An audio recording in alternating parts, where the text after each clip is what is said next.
The fuck is Steven? All right.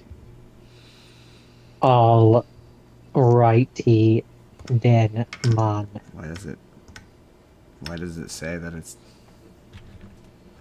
We're streaming. Why is it not? What? Why? Why does it say upcoming? There we go. Why? There it Why is. is this a thing? The thing that you're talking about. Why is it a thing, Justin? Giggity, giggity You, goo. I'm here for to you. kill you. Whoa! Not on Christmas. Only the Santa Claus that does a Die Hard is allowed to kill on Christmas. Why is it a thing, Justin? Why is this a thing? The thing that you're talking about. Why is it a thing, Justin? Why? Giggity, giggity goo. Giggity giggity. I'm here Giggity. For you. to kill you. Giggity Well, giggity. not on Christmas. Okay, Giggity. I heard us both. Giggity, And good- giggity. And good night, Giggity, everybody. goo. And good night. A scoo. Scoo. Shut up, Instagram. Nobody cares. Shut up, Instagram. Nobody cares. Least of Shut all, up. us. On Shut this, up. the holiest of days, which will definitely, it's not Christmas. Oh, it's not Christmas yet, Jordan. Now we can have a slew of pre-Christmas content that you can decide what to watch leading up to Christmas. You see, Jordan. Leading up to the 12 days of Christmas. Which is on what day? What day is Christmas? I think it's Thursday. Thursday. On Thursday, see, Wednesday? you'll have 4 days of videos leading up to Thursday. Where on Thursday, No, it must be Wednesday because I work Monday, Tuesday, it's Thursday. and then It's Thursday. oh, are you sure? Yeah, I have a calendar open. So I'm Huh. like 100% sure. Not even like there's not even a doubt. I'm literally right now. I'm looking at a calendar. Boxing Day is Huh. Friday. Well, alrighty then. Anyway, let's the YouTube preamble there for you, Dave, and Steve. Nice little gay couple in Iowa. The show goes out to you. Your relationship is a sin. I'm kidding. What? That was a joke. What are you talking about? What are you saying? What's that green ring that keeps appearing behind you? Because it's, I mean, you're in a Christmassy home. I don't understand why. I'm not. Jordan, I'm being green screened into a Christmassy home, you see. No. Obviously, that's Dave and definitely- Steve can get married, Jordan. It's okay. It's not a sin. Who are Dave and Steve? They're the What are you nice gay talking couple that about? watches our videos in Iowa. Huh. Suburban Okay. Iowa. If you say so. They're real. Ho ho ho, bitch. And they celebrate Christmas. No, they Because it comes celebrate twice- Hanukkah. Twice a year. They Christmas celebrate comes but Christmas. twice a year. They celebrate Christmas and Hanukkah. One of them celebrates Christmas, the other one celebrates Hanukkah. They Yeah. share traditions. Yeah, And maybe they're going to adopt. a dog named Frenchie. Because neither of them want children. And that's Because okay. neither of them want children. What are we doing here? What's going on? This What's is an happening? improv exercise I call Charming Gay Couple. Oh, yeah. From Iowa. From Iowa, yeah. Originally, one of them is from Wisconsin. Originally, one of them is from Wisconsin. The other one's from California. That's 'cause they're a little more liberal. And they met on a work conference. They met at a work conference. They start off in Hawaii. They start off. They had drinks. It was a slow relationship. One of them was afraid to commit. Probably One of them Steve. had a Shirley Temple. The other one had a Scotch on the Rocks. And the other one was like, really, a Shirley Temple? Could you be more of a cliche? It was a It was a weird snarky- it was it a was weird snarky- stereotyped way to start off a relationship. Snarky, Rocky Star. Sarcasm. Boy do they tune in every single week and are definitely real. In 3, 2, 1. This podcast is brought to you by the Arte Media Pantheon. Please head to artemedia.org to see plenty of podcasts from our great friends. And if you would like to start your own podcast, they can provide you with the tools and resources to do so there. So please head to artemedia.org. That's ARETE media.org.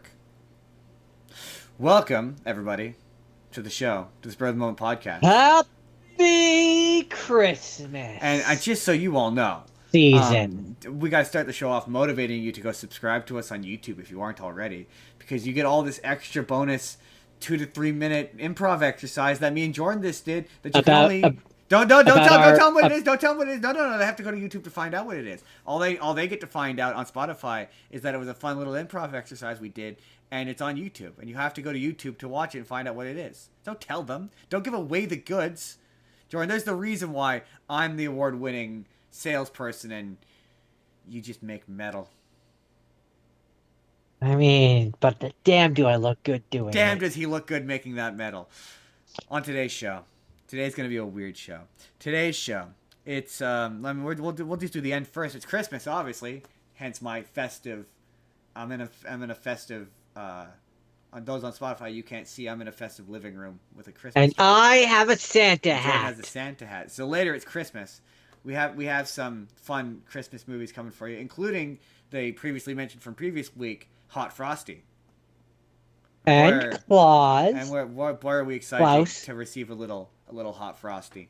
And Klaus. No, we didn't talk about Klaus last week. That was on the other show. We only talked about Oh, right. we only mentioned Hot Frosty to entice the ladies. For the ladies. But first, the news. And in today's news, because it's Christmas, Jordan, man, there wasn't a lot, but also I was surprised by the amount there was.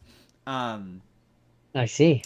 Including... And how does that make you with Jordan's feel? consent, we're going to talk about the Avengers Doomsday trailer. Only with Jordan's consent. Because there's kind of a spoiler. Can we just skim it? No, but I won't. No. I kind of don't want the big spoiler. That's kind of why I avoid things like that. You will find it out inevitably anyway. I mean, yeah, when I watch the movie. No, but I mean, we do this, so it's one of those. It's a big enough thing that. I mean, then I guess you kind of have to. I kind of don't have a choice. Then it's not really with Jordan's consent, then, is it? No, it wasn't. It wasn't. I mean, you would have found out eventually because you do this. It's a consequence of doing this, Jordan. I'm sorry. Don't worry. There's not like you'll get what I mean in a minute. Anyway, we're gonna do that, and then we're gonna talk about Rapunzel. Talk about Somebody Bought Peanuts update to that Warner Brothers deal. Wonder Man is apparently a prequel. Steven Spielberg Alien movie, Beauty and the Beast movie, Man of Tomorrow, and who's the bad guy in Godzilla? That's coming up right now. I was gonna say you sent me a couple trailers. I did send you a couple of trailers, but I didn't mention them just now. They're coming up. You know what? We'll start with the Avengers trailer. Up top. So, this doesn't really spoil. Okay, here's the big thing. As previously discussed, they released or they said they were going to release Avengers Doomsday trailers before Avatar, and the big marketing strategy and the way that they're going to get people into theaters to go back to watch Avatar 3 multiple times is there are 4 different trailers, each releasing each week. The first one being a Captain America. This isn't really a spoiler because we knew he was going to be in this. We actually talked about him being in it on the show. But it's been revealed Captain America is coming back. He's in it. Chris Evans is officially in it as seemingly Captain America, which we're going to circle back to in a second. The second one is a Thor trailer with Thor calling out to Odin to save him and his daughter. The third one is allegedly a Doctor Doom trailer, with the fourth one being a full trailer. Okay. What are your thoughts of this, Jordan? Of this marketing strategy? I mean, it harkens back to Clue, having multiple endings at different theaters and true. different. So, I'm not gonna say that it's not smart. It's it would be kind of cool to go to different movies and have them be different trailers, and then everybody talks about it. So I'm not gonna say it's a bad strategy. It's not even the first time that Marvel's done that, because Marvel, for Wolverine Origins had different post credits depending on which theater you're in, and I think so did Thor. I think Thor had 2 different post credits depending on which theater you were in. So it's not the first time that Marvel's done it, but How are we feeling about Captain? Let's circle back to Captain America. How are we feeling about Captain America coming back? I mean, we knew it was really funny because we broke the story. I'm not gonna say we broke it, but we talked about the story that he was confirmed as being signed on, and then he tried to pretend he wasn't. And I think we talked about that, and we said that's a very Andrew Garfield kind of moment of, and everyone was like, he's obviously in it because he's getting Captain America sized. He just out of nowhere started to get Captain America sized again, and so everyone was like, yeah, he's obviously in it.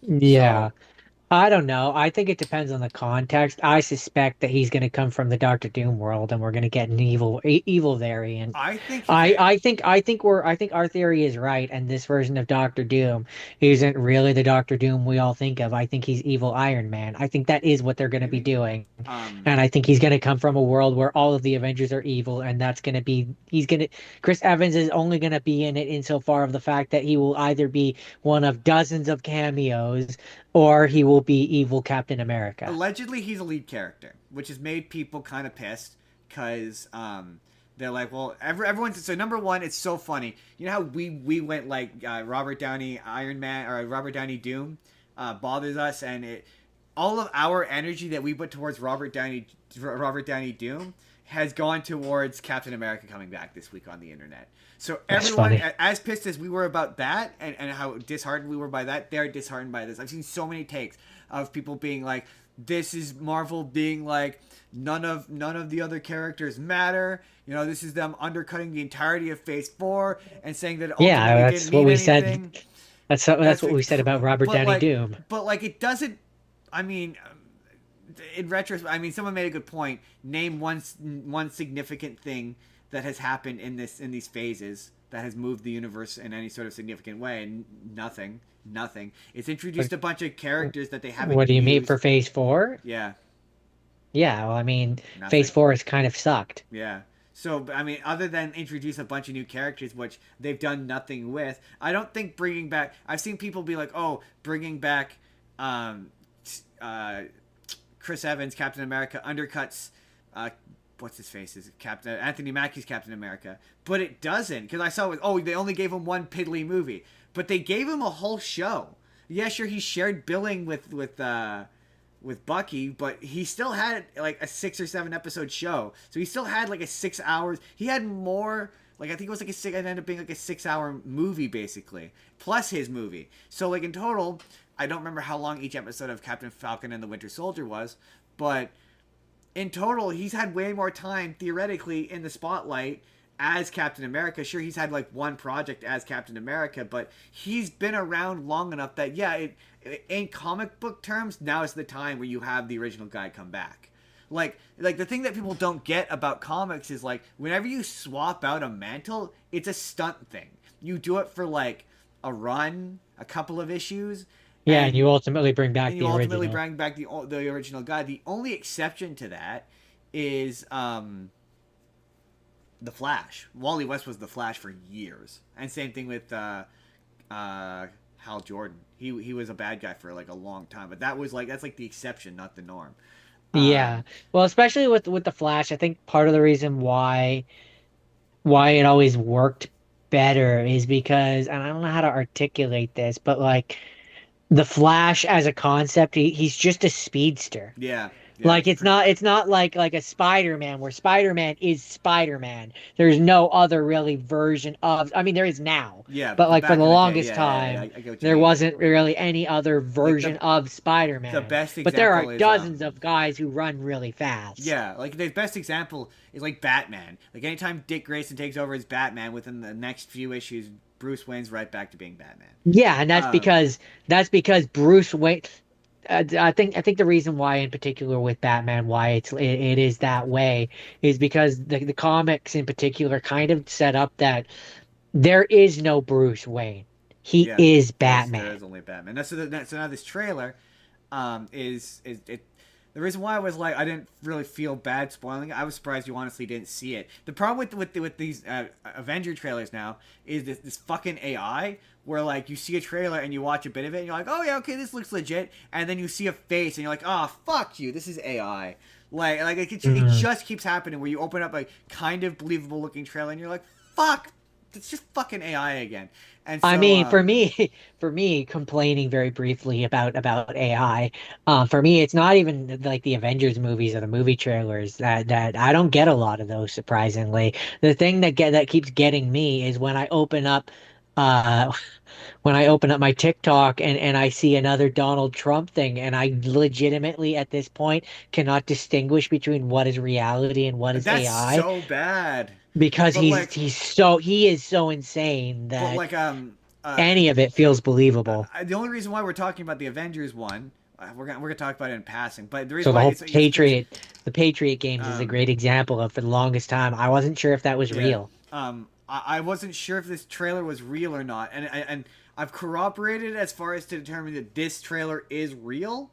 But like I saw a Spider-Man one, for example, where it had a bunch of footage, well cut together footage of all those set photos of him doing the stunts or whatever. It's all that footage Yeah, cut together to look nice, and there you see the Punisher, whatever, and it looks both believable and AI. So I don't want to talk about what's in it because I can't determine if it's real or not. This, as near as I could tell, is real, and all it is, and this is the reason why I didn't feel bad talking about it.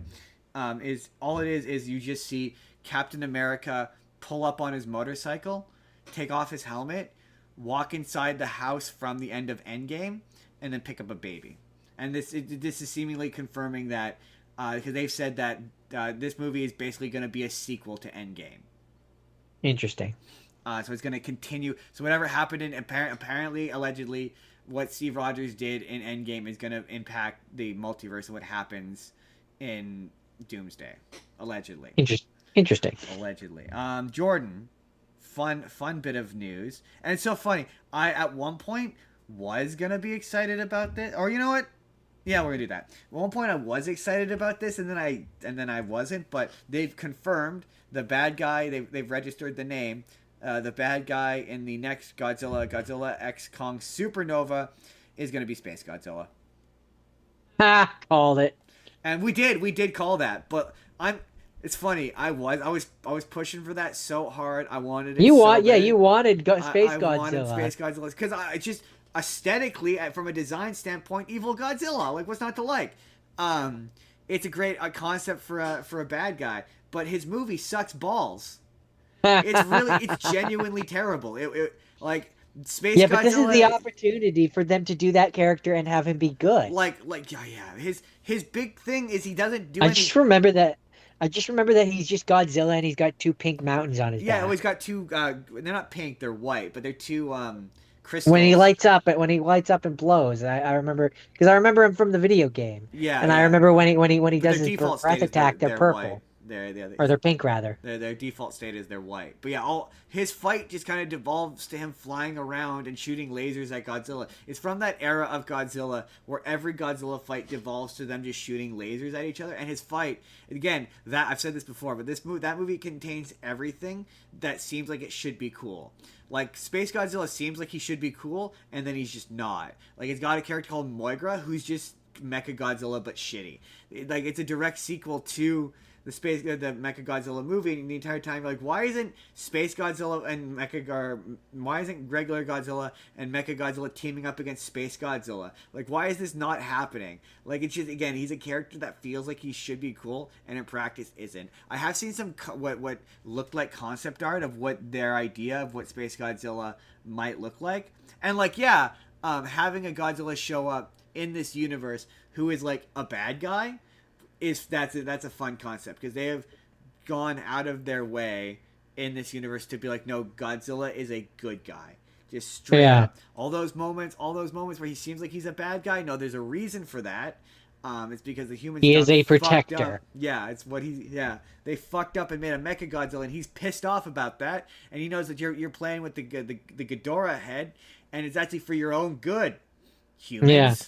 But he's generally a good guy. Stupid in this universe, humans. So having a Godzilla show up that's evil, that's fun. That's interesting. And I'm kind of hoping they have an alien bad guy, like a true bore Godzilla, Japanese Godzilla movie. Like he shows up with like a group of alien bad guys.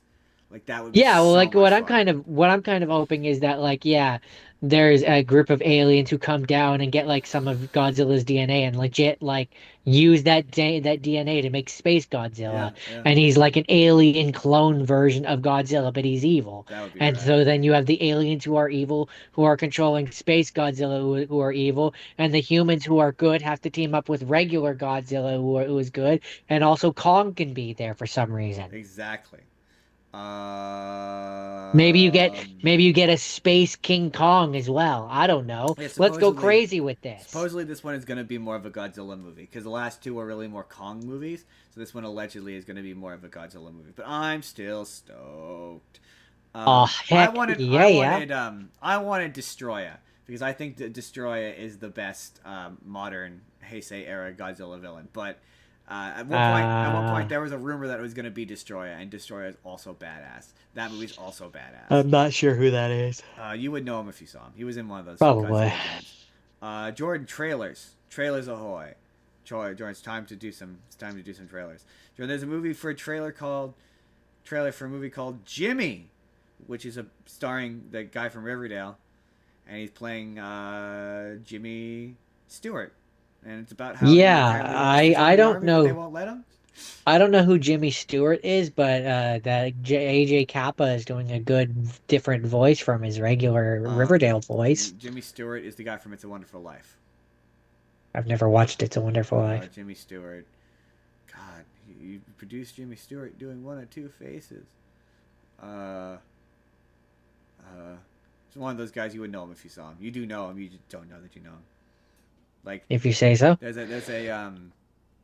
a old Jim Carrey bit where he's like, it's like you see a mushroom cloud, and it brings a little tear to her eye. Oh, I remember that. Yeah, that's Jimmy Stewart. This is just I just included this as a way to be like, this is everyone's yearly reminder that It's a Wonderful Life is not a Christmas movie. I'm sure you just pissed off a lot of people. I'm actually convinced Jake tried to disagree with me, and I used his own logic against him.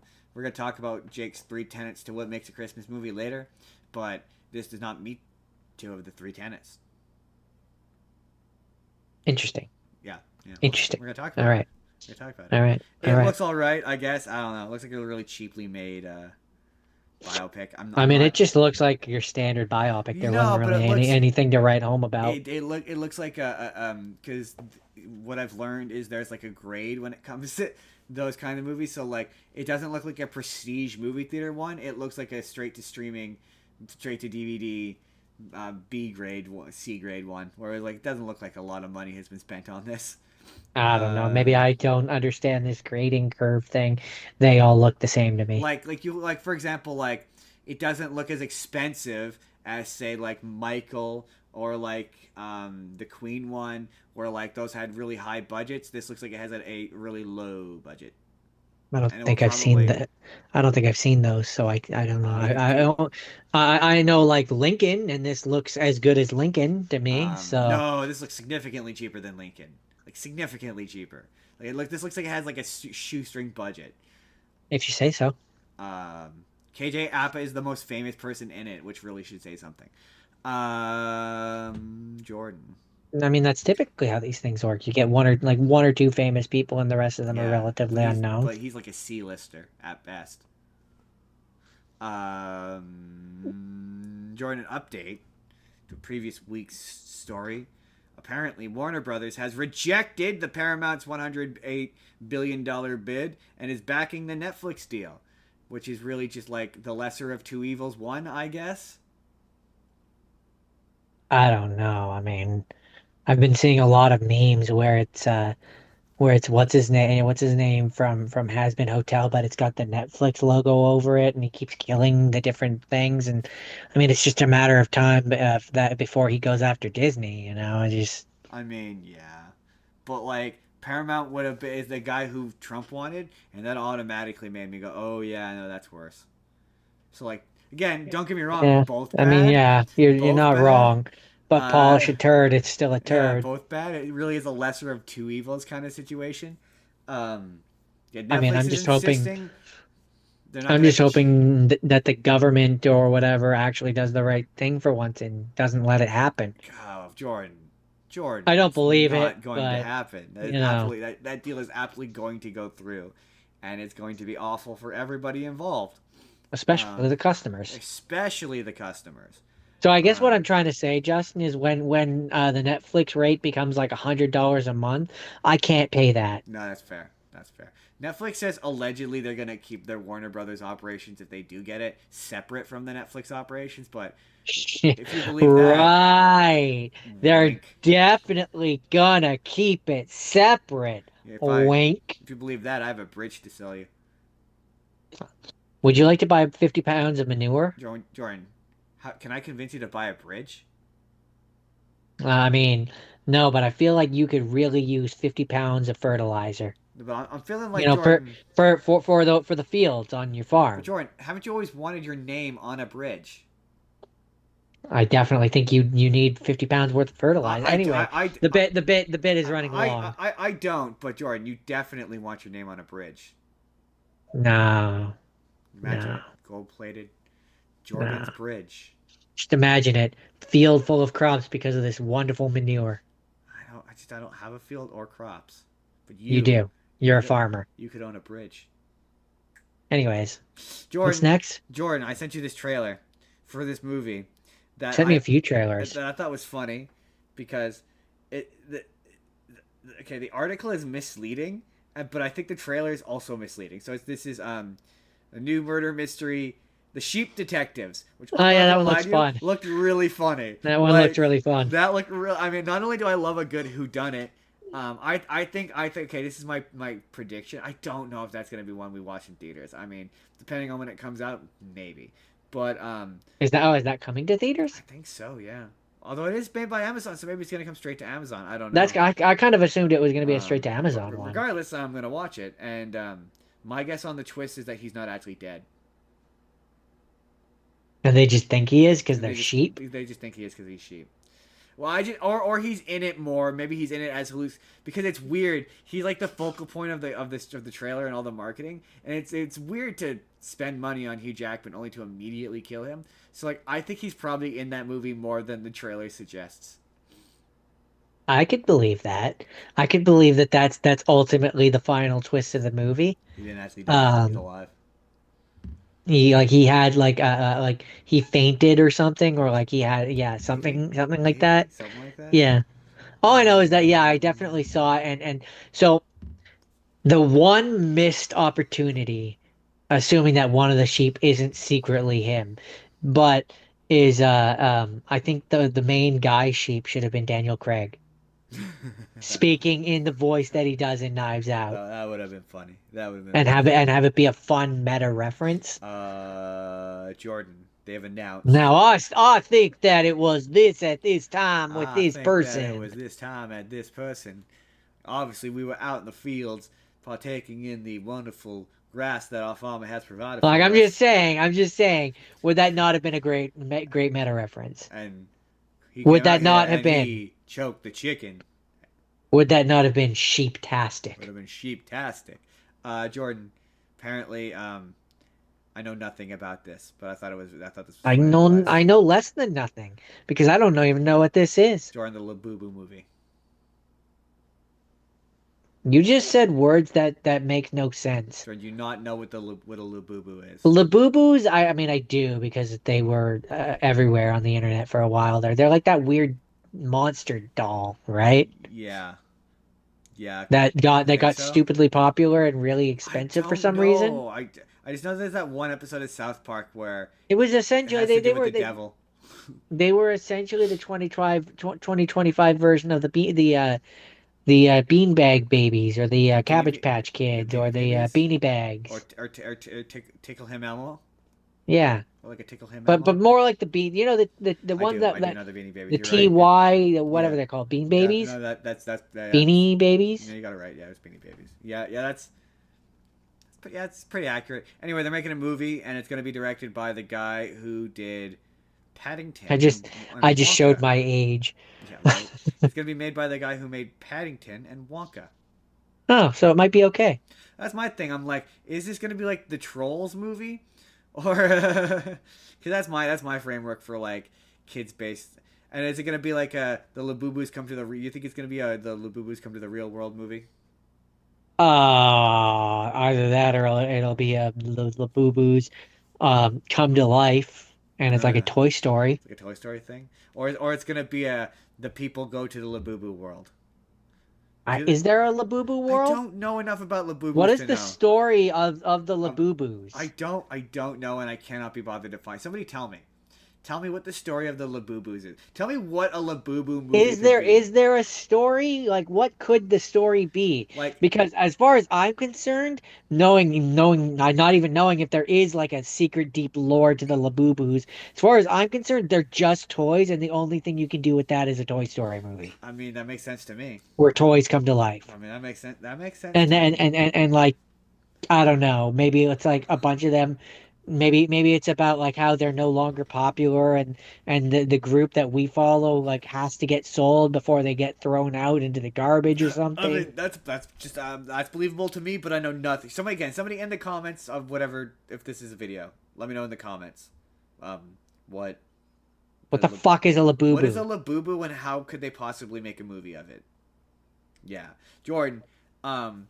Either that or you're gonna get where it's like the Labubus in the movie aren't themselves a character, and it's like a Jingle All the Way where the parent has to get a Labubu. Wow, this is actually a good deal. So Jordan, they recently announced Hey? that. Yes, exactly. They recently announced that Sony Pictures has purchased 80% of the rights to the Peanuts. Oh, cool. And the family. So wait, why would they not have gotten 100? Oh, the family owns the Schultz rest. family owns the remaining 20%. Huh. So Which I is mean, like- they're making money. They're making money. Like, that's a good deal. That's quite a good deal for them.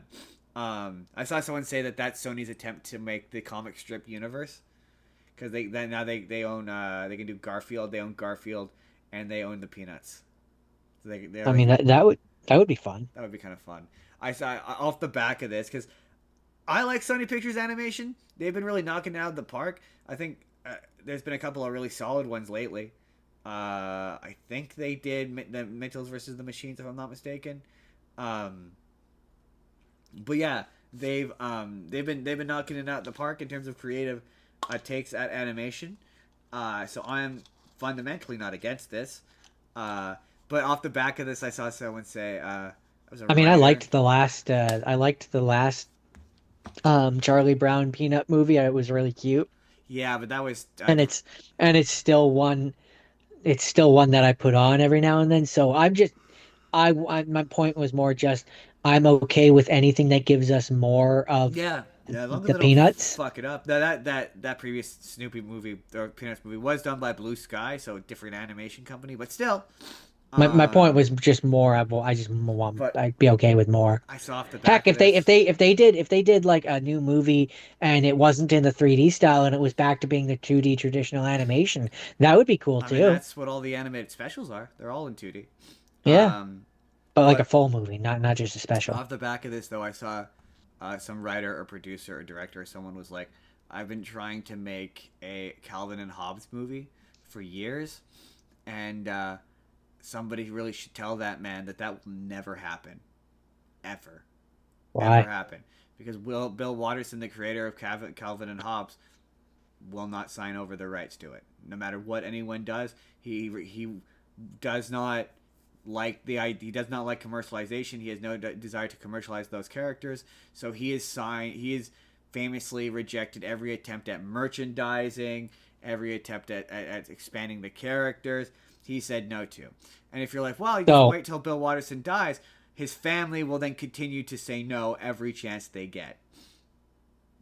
Are you sure that the family will? The family absolutely will say no. How do you know? Because he said no. I mean, yeah, but you go 3 generations down when it's the grandkids and they want to make a quick buck. They never will. I guarantee you. I don't know. You will never see a Calvin and Hobbes movie ever, Unless he develops dementia and you can trick him to signing a contract on his deathbed that's borderline elder abuse. He'll write it in his will. He'll deny if he has even the remotest spectrum. I mean, at a certain point, it goes into public domain. So yeah, but now he will never ever allow that to happen. as long as he's alive. Maybe once he's dead, then maybe they stand a chance. But it will never, Well, that was more ever, my point. Is ever when he happen. passes, No, and they're not. the family doesn't care. No, if the Schultz family is any indication, and they've been pretty brutal in their negotiations, no, they'll never sign over the rights to that. I guess time will tell. Well, like I said, eventually it goes to public domain long enough. So there's a short list. Hundreds of years later. There's a short list for. Never mind. I was gonna say there's a short list for Disney's Rapunzel of who might play Rapunzel, but I've heard of none of these people, so maybe we'll just skip that. Oh, okay, now that's interesting. Charlie Gillespie. No, wait, do you remember Julie and the Phantoms? Is that a movie? It was a Netflix show. It was the girl, she saw the ghost band. No. Pretty sure I had you watch it. But he's the lead singer of the band. He's Flynn Rider. He'd be a pretty good Flynn Rider. Yeah. Scarlett Johansson was initially rumored to be Mother Gothel, but she rejected it. Turned it down, and I mean, I don't know if it's true, but I heard at one point Rapunzel was going to be black. no, it doesn't look like that's remotely any of the people in the running are. They are very much going for blonde-haired white woman. Wow. It was just one of those things where it circulated around on my Facebook. No. I do get what you saw. I saw a similar thing. So I get why you. That is definitely something I saw, but reportedly not where they're going with it. Apparently, at one point, Michael Bay was gonna make a Lobo movie, and apparently it would have, and I quote, made Deadpool seem kid friendly, and like honestly. That's one that I can actually kind of see. A lot of explosions. A lot of explosions. You don't really need a lot of thinking. He could be really. He's a really dumb character. He's a really like dumb, vulgar character. He is kind of the perfect character to be played by Jason Momoa. I'm legit stoked. Oh, I meant to send you the trailer. It's super cool. He's exactly the kind of person that fits that role to a T. Sure. Yeah, never. We every time that character comes back, he quite honestly is the only reason I'm probably gonna watch that movie because. The Supergirl one? Yeah, because I'm pretty stoked. I'm pretty stoked about that. I mean, he's not the only reason, but he's definitely a reason. He's one of the main reasons. Apparently, George. Yeah. It's okay. Yes. Wonder Man. Apparently. No relation to Wonder Woman. No, this is the one where the MCU show, and they're making a television show. And right. The guy who's the star of the show is a superhero. Right. I remember you mentioning this before. And it has you watched the trailer for it. No, I don't think I did. I sent it to you for the show. We talked about it. I don't remember watching it. And we went, they need to lean into it. And they need to lean into the... I remember talking about it. I just don't remember watching a trailer. Anyways. One of the characters in it is bringing back Trevor Slattery, as played by Ben Kingsley.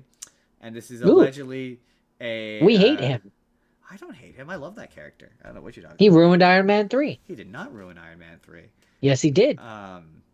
Honestly, no. His character, Guy Pearce, ruined Iron Man 3. I quite like the idea. No, they set him up as the Mandarin, and then he's not anyone important. He ruined Iron Man 3. No, they don't set him up as they pretend he is the Iron Man as like a fake out, and it turns out that Guy Pearce is the Iron Man, and he goes, "I am the Mandarin." That was Iron Man. I am the Mandarin, and then it turns out that Guy Pearce is the Mandarin until they fixed it in Shang-Chi, where it turned out that the Mandarin existed the whole time. So they fixed it. It's fine now. It still ruined Iron Man 3. I completely disagree. Did not. It did. Just because you retroactively fix a problem that you made in a movie doesn't mean. I mean, the fact that you yourself said they fixed it. I mean, well, that's because you've characterized it as being broken. In the movie, he's not. That idea of the Mandarin being an actor is not a terrible one. It was. It's how they because they were never. Again, I saw a video where a guy said this. No one was a fan of the Mandarin. Name one Mandarin comic. It's not that. It's just that Exactly. he wasn't the right portrayal. No, but nobody wanted the correct. They couldn't do the correct portrayal because he was a racist Asian caricature. So they had to change it. They had no choice, and this was not the best version of it they could have done. But the idea of him being a front is I don't in think and that of I don't itself. think that he needed to do it. They didn't need to do a racist stereotype. They could have done what they ended up doing, He which was was a racist stereotype. which nobody wasn't. In the He was comics, he just was. That's what's his right. whole. But I'm saying in the Iron Man 3, if they wanted to do the Mandarin, they could have made him like what he ended up Oh, being, sure, which is just but a Chinese or Asian businessman I who like. fits into that role. I like the Trevor Slattery pretending to be Mandarin, and then you find I out. don't. Hold on, don't cut me off. And then you find out he's not actually the Mandarin, and you find out the part of that problem, because I don't mind if it's like his the way Wen Wu ends up being is exactly the way Guy Pearce is in that movie. So if you wanted to do a thing where he is fronting for the Mandarin, and then it turns out the Mandarin is an Asian guy, all right, that's better. But no, there's nothing inherently wrong with him pretending to be the Mandarin, because that's what Wen Wu ends up doing, right? Is he ends up using other people as a front, pretending to be him to obscure his identity. So the notion that he would use people who are fronts to obscure his identity is nothing wrong with that. And also the character in the interim is a fun character. He's really fun, and I'm excited to see him show up in this, bringing it back full circle. This is allegedly going to take place before and after Iron Man 3. So it's going to show him how he wound up taking on the role of the Mandarin, and it's going to show him at the backside of it. And I think that's kind of fun. I think that character is fun, and I think it's a fun performance from Ben Kingsley, and I liked him in Shang-Chi, and I am looking forward to this show. It seems though it's going to get the Ironheart treatment of like no promotion and just tossed on Disney Plus where nobody will watch it. Okay. How do you feeling about that? I don't like that character, so I'm not excited. I mean, all right. That's fair. Your outlook on this is outdated, is how I would characterize it. But that's fine. It is your opinion. I didn't like him I remember when we watched Shang-Chi. I didn't like him in Shang-Chi either. I know, and I don't think he's a character which adds anything. Your outlook on him was outdated then as well. Yes, because the characters evolve, and there's nothing wrong again with the concept itself. Like anything in Marvel, It just doesn't work for me. I mean, you'd have to change the entire plot of that movie in order to. Why? For what end? It was. I mean, Justin, you're defending Iron Man 3. Iron Man 3 was not a very good movie. I completely disagree. That's completely. It was definitely the weakest of the Iron Man movies. No, I completely disagree with that. Iron Man 1 was the best one. Yeah, the weakest of the 3 Iron Man movies is Iron Man 2. That movie sucks. It was bad. The movie's legit bad. I'd have to go back and rewatch them. It's been too long. That movie contains whiplash. I can't currently have this argument. It's been too long since I've seen them all. That movie contains whiplash. Yeah, but Iron Man 3 has a bad version of Extremis.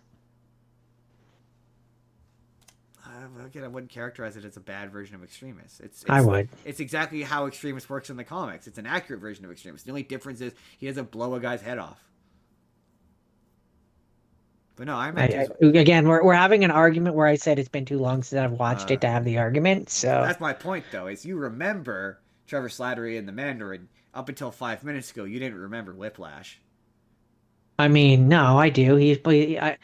I do. He is a character that I do remember. Who plays him? He's played by I don't know the actor's name. I never knew the actor's name, but he has the white streak in his hair, and he looks, I don't want to say vaguely Asian, but I guess vaguely Asian. I see why you would say that. My point is, you remember that Trevor Slattery was played by Sir Ben Kingsley. So he's a much more memorable. I mean, character. yeah, but Ben Kingsley is a way more recognizable actor. He's prolific. You remember the Mandarin bit. You don't remember the bad guy really in. I mean, I remember he's a Russian guy who sees that Iron Man makes the arc reactor and makes similar technology so he can screw with them because his dad was like affected by him. Yeah, So yes, I do remember the guy from the second one. Not I very just well. don't. He doesn't have as much of a prolific actor. So Yeah. no, in that regard, I'd say he no. does. It's Mickey Rourke. I'm honestly fucking with you. He's a well-known actor. You should really know who Mickey Rourke is. But that's neither here nor there. Yeah, but he's no Um, Ben. He's no Ben he's not Kingsley. Sir Ben Kingsley. I cannot disagree with you on that. He's not Sir Ben Kingsley. Jordan. Like I've seen Ben Kingsley in just so many things. Prince of Persia, the one where he works at a hotel, a lot of other ones. I'm realizing, Jordan. But no, I never much No. cared for the twist that they did with that. I And I didn't. don't even think you're right. You're right. I've since I long don't gotten think it's over it the though. idea. I don't think it's the idea on its face that I dislike. It's just the way that they went No, about it's doing all it that I about don't execution. like. It's Guy Pearce being like, "I am the Mandarin." Terrible. If it had been revealed like he was Wen Wu, and the reveal was like he was he like ran a version of the Yakuza, and it was cool, you'd be like, "All right, that's cool." Like if it was just Yeah. the Mandarin and they didn't try to jack on extremists onto it, it would have been better. But no, the idea of him pretending to be the Mandarin, there's nothing inherently wrong with that, and the performance isn't good. And I liked that version of the Mandarin until it was revealed that he wasn't the Mandarin. Like the idea that he Yeah. was a Middle Eastern I think terrorist that was more. I think totally that was more worked. it. But like, I think that was more it too. it's It's also just a yeah. twist that thinks it's more clever than it is. But I think it's because of the ways they've built upon it and the way that Ben Kingsley has been allowed to like. One of my favorite Marvel shorts of all time is "Hail to the King," where it's post Iron Man 3, and I he's think like, I've seen that and it's I didn't really like it. good. It's really good. And like yeah, like I said, I loved him in Shang-Chi. The more they build on that character, the more, and that's why I'm excited for this to see. Like I'm hoping that they expand upon like how he wound up in that in Extremis. Like see if they expand I upon that. kind of Like, just hope that they use it to retroactively that'll be fun. retcon the reveal so that it was always this version of the Mandarin, and you know what I mean? Like, Well, I don't know because I really like Hail to the King, and the reveal at the end of Hail to the King that like no, the Mandarin is real and he's fucking pissed is a great one. He's pissed at you and your life is ruined. It's a good reveal. So on the one hand, yeah, maybe, but on the other hand, nah, I like it the way it is. Anyway, Jordan, did I send you the trailer for that UFO movie, that Steven Spielberg UFO movie? yeah, the one which just looks like knowing. Oh, it's interesting you said knowing. I saw someone say signs. I've never seen that. Have you never seen signs? Oh, I don't think so. I can see why you But would it say knowing. definitely made me think of knowing. I can see why you would say knowing. Or a kind of a combination of knowing and the day the earth stood still. I could also see why you would say that. I mean, it's Steven Spielberg, so obviously my brain goes to Close Encounters of the Third Kind. Definitely reminded me. Oh of yeah, that. that one too. Yeah. I Well, can see that. you've seen Close Encounters of the Third Kind? I don't know if I've seen it, but I know of You it. know of it, yeah. I mean, again, it's a Steven Spielberg UFO movie. It's his bread and butter. It looks pretty paint. Yeah, it looks pretty paint by It's a numbers. pretty paint by numbers Steven Spielberg UFO movie. Like, I don't There think wasn't really anything to write home about, I No, would but to be say. fair, it's a teaser trailer. It's not really telling you anything just yet, so maybe there'll be something to It this. looks fine. That's kind of would be Uh, my yeah, summation is it looks it fine. looks fine. Jordan. Perfectly acceptable. Perfectly acceptable. Jordan. What day is it today? Oh, okay. It's Sunday, Justin. A date. Jordan, they apparently they're making a guest on prequel. They're making a what? Guest on. Like from Beauty and the Beast. Yeah, from Beauty and the Beast. Yeah. Why? Well, okay, so I had this conversation Is with. it the like based on okay, I guess follow-up questions. Yes. Are we doing it based off of the character from the Emma Watson Yes. version? Supposedly. Or Yes. is it like the original? Well, okay. History of this. If this project has been kicking around since that first live action movie came out. It came out initially. It was gonna be like a. Because like in that version, doesn't he like he was in a war Initially or it something? was gonna be a LeFou thing. Then it was gonna be about generally the village. And then it was going to be a guest on thing. And yeah, it was going to be a prequel about their time in the war. Well, number one, and I said this to Haley, it has to be a prequel. I mean, yeah, he dies, He doesn't dies he? at the end of the movie, so it has to be a she bless poor Haley's heart. She went, Oh yeah.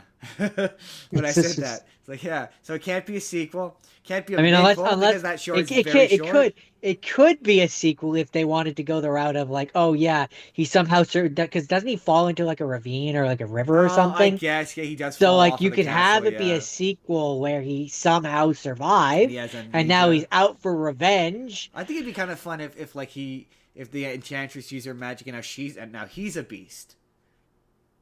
That'd be interesting. That'd be kind of fun. But my base assumption is that it's a prequel, and my first thing is allegedly it does involve Luke Wilson. So I'm like, wait, so you're gonna do a prequel where he looks older? Oh, why do you people always take so long to do these things and then you do them way too late so they cease to be believable? Like, oh, this is like a It's a good thing. question. It's a thing that Hollywood is just doing now, where they take way too long to produce and make a project, and it's like, what? This should have come out like 4 or 5 years ago when this was hot and people gave a shit. Who cares about a Gaston prequel? I mean, beyond No, the well, fact that's that that where kind of violates the entire point of his character, like to and know. that's where I'm like, yeah, make it a secret sequel where he somehow survived and Like now it's been like 10 years and that's why he's older and his life is ruined and he's one dimensional. That's the joke. That's the bit. When you give him death, like it's like that's a general thing that I've seen people say it's frustrating about those Disney movies. Like, yeah, when you give a character, when I give a guy who's just a villain, a one dimensional villain depth, it doesn't make him automatically more interesting. If it depends anything, on how it's done. if anything, it ruins retroactively the like because the entire movie you're like, wait, so then how does he become the piece of shit that he was in the other one? I think with the live action one, it's a bit more fluid because you could be like, well, he wasn't always a crazy maniac. It wasn't until he found out that He his became obsessed with Belle that he yeah was. yeah. But like, yeah, I don't need a movie or a Disney Plus series where it turns out that Gaston is relatable. Actually, like, Oh, no. so you're saying you don't want a Maleficent? I don't want. He's a character you don't need. Like, there's certain characters I'm all for giving them a Maleficent, like Hades, for example. We've talked about this before, but they Yeah, rumors on what that one's Hercules movie keep changing around. But ones where the in the original the villain didn't necessarily come across as fully a villain, like Hades. but Hades also never really Hades never really came across as full on villain. He came across as used car salesman because But of how he's also, like, portrayed. Maleficent was pretty much a straight villain, and they were like, what if she was a good guy, actually? But yeah, Hades is the only one. He was the only one I was interested in seeing a movie where he's a tragically misunderstood character, because he is a tragically misunderstood character. Like, I do want to see, like, a prequel where it's like, yeah, like we said, Better Call Saul, but Chuck is Zeus. Like, I want to watch that. That's a movie I want to So watch. so here's a pitch for another one.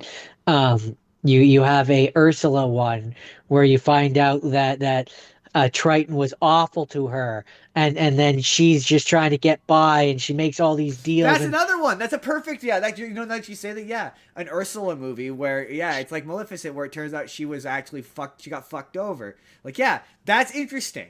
Like whenever me and Haley had this conversation about the Moana thing, and I'm like, if it's a movie I can go watch right now, why? What's the point?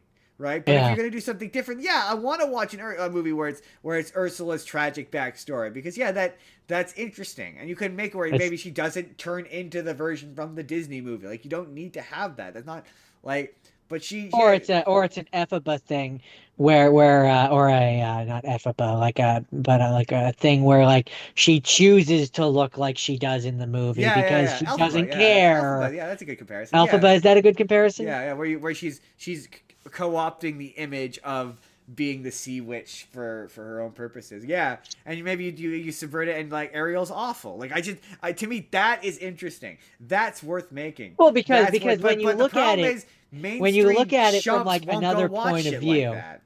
especially because when you look at it from another view, like a different perspective than the one that you would get in the movie, Ariel, by all accounts, is a selfish, whiny princess who wants to like be turned into a human just so that she can go and fawn over a boy that she doesn't really know anything about. So when you look at it from an out like from a you're not her parent I'm just or saying. her I'm perspective, just you could saying. absolutely ramp up the oh she's just a whiny like she's Honestly, thinks she's I better want than them to. everyone. My favorite version of another one, well, they did make Cruella. And I guess they didn't Spoiled. make That's the Cruella, word I'm looking for. but Spoiled. I do. I want. I would have liked to see the Cruella be where it's like you think she's the good guy, and then at the end it turns out just like Once Upon a Time. Like, yeah, I would love that for Ursula, where the entire movie you think she's a good guy, and then at the end you're like, oh no, she's the bad guy. Like, that'd be fun. But yeah, like, I'm like way more interested in. The problem is nobody's gonna go watch the Hades movie where it's Better Call Saul, but he's Hades. Like, No, nobody's they gonna go want it to watch that. be. They want it to look like the original, and that's what They want him. They sucks. want him to be James Woods. Well, no, in my pitch, I just mean that. I just mean that portrayal of the yeah. character. Well, in my pitch of that movie, that's what I'm talking about. Like, that to me, that the James Woods version of that character is Slippin' Jimmy. Like that. Like, to me, that's what that is. And to me, the Rip Van Winkle Zeus, he's Chuck. And so, I would do a reimagined pseudo prequel to prequel, and it takes place during Hercules, where the main protagonist is Hades. And he's basically the James Woods version of Hades. And it's about how he became Hades in Hercules. But it's from his perspective. The thing for me though is that's what I want. And that's what it was going to be. Like, that's what the rumors was it was going to be. The thing for me though is in that version of the story, for it to work, because when it comes to the big three, it's Zeus, Hades, and it's and Poseidon. Yeah, you have to have Poseidon. and Poseidon. Yeah. So for me, like, you gotta have it be where it's like it's But the two older brothers, and Hades is like the younger brother. But also, Even if they're technically the same age, but, like, he's the younger brother. Let me finish. And Zeus and Poseidon are like the buddy big brother, and he's the little brother who gets shit on all the time by the two of them. The only hitch with that is this is a prequel to the Disney version. Poseidon's not really a character. I know. I'm saying that this is our version, and we can change that. Yeah, but my version it's a prequel to the Disney version, so it has to have the characters from the Disney version. So sure. You can add a Poseidon character. Yeah. I mean, I'm not against it, but also, I'm more of a two brother guy. That's so I'm all for in the instance of this downgrading Poseidon to not being as involved, because for me, I don't like that. I'm way more interested. It's not accurate enough. Well, yeah, but again, it's the Disney version. The Disney version is not accurate to the mythology anyway, so. Yeah, but this is a remake, so this is an opportunity to change that. Yeah, I don't know that it's something I would change, because in my imagination of this, I would. It's like I say, it's the Rip Van Winkle, whatever, Rip Torn version of that's the version they grow into, and the buddy brother thing, that's more of him and Zeus and Hades in that version of the story. But yeah, the point being is Disney's never gonna make that. No, it's just going to be a shot-for-shot remake. Disney's just going to do a shot-for-shot remake. And a bad shot-for-shot remake. A bad shot-for-shot remake, because they're going to get a guy who's going to... Like, the thing that's frustrating is they're going to get a guy who's going to try to do the lines from the original movie, and he's going to try to be James Woods Hades, and it's going to be bad. And they're going to get a nobody of a nothing guy to play Hercules. They're going to probably give Hercules a song. So it's... Yeah, it was. I don't know if it's. And I mean, one point it was Phil Arties is never going to sound right, because you don't got your Danny DeVito. Oh no, he's going to be the one character they change. He's going to be the one character they change, and they're probably going to gender bend. Maybe, I don't know. I don't see that, but anyway, it's the one character they're not going to make. They're not going to make like. I mean, if anything, Justin, it's woke and everything, and it's ancient Greek, and gender or sexuality was very fluid back then. They're gonna make Megara into Mark. Maybe. I was gonna be like, no, maybe. No, that's what's frustrating about that Hercules movie, is it was gonna be a Hades movie, and then fucking. Sorry. I was gonna say no, but you know what? It's not impossible. Impossible. Yeah, it was frustrating because it was gonna be the Hades, and then something made a shit ton of money, and Disney got scared. Probably Lilo and Stitch did. Probably Lilo and Stitch, yeah. Lilo and Stitch made a bunch of money, and then when people want the thing they recognize, it was like, stop going to watch these movies. Stop.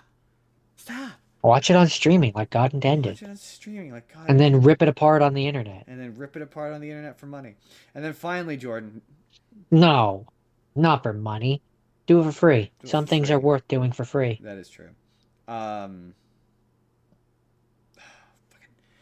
getting kind of sick to death of James Gunn.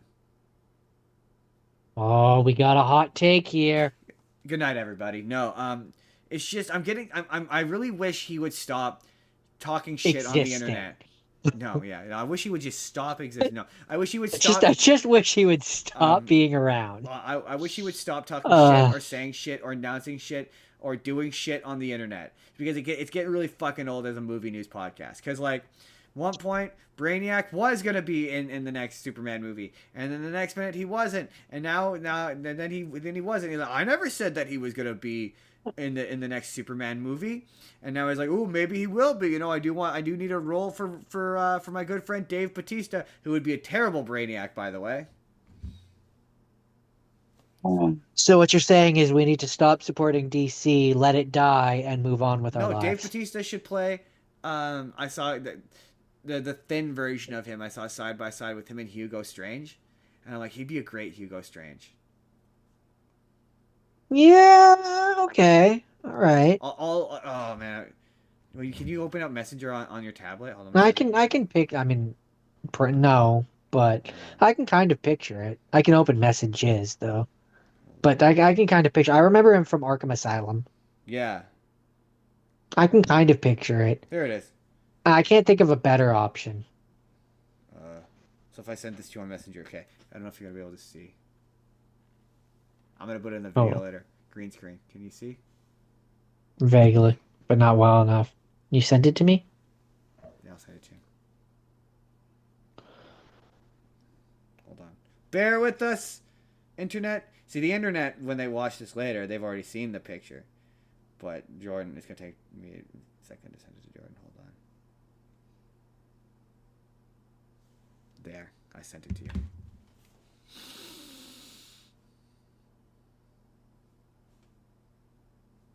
Oh, loading. Loading.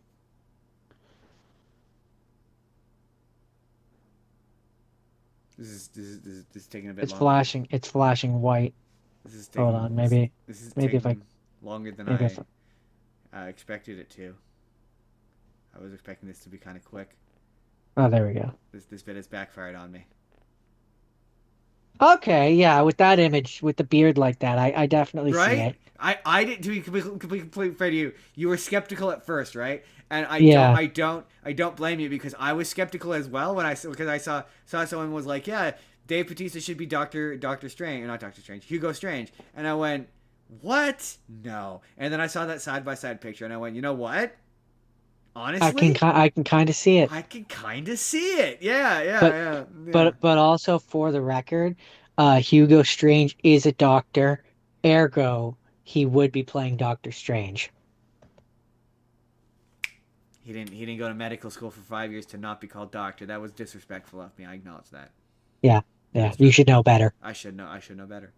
I should have known I also better. I can't think of anybody else I would have him play. Dave Bautista? Yeah. Specifically off the top of my head. Anyone in all of DC? Yeah, it's such a big thing where it's like honestly, Wildcat. I'd have to. He'd be a really great Wildcat. Hold on, Wildcat. Let's look that up. Wildcat. Although I saw somewhere that The Rock might be playing Wildcat. There was someone else who was playing. I saw that might be playing Wildcat. But well, he'd be a great Wildcat. Who else? I don't know why I thought that would work. I type in Wildcat on Google and it just gives me a bunch of pictures of. I'd have to type in the comic character. Anyways, it doesn't matter. He just gave me a bunch of like a picture of a bobcat, of a tiger, of a bunch of different wildcats. His costume it's a wrestling costume. It's one of those characters. Okay. You know him because we used to read JSA comics. He's a Justice Society of America character. Interesting. You'd be like, oh yeah, I know him. He doesn't have any superpowers. I don't think. I think that's his whole deal.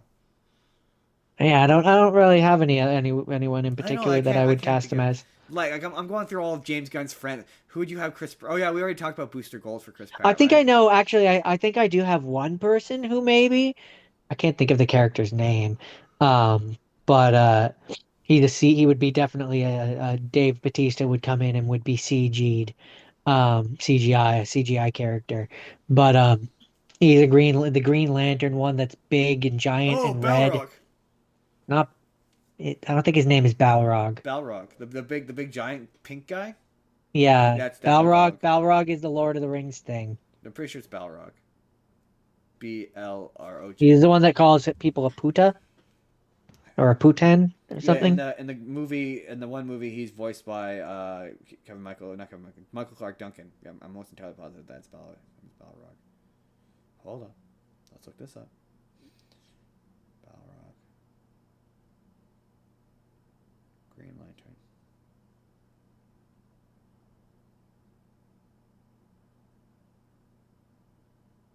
No, maybe no. Because It's not Balrog. this is gonna drive me crazy. Hold on. I know the character.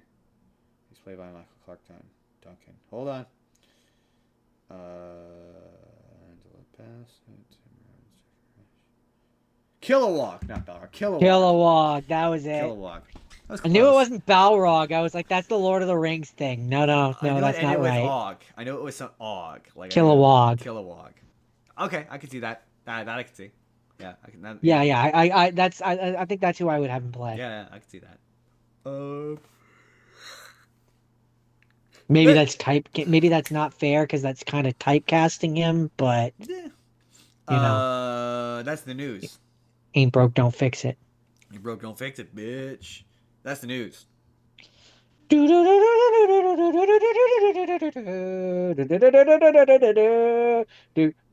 Today's show is brought to you by Wild Education. Go support their Kickstarter as always. Constant sponsor. And also now I put in their Facebook link. They've got an event coming up where you can go check out the animals and you can donate money to their cause to find a new home. So their Facebook page is in the description, so you can go there and they have Won't someone think of the animals? way more information than I could possibly ever give you. And vote for us in the Arties. Vote down ballot Down ballot. for everyone that we are in, but we understand when you decide to vote for Goofy because Yeah. it's Goofy. We're going to encourage you to vote down ballot for us, but we will be understanding when you inevitably pick Goofy. It's understandable. It's understandable. We understand. It's Goofy. It's Goofy. Like one of our nominees, I mean, she went, it's Goofy. It's Goofy. She understood. So we will also understand if you're tempted. We would like you to feel a little tempted, like conflicted. We'd like you to feel conflicted. But if you ultimately But we end up ultimately picking understand. Goofy, we understand. Yeah. We get it. We understand what you're going for. So vote for us. Because it's Goofy. Link in the description below. Because I'd really like that belt. I want the If belt. you want to give me a good Christmas present, vote down ballot for us, but in particular, vote for Podcast of the Year because I want that belt. You want the belt, bitch? It's Christmas time, everybody. I don't know if you noticed by my festive. And for Christmas this year, Background. Justin is dying. My festive background, complete with tree And I have a And Santa chair. hat. and what I assume is eggnog. It's a holly jolly Christmas. So we're gonna talk some Christmas movies, And my Santa hat. and because it's time to talk about Christmas movies, you gotta talk about whether or not this is a Christmas movie. And Jake has delivered upon us for us what officially makes a Christmas movie. Now, in order to be a Christmas movie, the movie in question needs to follow the three criteria and achieve at least two of them. So, Christmas is in the title. The story takes place on Christmas or around the Christmas season. Christmas, Santa, and or Jesus has to play an integral role in the story. Those are the three criteria. So wait, say that again. Christmas season. Christmas is in the title. Okay. The story takes place on Christmas or around Christmas season. All right. Christmas, Santa, and slash or Jesus has to play an integral part in the story. Right. And it has to have at least two of the three of In those. order to be a Christmas movie, it must meet at least two of the criteria. So, to go back to our Jimmy Stewart conversation, it's a Wonderful Life is not a Christmas movie because it does not meet these criteria. Number one, Christmas, not in the title. Number two, the bulk of the story does not take place on Christmas, and in fact takes place every other part of the Christmas. And number three, Christmas, Santa, and Jesus does not play any significant role in the plot of that movie. So therefore, It's a Wonderful Life is not a Christmas movie. Everyone needs to be reminded of that every year. Also, before we jump into movies, I figure let's take a brief moment and talk about what is the worst Christmas carols and why it's the 12 Days of Christmas. Because it's just a list. It's because it's just a list of a bunch of birds. It's just a list of a bunch of birds that you're gonna get. Mostly just a birds list. that you're gonna get. No, there's a thing that someone pointed out. They're all birds. Every single thing on that list is a different name for a kind of bird. So it's just 12 birds. And in fact, it's not 12 birds because you're getting 12 birds a pop.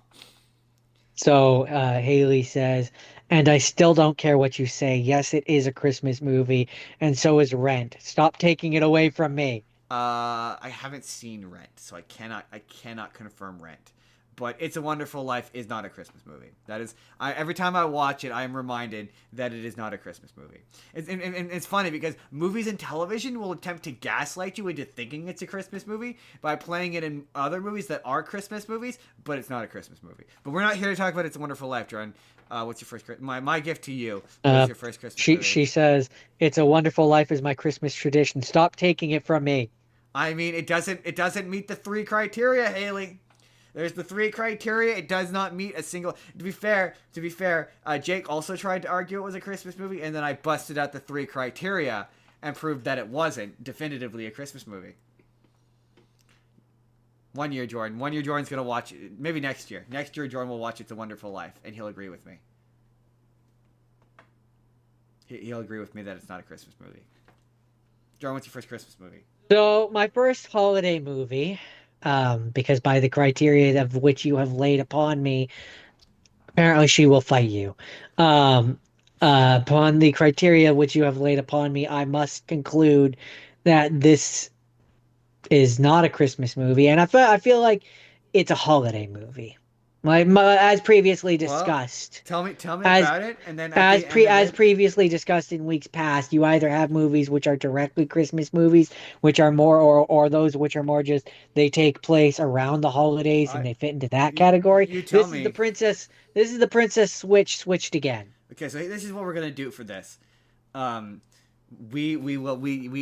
will judge. You will tell me about this movie, Jordan, and I will judge as to whether or not it meets the three criteria. And then I will determine, based upon the information you give me and nothing else, whether or not it is a Christmas movie.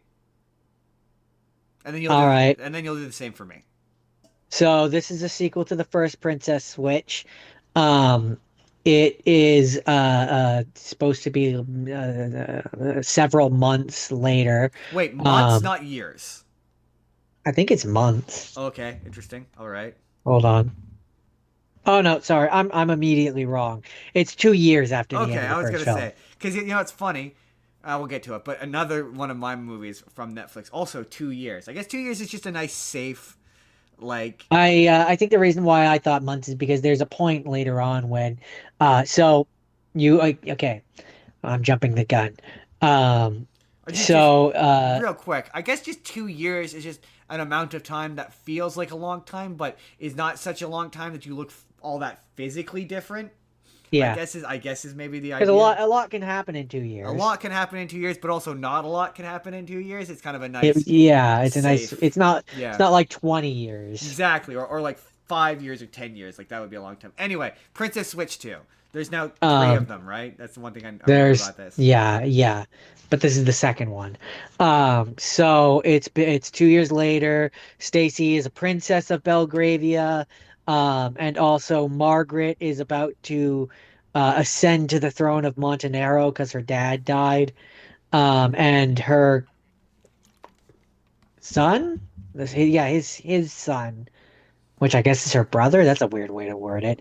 Um, Basically, the king's son, who was supposed to be the heir and would take over, Yeah. didn't want to and abdicates the throne. Man, this sure So sounds now, like the Christmas Prince. I mean, they are all the same movie. It does sound like this sounds like the same movie, but this one has Vanessa Hudgens. So no, Vanessa Hudgens times three. Oh, sorry, it has 3 times the Vanessa Hudgens. Hey, man, Um, I could definitely go with that much Vanessa Hudgens. That doesn't sound like too much Vanessa Hudgens to me. uh, yeah. So, yeah, I she's was okay about with 2 Vanessa Hudgens. she's about to hold on to that. She's about to be coronated, Yeah, ascended, whatever the term is. Um, coronated. and uh, and Stacy and the king prince dude go so that they can be there for her coronation, which for no real reason is taking place at Christmas. Oh yeah, And yeah, is yeah, and yeah. That sounds an awful lot like the Christmas Prince. and is gonna happen on Christmas It takes Day, I place. believe. It takes place during Christmas because the previous movie took place during Christmas. Yeah, pretty much. And That's pretty funny. so So okay, wait. First question. that's really the most important thing that you need to know. The only other thing that really matters is, okay, so First question though. the hold on. Let me finish explaining because it might answer your questions. So uh uh Margaret and the baker dude who was best friends with Stacy in the 2 years or whatever in the time period have broken up. Gotcha. Because when she found out that she was going to become the queen, he didn't want to get involved in the whole royal life. Sorry. Um, The Vanessa Hudgens that was the Duchess in the previous movie. She finds out she's going to be queen. I don't remember names. You have yes, to remember I don't remember names. yes. Gotcha. So He didn't want to be basically, you know how in The Prince and the Pauper, I'm going to do it this way. You know how there's poor Vanessa and there's Yeah. rich Vanessa? Yeah. Poor Vanessa is a princess now, and rich Vanessa is about to become a queen because Gotcha. her dad's And so son she broke up with abdicated the throne. one of the love interests from the. He no the poor love interest that was in that was loved the rich love Yeah. interest. He broke up with her. So he's not in this. No, he Oh, he is. shows up later to win her back. He is in it pretty much right from the beginning because poor Vanessa Hudgens goes to him and is like, "Dude, why did you break up with her? You two were so good together." And so poor Vanessa Hudgens and poor guy's daughter are trying to re-spark rich Vanessa Hudgens and poor love it's like a interest. Parent Trap scenario here. We Yeah, got a Parent Trap. basically. So the second one is the Parent Trap. And so, but Where does third Vanessa Hudgens meanwhile, come well, hold on, we're getting there. Meanwhile, there's also advisor to rich Vanessa Hudgens who is cock blocking poor love interest because as we later find out, he's a bad guy. Surprising nobody who knows anything about movies. in? Yeah, Um, no, yeah. and so where third Vanessa Hudgens comes in is she is rich Vanessa Hudgens' cousin, like first cousin, like But also cousin. happens to just be identical. Also, for some reason, looks almost not quite identical because she's got blonde hair and she looks like, I mean, for us, she's identical because she's played by the same person. Yeah. But in movie universe, They- she's not supposed to be like identical, she looks just very close similar. enough that when they give her a makeover and have her discuss, she's I'm guessing one of the bad guys. Yes. Yes. And so She there's a wants point to. where She wants to kidnap rich Vanessa Hudgens long enough that she can get coronated, give herself create a account or whatever, a Swiss account, and give herself a shit ton of money because she's about to run out of money. Close enough so that when Vanessa Everybody Hudgens thinks that. when she disguises herself as rich Vanessa Hudgens, she just gives herself a makeover and oh my god, you look just like her. Yeah. Yeah. To which my point is, and I, maybe I'm just looking at this with too much realism in my eyes, but I mean, they're royals. That the Oh, king, they're inbred, Jordan. They're inbred. Rich Vanessa's. I mean, they're at least half siblings. Rich Vanessa's No, Hudgens' no. father definitely had dalliances with sister-in-law The or whatever that royal is family mother is of cousin very, Vanessa Hudgens. very famously inbred. Very Um, famously inbred. So because they're otherwise it inbred, makes Jordan. no sense that they look that similar They're if inbred as they're hell. if they're So that's cousins. interesting. I was like the first one's the Prince and the Pauper. How do you possibly have? Okay, that makes sense. Now I'm even more curious as to how they have a third one. And I know, me I too, guess me too. the third one's coming next year. I guess. So, so from what you've heard of this movie, you agree, right? Well, Not okay. really. Let's It's subject a it. holiday. It's a Let's holiday subject movie. this to the criteria, Jordan. Is Christmas in the title? No, it's Uh, not. It's called The Princess Switched again. does the story take place on Christmas or around the Christmas season? That it does. Does Christmas, Santa, and or Jesus play a integral role in the plot of the movie? I wouldn't say so. Not really. I mean, it other than the fact that it takes place at Christmas. So like So it means there's a point there's a point so where no, There's a point where Rich Vanessa Hudgens and poor love interest end up at what is essentially like a Santa village no, yeah, so on no, their date. so no, because it only meets one of the criteria. So therefore, we are rejecting it. But we're putting on the reject pile. Not a Christmas movie, Holiday movie. holiday movie. So Joe, my first one. I assume that was it. That's it. My first one. My first one. Now this is going to be interesting because I do not want to give away the ending. I don't want to give away the ending. I don't want to hint at what the ending is because it is a good ending. It is a really good ending. So I'm going to try to tell you about this movie as best as I can without giving away the ending. So this is Last Christmas, starring Daenerys Targaryen, Emilia Clarke, and Snake Eyes. I don't remember the actual actor's name, but he plays Snake Eyes in that one movie. And she is a shitty person. No, she was a really nice person. She's a Ukrainian immigrant. She was a nice singer or whatever. And then you find out later in the movie that fairly early on that she had a heart condition and that she had a heart transplant. And having that heart transplant affected her emotionally in a negative way where she started to act destructive. And so like was partying, and so a big part of the plot of the opening of the movie is she's basically couch surfing because she doesn't want to go home.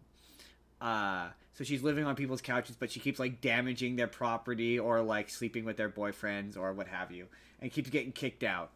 And she also works for Michelle Yeoh, who is her boss at a year-round Christmas store, who calls herself Santa. And she meets a gentleman, the aforementioned Snake Eyes guy, and they start to fall in love. And it's her parents are Ukrainian immigrants. No, not Ukrainian, Czechoslovakian. And there's this running undercurrent of her mother is depressed because she's worried about Brexit and getting kicked out of the country. Okay, well that feels weirdly relevant Um, and too recent. Well, it was their family was really interesting because their family really reminded me of a friend of mine, where I was like, oh, this must be what like European families are just like. I think I Um, know which one you're talking about. yeah, yeah, and uh, it's written by Emma Thompson. It's weird. It's written and produced by Emma Thompson. Emma Who? Thompson, Back to the Future. Emma Thompson. No, Emma Thompson. Harry Potter. Trelawney. Emma Thompson. Okay, okay, She yeah, plays yeah, the yeah. mom in this, and she is for some Or reason. Mrs. Potts as well. Yes, Mrs. Potts. Nanny McPhee is another one. But she is. Or that weird Arnold Schwarzenegger movie where Arnold Schwarzenegger gets pregnant. Oh yeah, she was in that as well. Yeah, yeah, yeah, yeah. Anyway, she is for some reason. Not Emma Thompson, the actress, is for some reason really passionate about the band Wham. Wham with an exclamation mark. Wham. Wham. What is Don't Wham? know about that, but what I will say is Haley says Michelle Yeoh, Yo, Yeoh, Michelle Yeoh. uh, likes to ruin movies a lot, doesn't she? And then does the laughy, cryy emotion. No, she doesn't. No, that's not true at all. Uh, she really only ruined the one. Michelle Yeoh is really good. She is, I believe, an award-winning actress. She was in Crouching Tiger, Hidden Dragon and was phenomenal. She's phenomenal in Everything Everywhere All at Once, and she's really good in this. She eventually develops a relationship with a gentleman who's into Christmas just as much as she is, and they're really cute. She's really cute. She has a fun back and forth with Emilia Clarke. But no, sorry. So this movie is written by Emma Thompson, produced by Emma Thompson, not directed by her, but it's based on the song "Last Christmas" by Wham. Last Christmas I gave you my heart. Yeah. Okay. Wham, I think also. Wait, hold on. Let me make sure I get this right. You know, "Careless Whisper." No.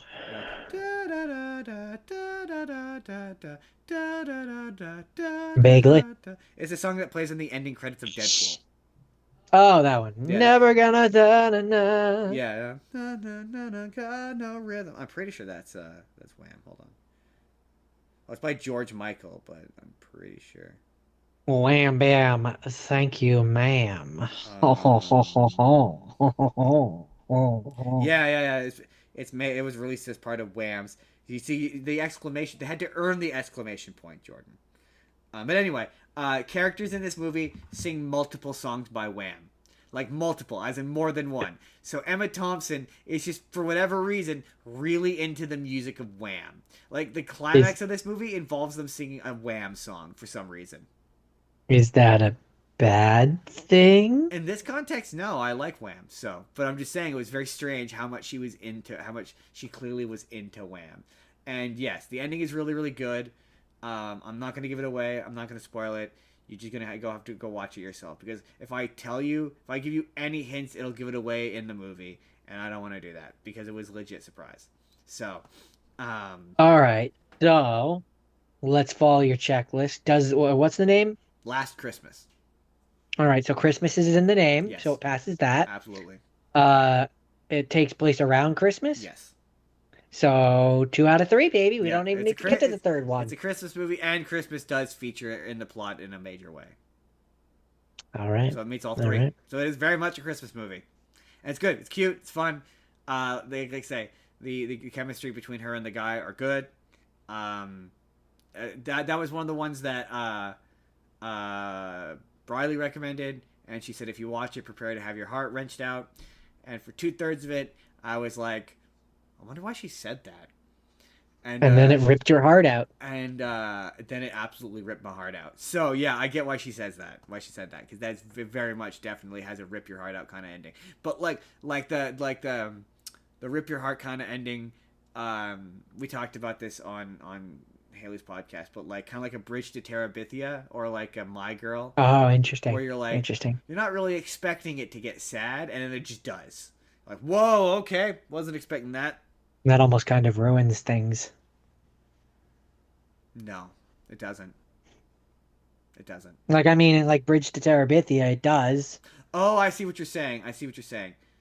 No, not in that way. I'm more meant in the way that like doesn't seem like none of the marketing, because when I put it on, I was like, oh, I've seen the trailer for this movie. It looked like a really dopey comedy, and it's not.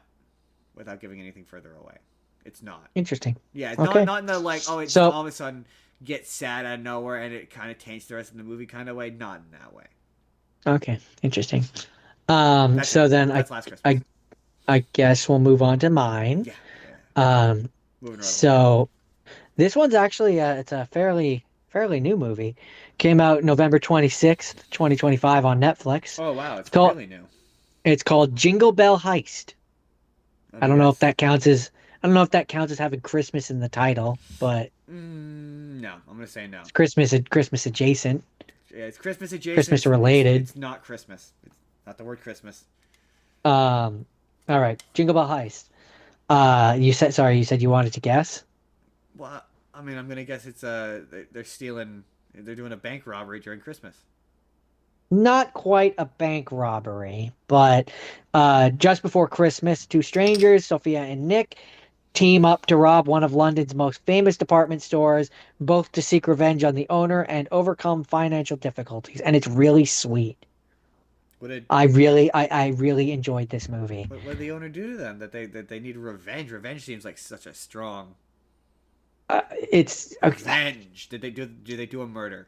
so see, no, but he did screw them both. Um, In the fun way?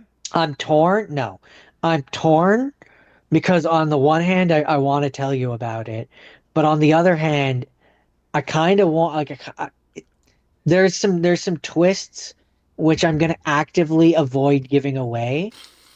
All Um, right. Good luck. because one day, like next year for Next next year, Christmas, maybe next year. next Christmas you might want to watch it, and I don't want to give it away. But also you might forget it by then. But you have a better memory than me. Good chance I'll probably forget it by then. I guess I'll ask you. Do you care? No, I don't care. Okay. So the reason why both Nick and Sophia want revenge is because Nick sets up the security system for this big department Wait, store because like Saint Nick? no, like Nick. Oh. He's a guy named Nick. Does anyone call him Saint Nick? Is that like a No. joke at all? No. He sets up a security for this big, like super big department store It just for this seems like with a name like very Nick. expensive guy, very rich guy who could have afforded to hire like a team, but was cheap and so hired a singular guy and then screwed him. So what you end up finding out basically the entire good chunk of the movie we think that Nick actually did the crime that he's accused for of robbing this department store and that he is back to hit it again to get revenge because the getting caught and thrown in jail for all that and losing his daughter and all that having to have supervisions and stuff with his daughter but we end up finding out that the department store owner would make it look like stuff had been stolen. Oh, it's insurance fraud. Yeah. Ah. And then would blame whoever was most convenient. So at the beginning of the movie, Nick convinces Sophia via various means to try and steal some money out of the safe. And then she does try, and it's like all the merchandise and all the stuff that they're trying to steal is already gone. And then the owner, blames it on the security guard and frames the security guard. And so they are like, well, we have to go in and steal this money because he's a dick and he deserves it. And for Nick, his reasoning of why he wants to steal is because then he can set himself up with a life where he can afford to take care of his daughter and his ex-wife, and he can prove his innocence. And Sophia, for the longest time, the movie makes us think that the only reason that she wants to steal the money is to get enough money to pay for her sick mother's. It's essentially supposed to be like cancer, I think, or it is cancer. Well, Pay for her essentially, like treatments. cancer and cancer are two completely different things. I just don't remember. This was at the beginning of the week. I don't remember if they specifically call it cancer. I'm pretty sure they do specifically call it cancer. My bonitis. And so she wants to go and steal the money, but then we also find out over the course of the movie that um Sophia's father was like this rich guy who she only met once when her mother took her to meet him, and he was like, "Oh, Snap. I don't have a daughter." Store owner is her dad.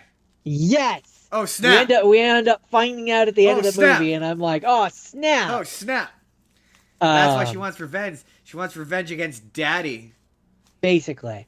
Daddy won't be very Amongst happy other about this. that and because she wants money for her sick mother, but Oh that snap! that was an underlying reason of why she was working because she was working at the department store. Oh She shit! was there. She was their inside man, basically. I understand. And yeah, no, it's a lot of fun and it's really cute and there's some really sweet scenes. Um, and it takes place, at Christmas. It does. So it's Does Christmas play a significant part in the plot or story, though? Not really, other So than it's it kind of not a taking place. Christmas movie. I'd call it a holiday movie. All right, it's not. Jordan, our That's kind of my thing. That's kind of my thing here is like, our Christmas if it's special not a is Christmas movie, it's a holiday movie. our Christmas special movies are. I mean, we're we're all for one at this point, right? A lot of our movies are. We're 0 for 3 at this point, I think. I don't think no Oh, yours. We're 1 for 3. we're 1 for 3 because my first one was Christmas. Yours was not. Yes. Yes. Yours was not. I feel like we're really gonna have a theme here, I Justin, feel with like mine. actually no. There's a couple of mine that I will definitely say are Oh, there's a definitely couple of mine, not but Christmas there's movies. definitely a good chunk of them which I don't Uh, think it is. okay, my next one. So I did a lot of. This is one of those weeks where I did a lot of swap outs. I swapped out a lot of times, and this was one. I got about 10 minutes into Jingle Bell Lane or Candy Cane Lane, and I was like, I think I did this last year. So I swapped it out for Christmas Vacation, National Lampoon's Christmas Vacation, and I had never seen this movie before, and I learned a number of things from watching this movie. Number one, this is the third one. Okay. I I feel there's like that was supposed to be like a big reveal, and I was supposed to go like, well, no, it's but just it made you me obviously rethink. know about National Lampoon's Vacation, right? I By vaguely by reputation.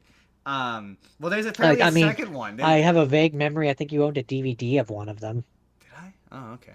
This one, Maybe I I'm didn't thinking know of a that there was a different thing. second one. It was a cartoon. Oh no, this is different. But I didn't realize there was a second one called European Vacation. I was like, oh, there's a second one. Anyway, so when I say that, there's just certain things in this, like jokes or references, or like that feel like, oh, yeah, this is the third one. Callbacks. Yeah, callbacks. So this stars Chevy Chase, and he is a dad. Oh, the other big thing about this is I watched the remake.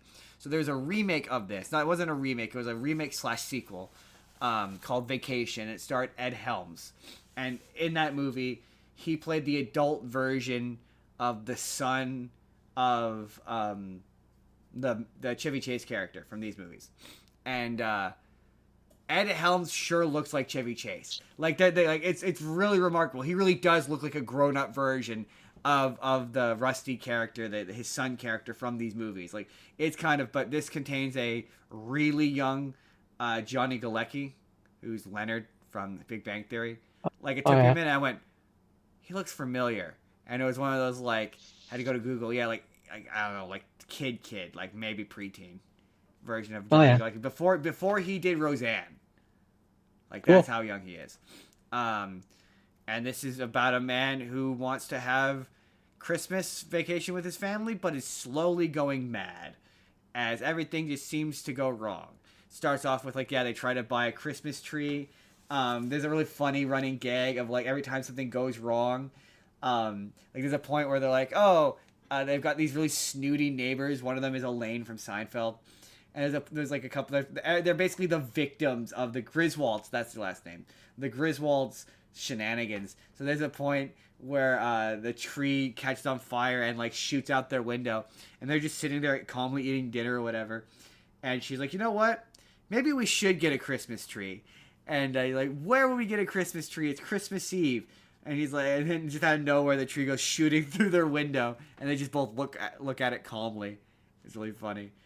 And yeah, so his family, the Chevy Chase's family comes to stay with them, whatever, and the his brother is played by Randy Quaid, as like kind of like a drunk kind of guy who's having a bit of financial trouble, and so his nieces and nephews all think that Santa Claus isn't coming because their parents have told them, oh, Santa Claus might not be coming, so he tells them that he will and we'll take care of you, whatever. And he keeps emptying his sewage into their drain, and he's like, no, you don't do that. If you do that, it's going to create a bunch of methane gas, and if you light a lighter or light a match, it's going to blow everything up.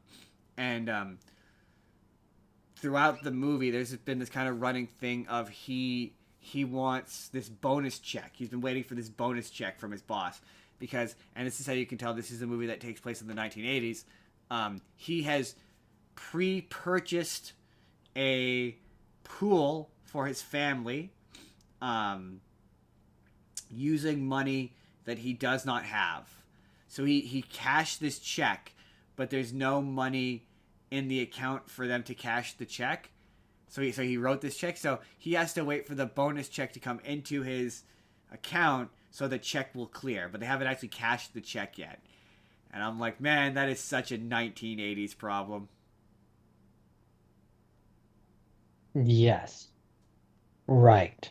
So, the checklist. Yes. Name of the movie. Christmas Vacation. Check. It's very much about Christmas. It's about... Takes place during Christmas? Very much so. It's about him. He wants to Check. put on the perfect Christmas for his family. I'm going to look... Sorry, hold on. I'm going to look up the actual character's name. National Lampoon's Christmas Vacation. Oh, yeah, there's a funny bit where he's trying to, like, hook up all the lights or whatever, and it, like, illuminates the whole neighborhood. Clark Griswold, that's what it is. It's Chevy Chase who plays Clark Griswold, and he's just this, like, seemingly nice guy, affable guy, who, like, as the movie goes on, gets more and more, like, shit on, and then at the end of the thing, he just, like, loses it in a freak out I would characterize as perfectly reasonable. I mean, that's fair. I understand. I get you. Sorry. I'm just, one of the movies that I picked this week, which you saw me watching, I'm just like, I don't think it's a Christmas movie. And then I'm kind of just trying to read about it, and I'm like, was it ever intended to be one? And I just don't think it was. But we'll get there. Soon. I'm just trying to see if there's anything else I wanted to say about...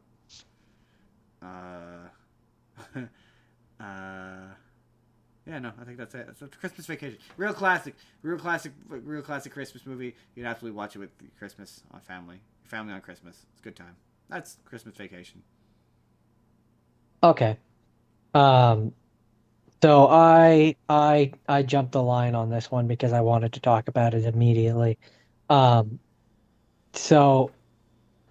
this movie is called Nutcrackers, and it's got Ben Stiller. It came out in 2024. And so I don't think it has any of the conditions to make it a Christmas movie, because as far as I could tell and remember, it doesn't take place at Christmas.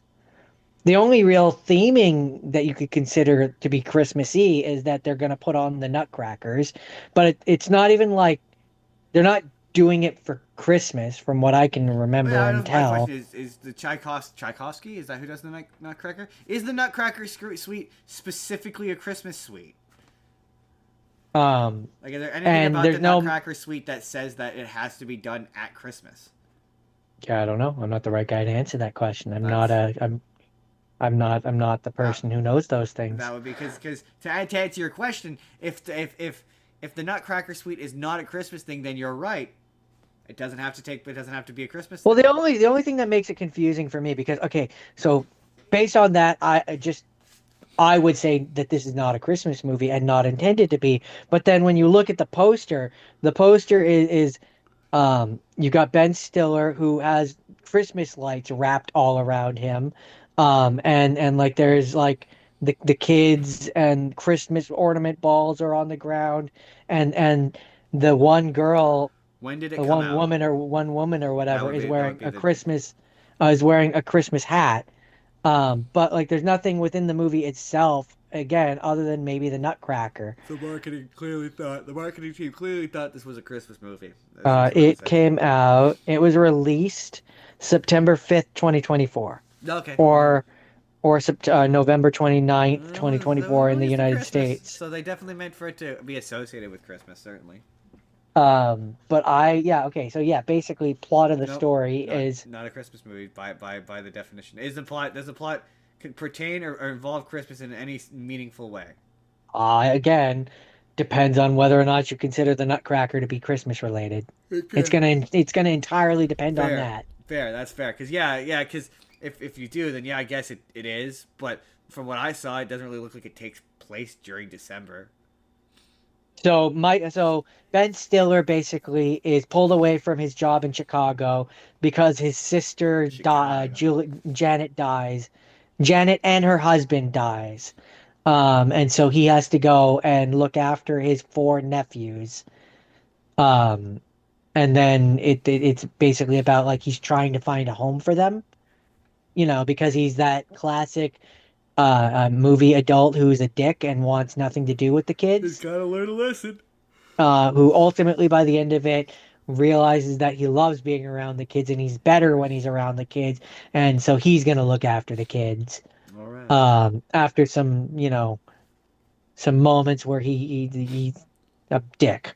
But yeah, and so along the way, We learn a lesson or two. he one of the kids has written the better Nutcracker, and so he's like, we're gonna put on the Nutcracker, like we're gonna do your better Nutcracker, and like that's gonna help basically show that you guys are really special and help you find someone who will want to take you Be a guys in, nutcracker. I understand. who will want to take you guys in and basically be foster parents for you. Gotcha. Because he doesn't want to stay and do it. Gotcha. Um, and so Because he that's where I sucks. say again, unless I missed something, there doesn't really seem to be like it doesn't seem to take place at Christmas. There's So weird. no I don't remember seeing any like Christmas tree or baubles or lights or anything that really made me associate it with Christmas. And like when they're doing the performance, to my recollection, they're not doing it as like a Christmas performance. It's supposed to be like at a memorial to their parents who have passed away kind of It's at a scenario. mid-January performance. I don't think they really say what the date is. All right, Jordan. Although it does say during the credits, the family is shown opening presents on Christmas. All right, Which I guess maybe I didn't see that scene. Jordan. Is that it? So I guess that's the link to Christmas, All I right. guess. I guess. But I guess by our standards, no, it is not a No, it Christmas does not movie. meet the three criteria. So, Jordan, my next one. I'm officially saying this without question. This is not a Christmas movie. Without even checking it Well, against the okay. criteria. All right, we can move on then. It's not a Christmas movie, Jordan, because it's a Hanukkah movie. Oh, damn. This is You completely went outside of the conditions of what we were doing. this is Eight Crazy Nights. Oh, that Adam Sandler one that's animated. That Adam Sandler one that's animated. That's kind of a bad movie. Kind of. Okay. Here's the thing, right? It is a mid to late 2000s Adam Sandler movie. So it has all the shit, has all the bad fart jokes, all the bad jokes. Rob Schneider plays an Asian man for some reason, for no other reason than for him to do a hackneyed Chinese accent that sounds bad, and it's very obviously Rob Schneider. Um, uh, You can do it. Give him the 10-second Frencher. so this okay. For most of this, I couldn't figure out why it was animated. Like this looked like it was a live action script that got turned into until about okay. We'll do the plot. So, Adam Sandler is Adam Sandler, and he Like sucks. he's actually Adam Sandler. Well, no, he plays a guy named Davey, but the way the character's animated is animated to look like Adam Sandler. So he's Adam Sandler, and he sucks, and the town hates him, and everyone hates him, and he gets really drunk, and causes a bunch of destruction while singing a song because this movie is also a musical for some reason, and gets arrested and gets put on community service where the coach from his childhood basketball team, who the character's name is escaping me at the moment, volunteers to basically take him on, and he's like, you can come serve out your time by helping me coach this team of kids basketball, and if you fuck up even once, you go to jail for 10 years. And Whitey, that's the character's name. Whitey is the most annoying. The character's voice is like the worst kind of squeaky Adam Sandler character voice you can possibly imagine, and he's footed, so his one foot is shorter than the other. He's got like a hairy back. He's got this really squeaky, annoying voice, and nobody likes him. And he's annoying. The character is annoying. The character has multiple musical numbers where he sings, and they're screechy as hell, and they all sound bad. He's got at least 2 or 3 of them. He's got one about something about like fudging the rules or following the rules or something that is particularly terrible. It sounds horrible. And the funny bit is anytime Adam Sandler's character sings, the songs are actually kind of a bop. Like, some of the music is actually kind of legit good. But the whole bit is, and he's also got an equally annoying sister who has a voice that is basically a more annoying version of Jill from Jack and Jill. Not possible. There can't be a more annoying version. I'll show you her voice and you can tell me whether or not you think she is equally as annoying or more annoying. But Future Justin, put it right here. I'm gonna put it in. I'm gonna show you Jordan later. Anyway,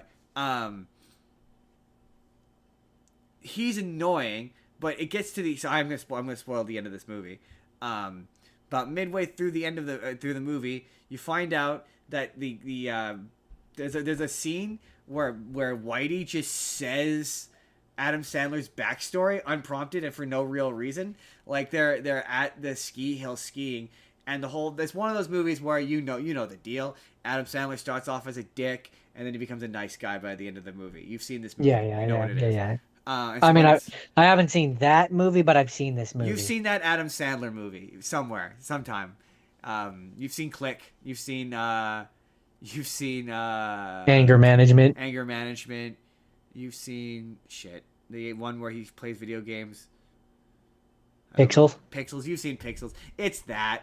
There's the point where he's starting to become a nice guy as he bonds with a young kid and his mom, who is his love interest from when he was a kid, and they're skiing or whatever. Oh yeah, he's gonna bond with her all night long. And so Oink. it hits the point where he's starting to get along. His trailer. He's gonna bond with her for 8 crazy nights. Wink. There's a point where he's living in a trailer for the beginning part of the movie. There's a part where his trailer gets burnt down. He goes to live with Whitey, and he starts to bond with them. And so they're skiing. Just can't take it seriously every time you say Whitey. When they're skiing, Whitey out of nowhere just reveals Adam Sandler's backstory to his sister, and even though Adam Sandler's like, yeah, please stop that. Like, this is making me uncomfortable, and he just continues on. And then it hits the point. It's one of those scenes where he stops the story, and the sister's like, "No, tell me more. I want to hear the whole story." But it's weird because like there's a running gag that they're not Jewish, but they have the Jewish stereotype voice. It's really weird. But they make a point to say that they're Christian. They're not Jewish. But anyway, so it turns out that Adam Sandler's backstory is the reason why he's such an asshole is because when he was a kid, he was in the middle of playing the championship basketball game, and right as he wins, he finds out that both of his parents died in a car crash. Oh, that's dark. That's what I said. I was like, "Holy shit, that's so dark!" Like, especially for an Adam Sandler, an animated Adam Sandler movie. I'm like, it's so dark. And then it turns out that he's an asshole because he never emotionally reconciled with the fact that his parents are dead. He never had a moment where he breaks down and cries. So a major plot point of this movie is Whitey and Adam Sandler love hanging out at the mall. And it's got just a bunch of mall stores in it. So there's a point where they hang out in the food court where there's a major plot point involving Spencer's Gifts. Like, remember the store I'm pretty sure there's still one in our local mall. You know Spencer's Gifts, the store at our mall? The one that in the back of it has the sex toys? Yeah. That store is a major plot point in this movie. For no real reason. Someone buys something from Spencer's Gifts and gives it as a gift. And so there's a scene. So after he tells this backstory, there's a whole bit where he like freaks out. Oh, and the plot of this is Whitey wants to win. Our subplot in this is that Whitey wants to win, like a patch from the Basketball Association that says he's the guy of the year, basically. And so Adam Sandler, once he tells Adam Sandler's tragic backstory, he freaks out on him and is like, how dare you tell your sister my tragic backstory? You're a loser and nobody likes you and you have an annoying voice and you'll never win Best Person of the Year because nobody knows who you are. And because you asked me the context of a certain moment, I'm getting to that moment. And so, yeah, there's a scene where Adam Sandler goes to the mall super drunk, and I sent a clip to you of it. I called it product placement. The product placement from hell. Yeah, where what was it? It was a bunch of different stores, a bunch of different food court restaurants. So Panda Express. There's a cowboy character. A bunch of different stores, but like well-known stores, are all singing to him about how he needs to have a good cry, actually. And I'm not gonna lie, it's a really dumb moment, but the song actually kind of slaps.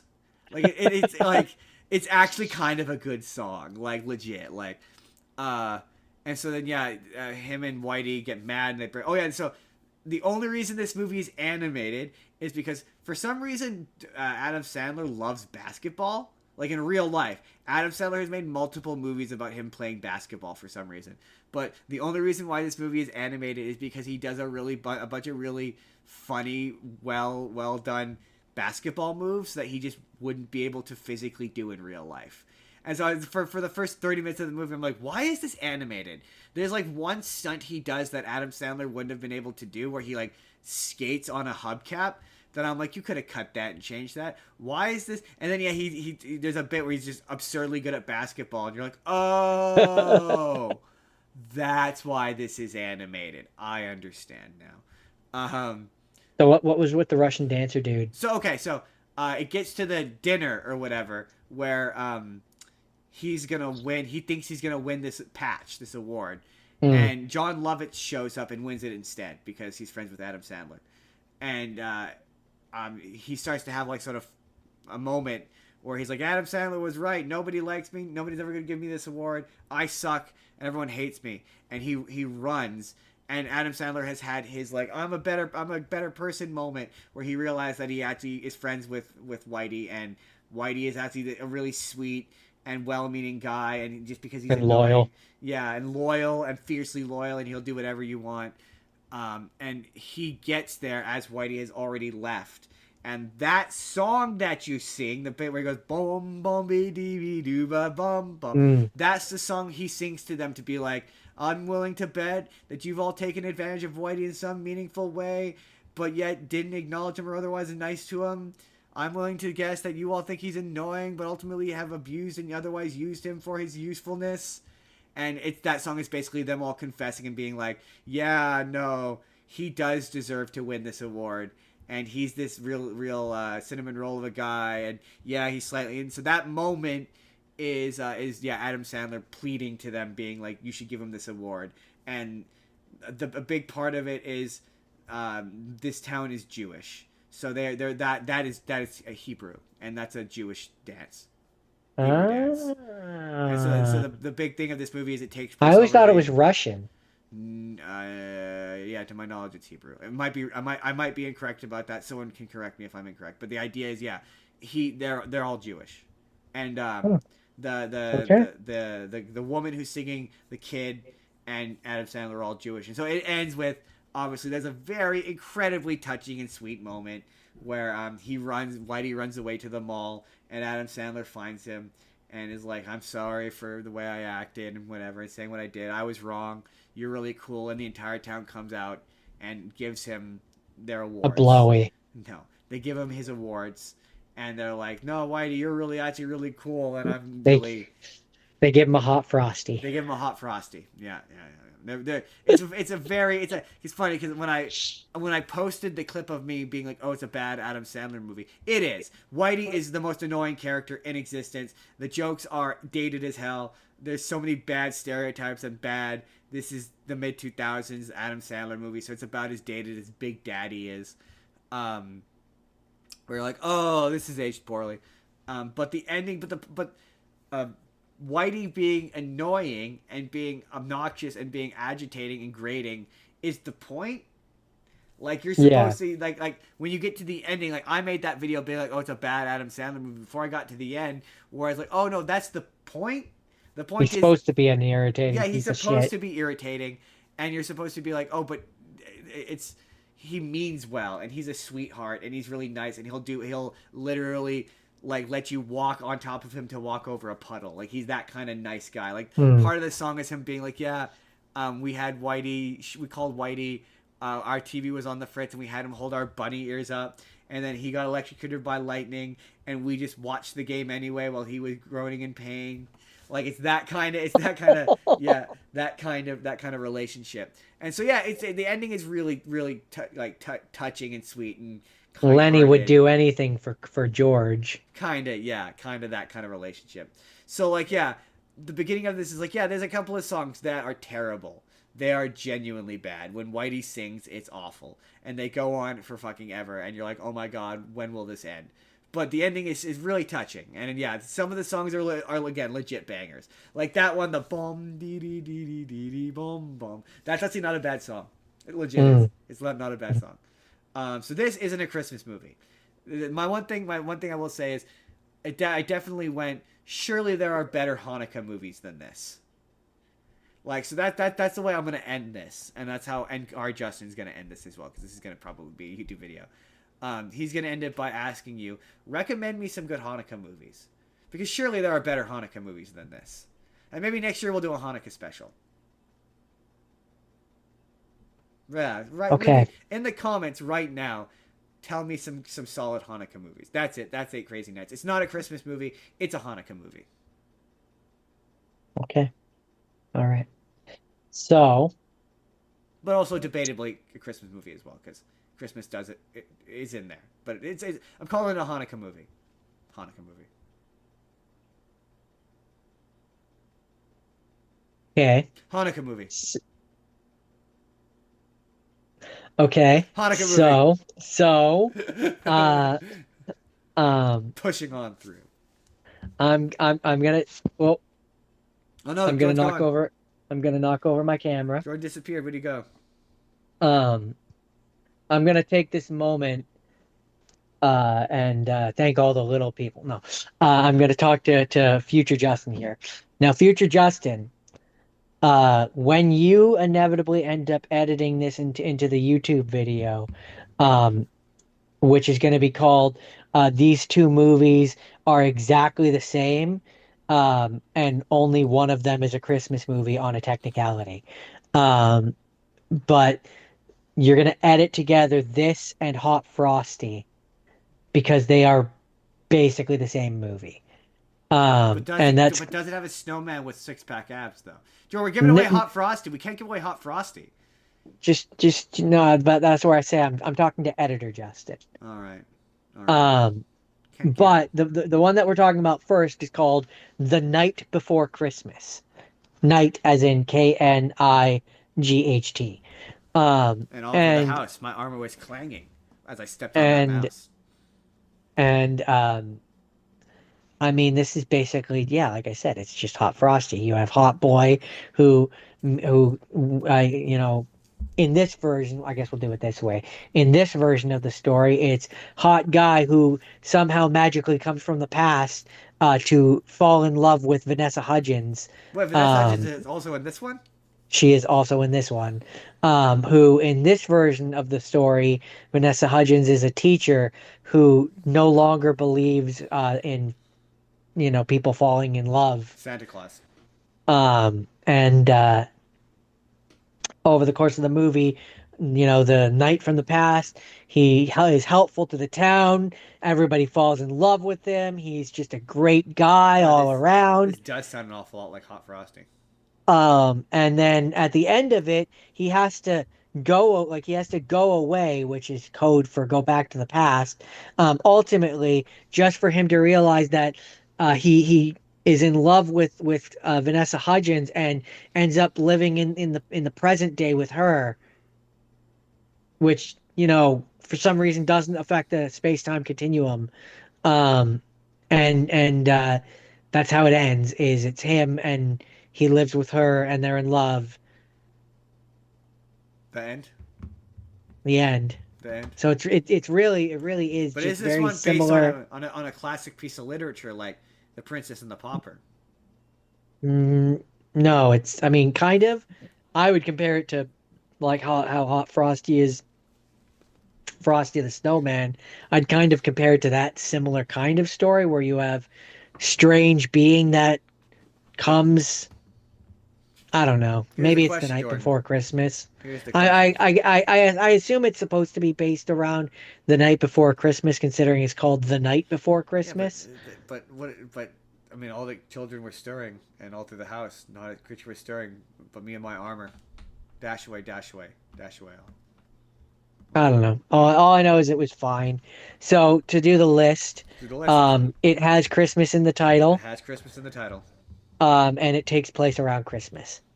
but but okay, fine. It takes place around Christmas, so it is technically a Christmas movie. Technically, Technically, are you looking for technicalities because half of your movies aren't Christmas movies? maybe, Trying to bust me on a technicality now, Jordan, because May- it does not sound like maybe. Christmas and or Jesus plays a plays a Well, it plays an does integral because it's part like to the plot. it's Christmassy. You've got all the Christmas decorations. He is there on like on Christmas. It is around or it's yeah. He has to complete Alright, his quest before midnight on Christmas Eve. So it is alright, themed around Christmas, and Christmas is in the title.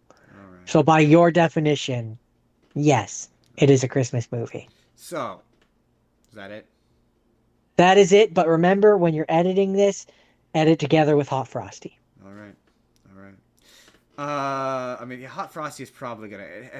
It's probably gonna be a video called "Too Hot for Hallmark," just because I like that slogan. It was just so good. And Jordan, it's not too hot for Hallmark. But you Anyway, gotta you gotta combine it with A Night Before Christmas because they're the same movie. because they're the same movie. Certainly, when it becomes some form of a video, whether it's a YouTube short or part of the YouTube video, I'm definitely gonna put a clip of Hot Frosty in there so that people can see they're the same movie. It's the same movie. It really is. Jordan, my I next mean, one. same movie with same present, different packaging. It's the equivalent of your mother got both you and your brother the same gift, and your wrapping paper has Spider-Man on it, and your brother's wrapping paper has Wolverine on it. But you're ultimately getting the same present. Would not know what that's like. Jordan, Yeah, no idea what that's like, right? you can't do Uh, Christmas. You can't do a Christmas special without doing at least one version of A Christmas Carol. And so that's fair. I opted to, and I think I swapped this out for something else. I think maybe I didn't. But so this is Scrooged. Now I have an interesting theory about Scrooged that might surprise you. Now Scrooged is exactly what it sounds like. It is A Christmas Carol, but the difference is he is not Scrooge. I don't remember what the actual character's name is, but it stars Bill Murray. And the thing But I but the important question is, does someone get Scrooged over? yes, they do. They very much get Scrooged over.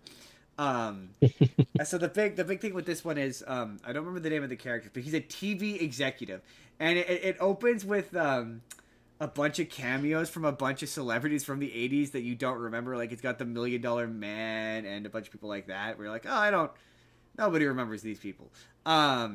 I don't because I don't remember their names, but in the moment it was funny. Anyway, he is an asshole, and he wants to do a production of A Christmas Carol on Christmas, and nobody wants to do this, but he's gonna do it anyway, and he's a real asshole. And much like every single version of Christmas Carol, he has a love interest from his past who comes back into his life, all while he goes through A Christmas Carol. But the difference between his version of A Christmas is he comes back to the present day, and he's like it looks like he's gone insane. Or he comes back and he's like, "Oh my, what's happened? I just went through the Ghost of Christmas Past," and everyone's looking at him like he's crazy because he's like freaked out because he's seeing ghosts.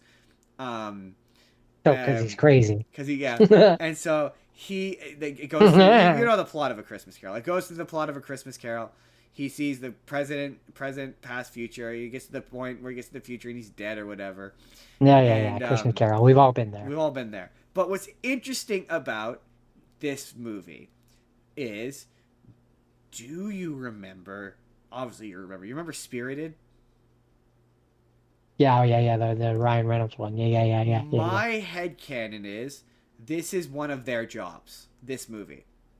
Interesting. Because the reason why I say that, and I think it's a Christmas present and a Christmas past from before the Will Ferrell and whoever was Christmas past in that movie. I think it's their group that did this Christmas haunt, because the ghost from Christmas Future looks just like the one from Spirited. Interesting. So I don't know if that's a reference to this movie. Like, I don't know if that movie is meant to be referencing this movie. Which came first? Oh, this well before it. This Oh, is from okay. like the 80s.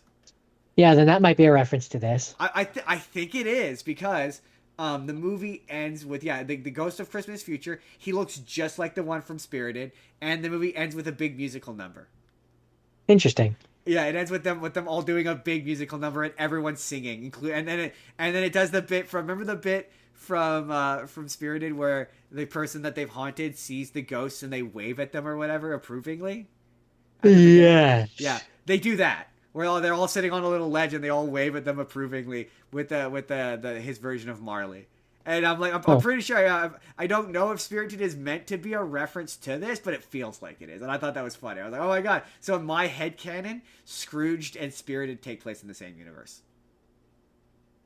I understand. But it's really funny because, yeah, it ends with Bill Murray doing the like. So sorry, I should say another big plot point in this. So obviously you're Christmas Carol. You're like, who's Bob Cratchit and who's who's the different analogs for which characters. And so he, very similarly to Spirited, in fact, which it makes me wonder if it is reference to that, but. He's got an employee who works for him, a black lady played by Viola Davis, I think. And she's got the Tiny Tim who won't speak. He hasn't spoken since he saw his dad die, and he's very sad and very sick and going to the doctor, whatever. But he also has another employee played by, I can never remember the stupid actor's name. It is kind of, I don't think they would appreciate you calling them stupid. He's very smart actor's name. I can never remember his name. Is it Bob? It is not Bob. You know him, you just don't know him by name. But when I tell you who he played, he's in Hercules. I mean, there's a lot of actors. in Hercules, he is the purple one. Oh, he's Pain? No, Panic. Panic. I can never remember which. Bobcat Goldthwait. He plays. So there's a he's a employee of Bill Murray who stands up to him and says he shouldn't do this thing, which doesn't matter.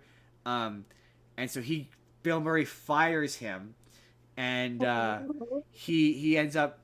You don't see him for the rest of the movie, and then at the end of the movie, he showed before he goes through the Ghost of Christmas Future bit. He shows up with a gun and tries to shoot Bill Murray, and is like, "Thanks to you, my wife left me, and I'm now on the street, and I'm homeless, and I'm depressed, and I'm mad. And I'm gonna take it out on you, and I'm very, very drunk, and I'm gonna shoot you." And as he's trying to shoot him, that's when he does the Ghost of Christmas Future bit, and he comes back, and he's still pointing the gun at him, and he has his like, "What day is it, sir?" moment, and it looks like he's gone insane. Like, he just looks like he just looks like he's running through the hallways of the television station, being like, "We're doing this presentation on Christmas. That's awful." And he does this speech about how he's had this change of heart or whatever, and on television in front of like thousands. He says millions, but I'm like, dude, this is a locally broadcast program. They're not seeing it across the country. Anyway, it just looks like he's lost his mind. Like, he just looks like he's pulled as far from all of his employees' perspective. It looks like he's had this like weird emotional breakdown, and he's just gone completely nutso crazy. It's really, really, really funny. Um, yeah, it's all right. As far as Christmas Carol adaptations go, it's not my favorite. As far as alternate Christmas Carol adaptations go, one that are trying to be spirited is still my favorite. That is an absolute travesty that movie is trapped on Apple TV. Yeah. It went to theaters like last year, and I almost suggested watching it in theaters because it's so much fun. This is not as good as that, but this is as far as adaptations of the one thing I did realize though is I look, this is gonna come with an asterisk of I still love Bill Murray. Don't get me wrong, but like I don't understand how him getting women in movies is unbelievable. In this one in particular, because like, look, hey man, everyone's got a type, no judgment, but I just don't think he's like a super duper handsome looking guy, and I just don't think he's like. No, but he's got that self-confidence swagger, But Justin, which he some ladies doesn't. just like. Like particularly in this one, like even when it's at that point where he's supposed to be nice, you're just like he's not really all that charismatic, and I can't. Maybe I'm gonna have to do a pick an actor where I do Bill. You know what? I might have to do Pencil it in. pencil it in. You have to do a Bill Murray pick an actor where I'm like, because it's just the past 3 times he's popped up when I've done him on this show, he just doesn't have a ton of charisma, and I end up finding myself being like, why did I ever like him? He's just not very likable in any of these movies I've seen. So like, yeah, I might have to go pick an actor and watch some of my beloved Bill Murray movies that I love. He's always an asshole, and I just always find women finding him like attractive unbelievable. Like even at the, like, cause they obviously they do the bit where like he's like they do the Ghost of Christmas Past bit, and it's supposed to be this is the point where he's nice but he becomes jaded, but like this version of the character, he's always an asshole. Like he's never like a nice guy. He's always kind of an asshole. And so when it hits the pit where he's supposed to be acting like a Scrooge, he's not really acting all that different. And I don't know if that's like I say if that's a Bill Murray thing or like yeah maybe I misremember Bill Murray and my love for him. I don't know. I don't want to have a bunch of angry Bill Murray fans come at me. I understand. It is Christmas. That is Scrooged. So, my last rapid fire is definitely a Christmas thing. It's gonna pass all of your standards. I'll be the judge of that. It's called Noel. That's true. It does have Christmas in the title. Noel, Christmas. Noel is French for Christmas. So no, Noel, Christmas isn't in the title, but no, it is. It is. Noel. Can't believe there's Noel. I climbed all the way up here, and I'm mad. Can't you tell? Now I can put that clip in. You feel good about that? I did because I remembered the lyrics. So this movie is Anna Kendrick. It stars Anna Kendrick, Bill Hader, Kingsley Ben-Adir, etc., etc., etc., etc. I heard you say Ben Hader, Bill Hader. Is he her brother? Yeah. Oh, okay, he's the idiot brother. Okay.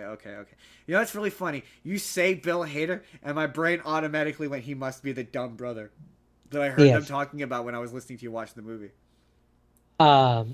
So basically, the premise of this movie is... Wait. I want to guess. She wants to be Santa, and he doesn't want to be Santa. Basically.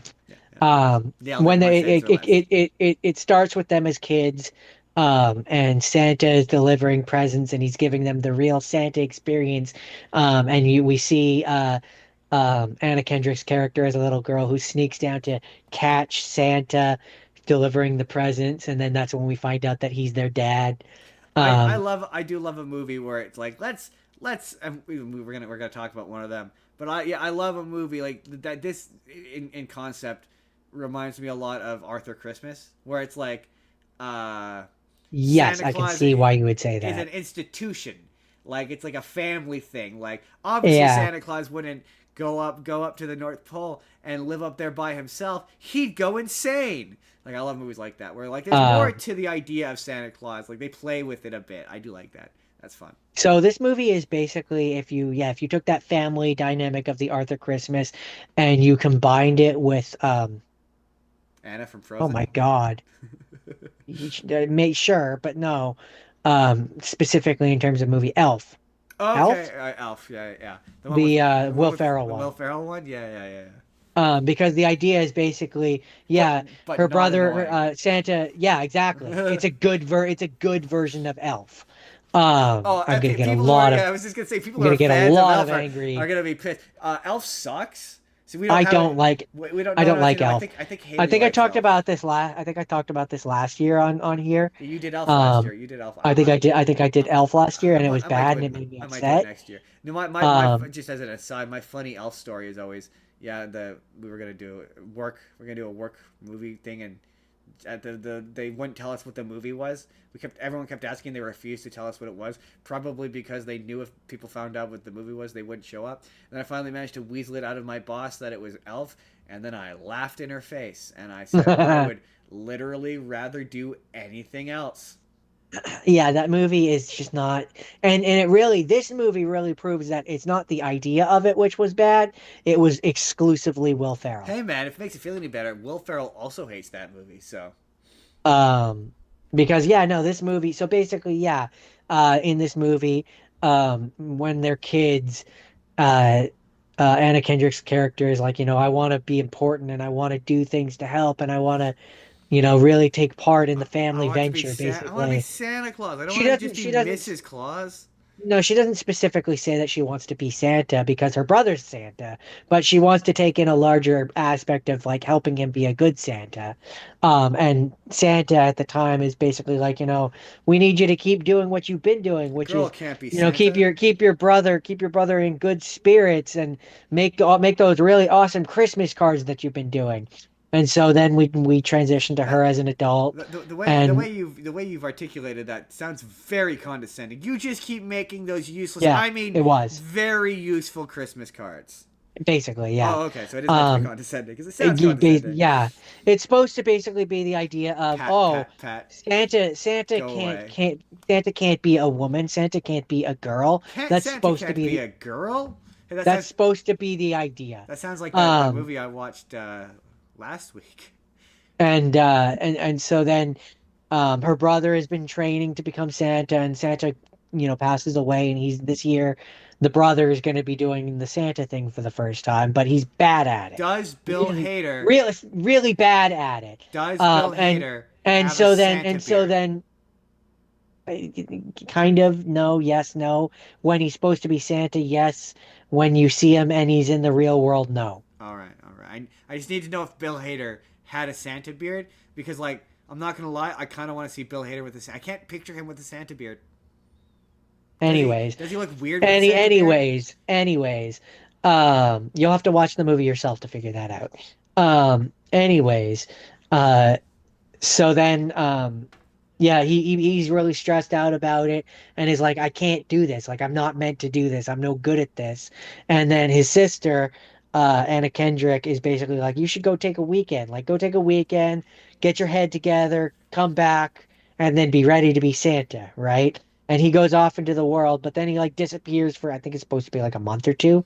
So like, And then everyone at the North Pole is freaking the fuck out because they're like, where the fuck is Santa gone? And so then because they don't have a Santa, the next in line who would then be the Santa, who is a boy, their cousin comes in, and this is where it's like he basically becomes like Jack Frost from the third oh yeah, Santa Claus movie where like or he Robot Santa he from the wants second one. to yeah, where like he wants to deliver it via like Amazon because they don't have a sleigh because Anna Kendrick took the sleigh to go find the brother, so they don't have a way to deliver the Capitalism is the presents. bad guy. And then he's like, oh, looking at like through the algorithm has decided that there's only 2,148 good children in the entire world, and meanwhile, Well, Mrs. this Claus, really the does mom, remind me of Arthur Christmas. the mom is like no, there's more than that. You can't judge a child for being bad for not flossing their teeth. Sure Like you that's can. insane. Floss your teeth better, kid. Cole. Um and so then over the course of the movie, yeah, you have Anna Kendrick as the daughter of Is it a um musical?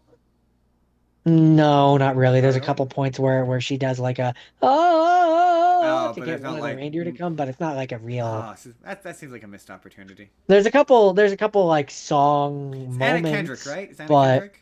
yeah, it's Anna Yeah, Kendrick. does seem like a real missed Um, opportunity. um, but it's really cute, and like there's a lot of like yeah, fish out of water. This is where I compare it to Elf, where it's Yeah, like she's in the real world, but she's only ever lived in the North Pole, yeah. and you have that I was kind willing to of take it Enchanted, dynamic. Enchanted as well. Yeah, but it's Christmas themed. Well, yeah, Enchanted, but it's Christmas. But just in terms of premise, it reminded like the Yeah, woman. Yeah, I could see the comparison. I hadn't actually thought of that one, but I could see the it comparison. sounds like Enchanted. Um, and then yeah, Yeah, this is there's a a Christmas movie. detective. There's no really debate about this. This is definitely a Um, Christmas movie. there's a detective dude who helps her find her brother who like they're the like it gives you like the oh are they going to end up together or aren't they, and then at the end of the movie she and the brother go back to the North Pole just so the brother can be like yeah, meanwhile there's certain tenets of Santa Claus which they have said like Santa Claus can understand any language, That makes like sense. any kid, any I language. like that. That's And cool. she over the course of the movie, like there's a point where there's a little girl who's been doing sign language, and Anna Kendrick doesn't know sign language, but she just understands sign language. Oh, interesting. Or like there's a point where one of the kids is speaking I think it's like supposed to be Hindu or Farsi or And she just something, understands it. and she just understands him. I'm And guessing she that doesn't means understand why he does. And the brother, who is also there at that point, doesn't understand. because So he's like not Santa we're Claus, and she's becoming Santa Claus. yes. Does she grow a So Santa beard? no. Oh, does her hair Um, at least go uh, white? no. Oh, So one of the things too is with the Santa outfit is it it doesn't fit you until you're ready, basically. Like um, until you are ready for to be so it Santa. ends with a woman can be Santa Claus. Yeah, because the brother and the sister go back to the North Pole, and there's like the whole council of elves or whatever, who are like, oh, Santa has to be a guy. Like Santa can't be anything other than a Late guy. first And century then sexism. I'm kidding. and then he what's his name? Bill Hader goes back with the sister Anna Kendrick and is like, she is clearly meant to be Santa Claus. Like she's just way better at this than me, and she's always wanted it And I'm more. just gonna be real with you. And I then hate being Santa. and the elves and the elves like one of the elves is like, looking at the old ancient rules, there's nothing here that says a woman can't be Santa Claus. And they're like, well, okay then. And they all pretty immediately accept the fact that she's Santa Claus. And but she still has like this like this moment of like, oh, what if a kid wakes up, sees me, and is like, you can't be Santa Claus, Magic you yourself a can't. beard and be like, oh ho ho ho, or you know what? You No, don't even need no, to waste magic. Just buy yourself a fake beard, and you can do like Five Nights no, at Freddy style when no, the kid looks at you. Hold on, let me cook. Let me cook. Five Nights at Freddy style when the kid sees you, you just turn and you put the fake beard on. The kid's gonna be half asleep. They're not gonna notice. You turn and you go, ho ho ho, back to sleep, child. Look, if Cindy Lou Who, Jordan, hold on, let me finish. If Cindy Lou Who can believe that the Grinch, who very clearly was not Santa Claus, is Santa Claus, we can convince children that Anna Kendrick is Santa Claus. I've cooked. That was me cooking. So Uh, what ends up happening is because I'm not wrong. earlier in the movie, Anna Kendrick ended up at this homeless shelter, which had a bunch of kids who weren't gonna, get anything for Christmas because homeless shelter. And so there's a point where she's Santa and she's delivering presents to the homeless center, and the little girl who had spoken sign language with her wakes up, like is there and wakes up and sees her as Santa and is all like hello Santa, Merry Christmas with her hands. And uh then the rest of the kids in the homeless shelter all wake up and they're like, Merry Christmas, Santa. And Anna Kendrick's character is like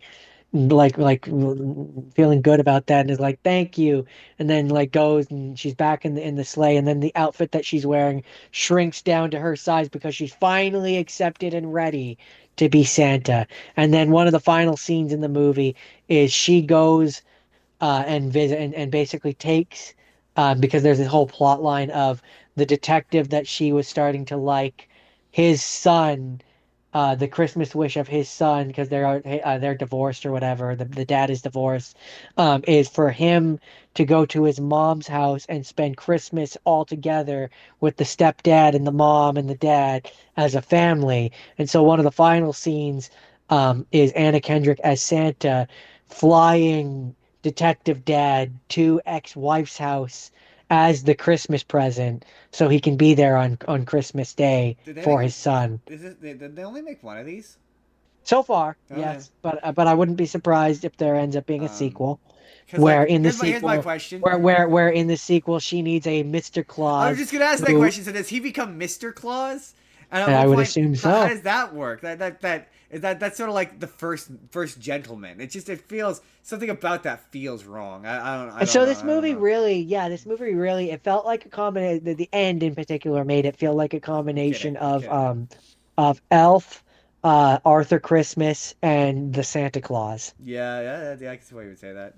Feels So like a combination of the three. okay, But to Jordan. wrap it up, um, Noel, which I'm pretty sure means Christmas, Yep, yeah, French for um, Christmas, definitely takes place at Christmas. and it involves Santa Claus in a And significant it way. involves Santa Claus in a very significant way. So Yep. it is, I think, one of the only ones Chickeny this week check. which checks all three boxes.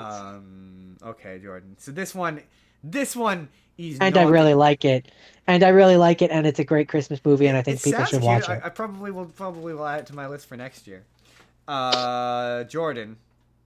This one is not a Christmas movie. Oh, it's not a Christmas movie. What the hell is it? This is a Christmas Prince 2, second Oh, Christmas Prince. snap. Now, Jordan, you did It has ask. It has Christmas in the title though, and it does. takes place at Christmas. It does So take- it's technically a Christmas movie. It takes place at Christmas, but like, it only takes place at Christmas because the first one takes place at Christmas. I'm so sorry. Riley likes this one. I'm so sorry, but just that's not what the requirements say. It only says that it has to take place at Christmas and have it in the title. But Christmas It's is so incidental to the friggin' it's plot te- of this movie. it's technically a Christmas movie. It somehow has even less to do with Christmas than the first Than a one. night? No, than the first one. Like, remember how the first one doesn't really have anything to do with the Christmas? It's really more about. I absolutely It's remember really that. more about his coronation. Well, this one is It's now, about the baby. No, this one is they're about to get married. So Oh, the marriage, marriage, right, yeah. right, So right. this is about the wedding. So it's been 2 years. So they've been engaged for 2 years, and they don't live together. She still lives in America, and they're like traveling around the world as a couple, engaged for some reason, and they've chosen to wait till Christmas to get married. So they're getting married. He is now the king, and he is trying to solve this like financial crisis in their country where like they're trying to find jobs, stable jobs for people in factories and whatnot, and they have this plan to build infrastructure to use, I can't remember what the name of the country is. I'm going to call it Moldova. I think it's Moldova. To use Moldovan companies to build this infrastructure, but Pretty sure Moldova is one from mine. Is it? Okay, well, now I'm going to Google it. I don't actually remember. As an aside, though, I do have a story complaint about the Princess Switch 2, which I didn't want to talk about on stream, but I will because it's inane and stupid. But I will complain about it off stream. That is completely fair. Maybe I could talk about it while you're looking this up. Basically, there's a plot point where the assistant to rich Vanessa Hudgens Okay, I got it. is trying to convince the poor romantic person that he's not good enough to date rich Vanessa Hudgens, and so poor love interest is like, oh, like I'm not good enough to be like a peasant can't be with royalty, and like that's a whole thing that he's going through. And I'm that like, sounds like a similar dude, point I have in this one. dude, your best friend. Yeah, but it's even worse in mine because I'm like, dude, the entire point of the last movie is your poor friend became a princess. Right? There's already a case study example of why that's bullshit. Why that's total bullshit. Aldovia with an A, no M. Aldovia, that was it. Yeah. And so now he is king of Aldovia. And first thing I hate about this book, number one, okay, yeah, it is. Not that you should that you ever need to find a movie relatable, but This movie is so idiotically unrelatable. Her problems are relatable to no one, because no one is gonna marry what is ostensibly into, like, this movie is basically about marrying into the British royal family, because he looks like Prince William. He looks like Prince William. It's uncanny how much he looks like Prince William. Like, he looks like Prince William, and he's coded as Prince William. Would you say he looks like Prince William? He does. He's coded as looking like Prince William. Like, they're meant to be the British royal family in how their appearance is. Do you agree with that? From what I remember, yeah. Yeah, right? They're like, they've got a weird, like, European Or country some name, other version. but basically they're the British royal family. All of their traditions are so similar to all of the protocol, all that. So this movie is about marrying into the royal family, and no person on the planet is ever going to experience that other than, like, maybe a select handful. So it's just not all that relatable. So all of the stuff involving her getting married and protocol, maybe it's relatable if you're a woman, to be fair. Like, to me as a male, I just did nothing. It did nothing, and it's like anytime I hear about people complain about being the royals, it's like, oh my god, you people are unrelatable. And well, that was a fun little rant. And train of thought. Where was I going with that? I had a point to that. Oh, there's weird moments where, like, they refer to their country as a kingdom, and it, like they're like 5th century monarchs. Like, there's a point where they keep calling it a kingdom. I'm like, okay, so maybe this area of land just operates differently in the modern world. Like, maybe they refer to it as a kingdom. But then the prime minister of the country shows up, and he goes, yeah, welcome to our country. So it makes them referring to their country as a kingdom weird. That is weird. I mean, here's what I'll say about that. I don't know any actual royals, like the King of England or anything. So for all I know, behind closed doors and away from the filthy peasants, they do still refer to England as a kingdom. But, like, okay, the way the movie acts, and I don't remember the first one doing this, but the way this one acts, it acts as though, like, the king is the head of government, and to be fair, he is Britain's head of state, right? But this movie acts as though he's in charge of everything, and it's 100% his responsibility to do everything, and it acts as though he's basically, yeah, like a kingdom in a magical fantasy kingdom. So, he's a king in a magical fantasy kingdom. I don't. And then hold on, let me just finish this thought real quick. Then the prime minister shows up and is like, no, this is a normal country, and we're all normal people. It's very bizarre. It makes the characters seem unrelatable.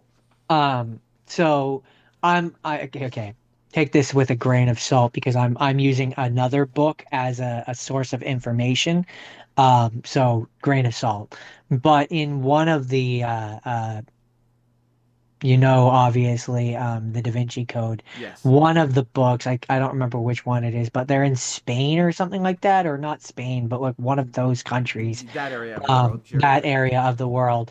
And they talk about how, yeah, there's the king.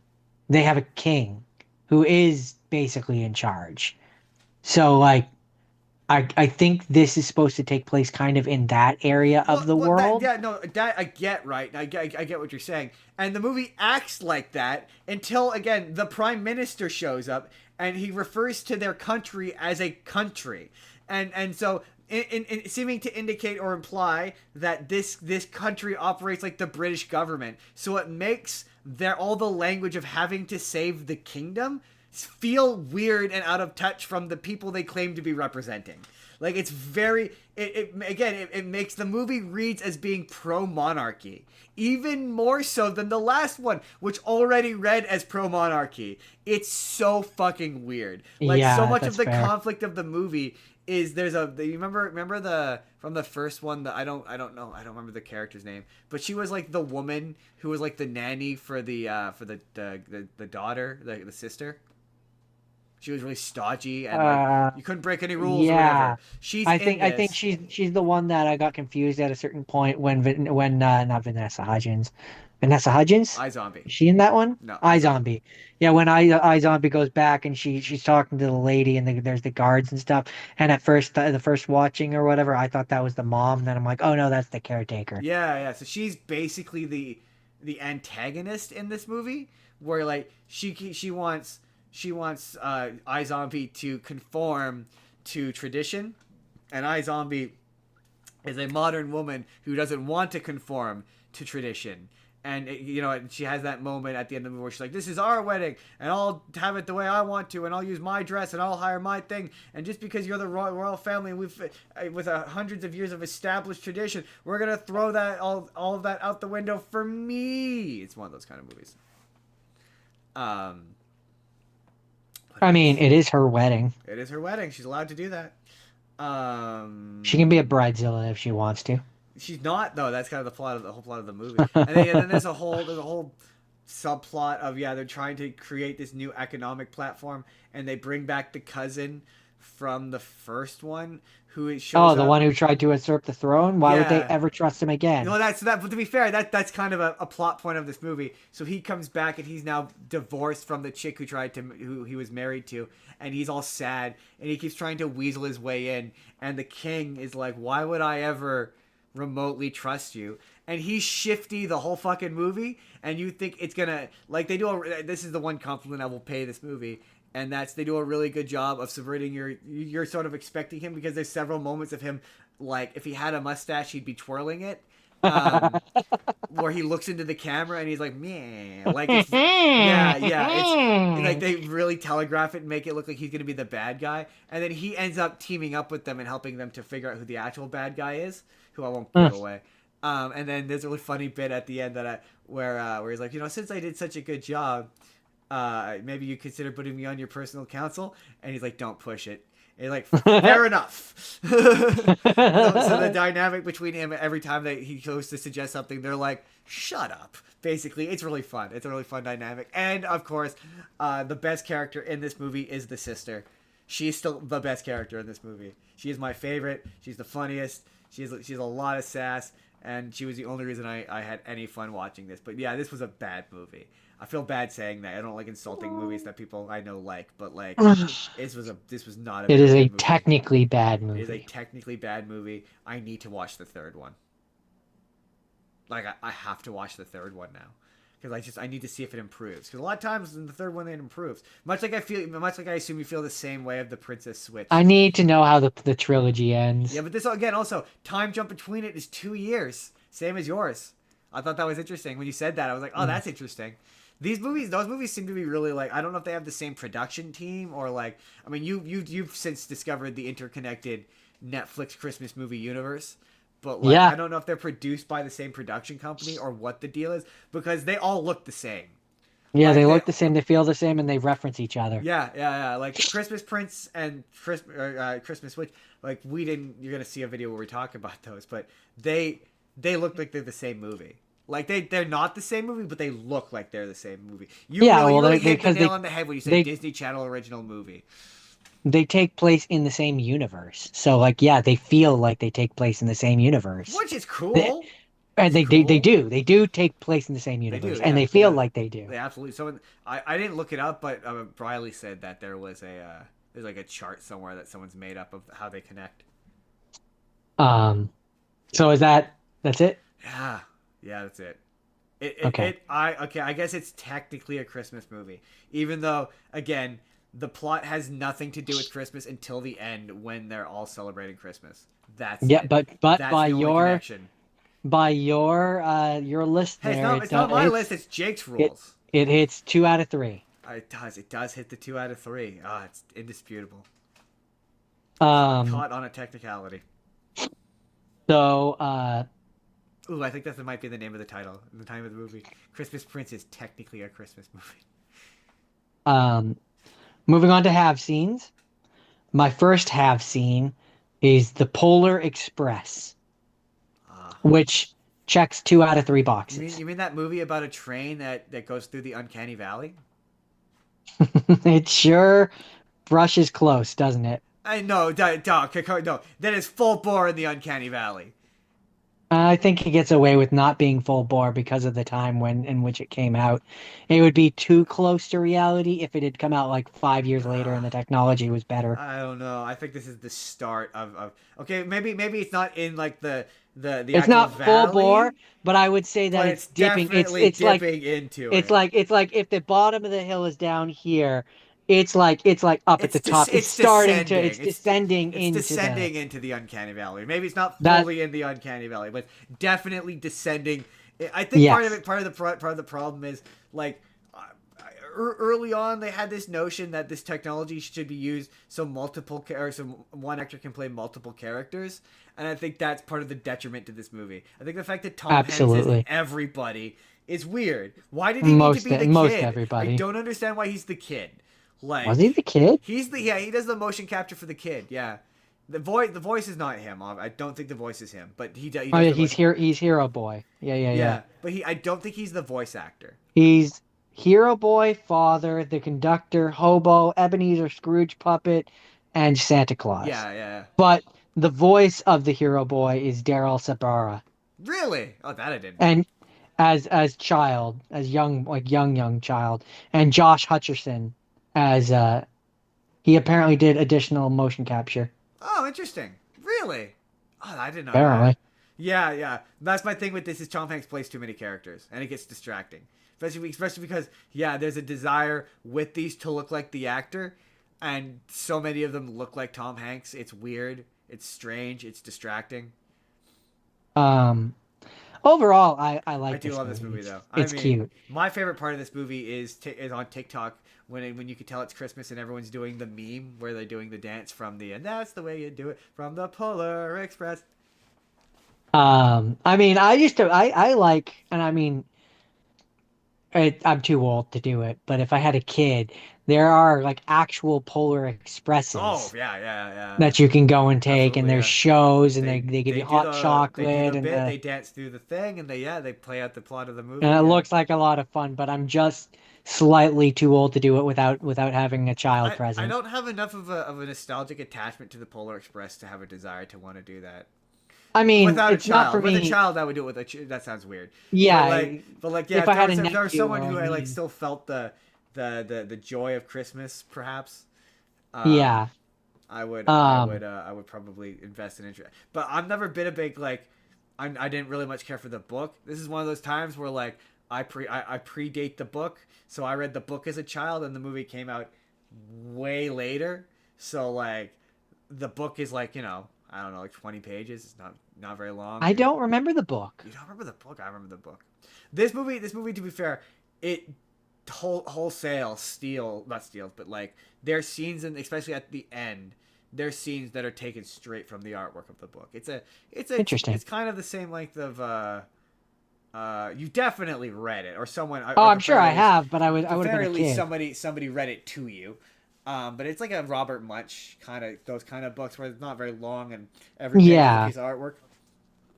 It's a great Um, book. It's a great book to read at Christmas to your kids. It's very short, great bedtime story kind of book. um, had a budget of 165 to 170 million dollars. Wildly Do you want to successful. guess do you want to guess its box I'm gonna guess office? it doubled it because this was wildly successful. 318.2 million. What was the initial? The budget was between 165 to 170 million, Okay, and the box office was 318.2 it did million. okay because you always want to double double your budget for your marketing budget, so you always want to double it. So it did okay. According to the actual written part here, it initially grossed 286 million against a record-breaking 165 to 107 million Yeah, so budget. it did pretty good.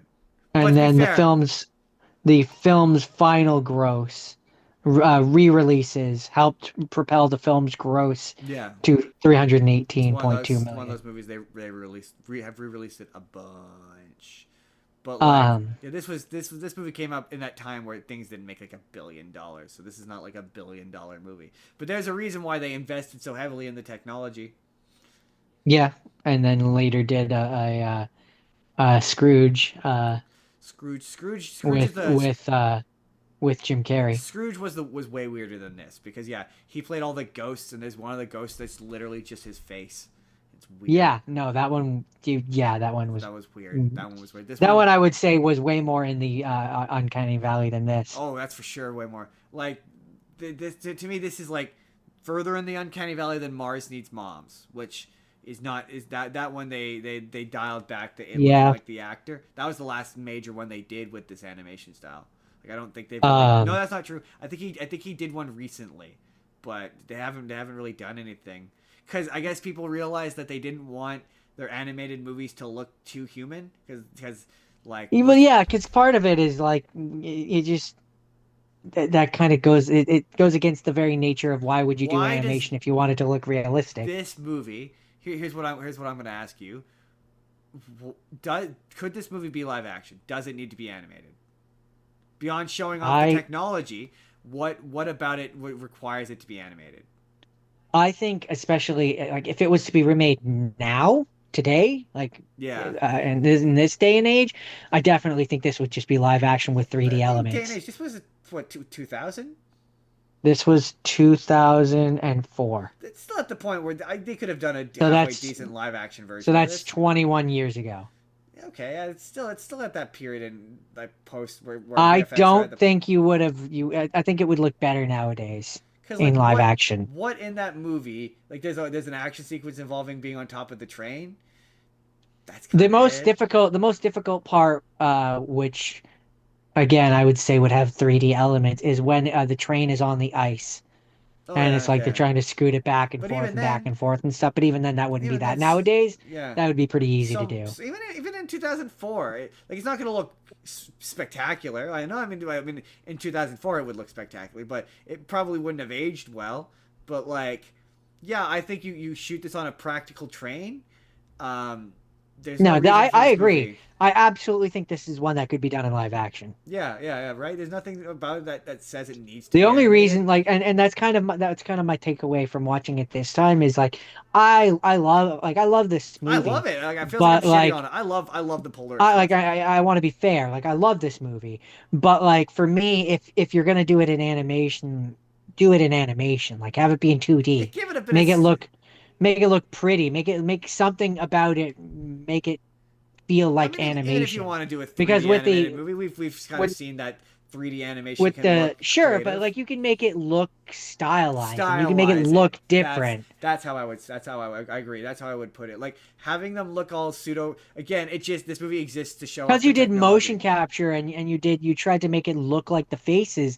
At that point, it just looks like people. Yeah, it looks. So you can just have it be live action. Yeah, like oh yeah, I don't. Hey, yeah, have Tom Hanks play a bunch of different characters, but stop making them all look like Tom Hanks. Why does the dad and Santa Claus and within the context of the movie language, it's not like you're like, wait, why does Santa Claus, like you think that it's a metaphor when it's not, it's just a coincidence. Yeah. Like, why is Santa Claus the narrator look like his dad and look like his dad? Is there a reason why Santa Claus looks like his dad? And the conductor. Is it supposed to, like, it makes it confusing, especially for a kid, because it makes you go like, okay, so wait, is he dreaming? And that's why they do it. That's part of why they do it, is because they want you to think if it's a dream or not. Because like when he gets back to the house and the bell is no longer in his pocket, he doesn't have anything that helps him prove that any of it actually happened. And so he's supposed to wake up and you're supposed to think, oh, it was just all a dream, until under the tree there's the bell and it's like, oh no, oh snap, it actually did happen. And I guess him all looking like Tom Hanks is supposed to contribute to that. But the animation that they're doing doesn't work. It just doesn't work for that, for maybe that idea. Yeah. But yeah, this is one of those movies where I'm like, there's no reason for this to be animated. It could just as easily be. Yeah, not this version. Anyways. I hadn't thought about remaking this, but wait, are they? Hold on, let's see. Other than for like stylistic choices of having it in animation, like I think this would look like, for example, to use an extreme example, if they made this in like a Ghibli style. That would look beautiful. Oh yeah, animation wise. But they would be way too. Just I'm using like an extreme example, but like a good 2D animated version of this story, I think could look really pretty. Yeah, according to this, according to Google, they're not remaking this. But yeah, I would I'd watch a live action version where bring Tom Hanks back and have him play the conductor, or even play Santa Claus. Play one of the characters though. Yeah, I think that'd be fun.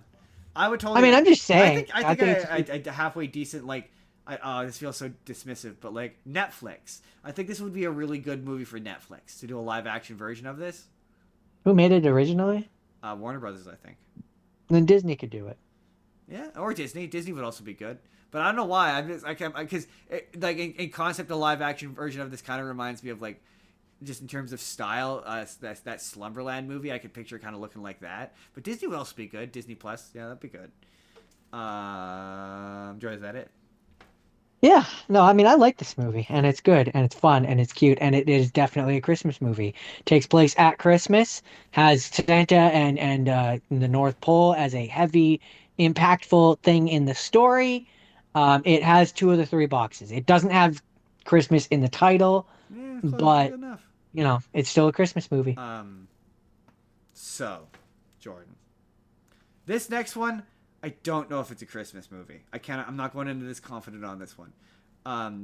Jordan, it's weird how many movies about magic snowmen we're going to be talking about this week. And I get to do the first one. Because this is Jack Frost starring Michael Keaton. Do you remember Jack Frost starring Michael Keaton? I don't actually know if you've seen it or not. I actually think I do. That's the one where he's the dad, and then he becomes the snowman. Yes, he dies and then he becomes a snowman. He dies and he becomes the snowman, and like I think at a certain point the son realizes that he is, and I just remember there's a scene where he's standing outside looking in, and I think there's like the stepdad who's moving in on the wife. No, stepdad. He throws. I just remember him Mom does not as have a the love interest. snowman. Looking I just inside. remember You're picturing the scene correctly. him Just the context looking of it is in, wrong. and I remember another scene where it's him as the snowman, and I think his son is getting picked on by the bullies, and he throws the snowball at him. Yes. You are thinking. So okay. This is a bad movie, Jordan. It's burying the lead right away. This is a bad movie. Number one thing is I thought that the snowman was entirely CGI. I thought he was so this came out in 1998, by the way. I thought he was an entirely CGI character. No, I'm gonna have to play you clips of it. But apparently, in close-ups, the snowman was a puppet and a suit. Really? I know. I tried to find behind-the-scenes clips to see if I could find it. I like not in the movie. I couldn't find anything. But according to Wikipedia, grain of salt. But according to Wikipedia, it was a suit for some of the close-up shots. And that blew my mind. I was like, really? Because it looks like bad CGI the whole movie. As a quick aside, another an interesting thing that I learned about Noel was that it was primarily filmed in British Columbia, Really? Vancouver and Whistler. Ah, interesting. Sorry, that was just an interesting little tidbit that I learned. So a puppet, really? Yeah. And okay, big criticism of this. So you're obviously your big thing is it's about the guy who turns into the snowman, right? Yeah, he doesn't turn into the snowman. This movie is about an hour and a half, hour 40-ish, and he doesn't turn into the snowman until 30 minutes into the movie. Interesting. So what? A third of the movie is already over before he dies. Here's what I'm gonna say about that movie is what I remember about that movie, and this is gonna be a funny comparison probably, but what I remember about that movie is it was basically Fluke, but he was a snowman. Yes, absolutely. Yes, totally. It does that. He turns back into a human spirit and he goes off. The movie is really tainted by the fact that he's gonna have to die at the end, and there's gonna be a real bummer scene. He's gonna melt. He's gonna inevitably melt, and he does, and it's really schmaltzy.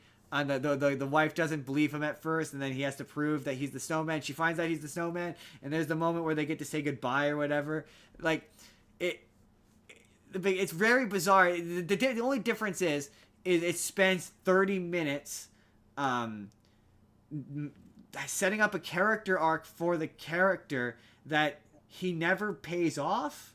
I guess their way of paying it off is by him hanging out with him as a snowman, I guess. So like basically the first 30 minutes of the movie, Michael Keaton is the main character and not the kid, and it's about how he's a bad dad, basically. He's a rock star who he's trying to make it big, And the wife gets that. The wife gets that he's a musician and he's trying to become successful, and so he has to like abandon them, or like there's a point the kid's a hockey player, and so he doesn't show up to the kid's hockey game, and it's one of those when the dad's there that he's the greatest dad in the world kind of movies.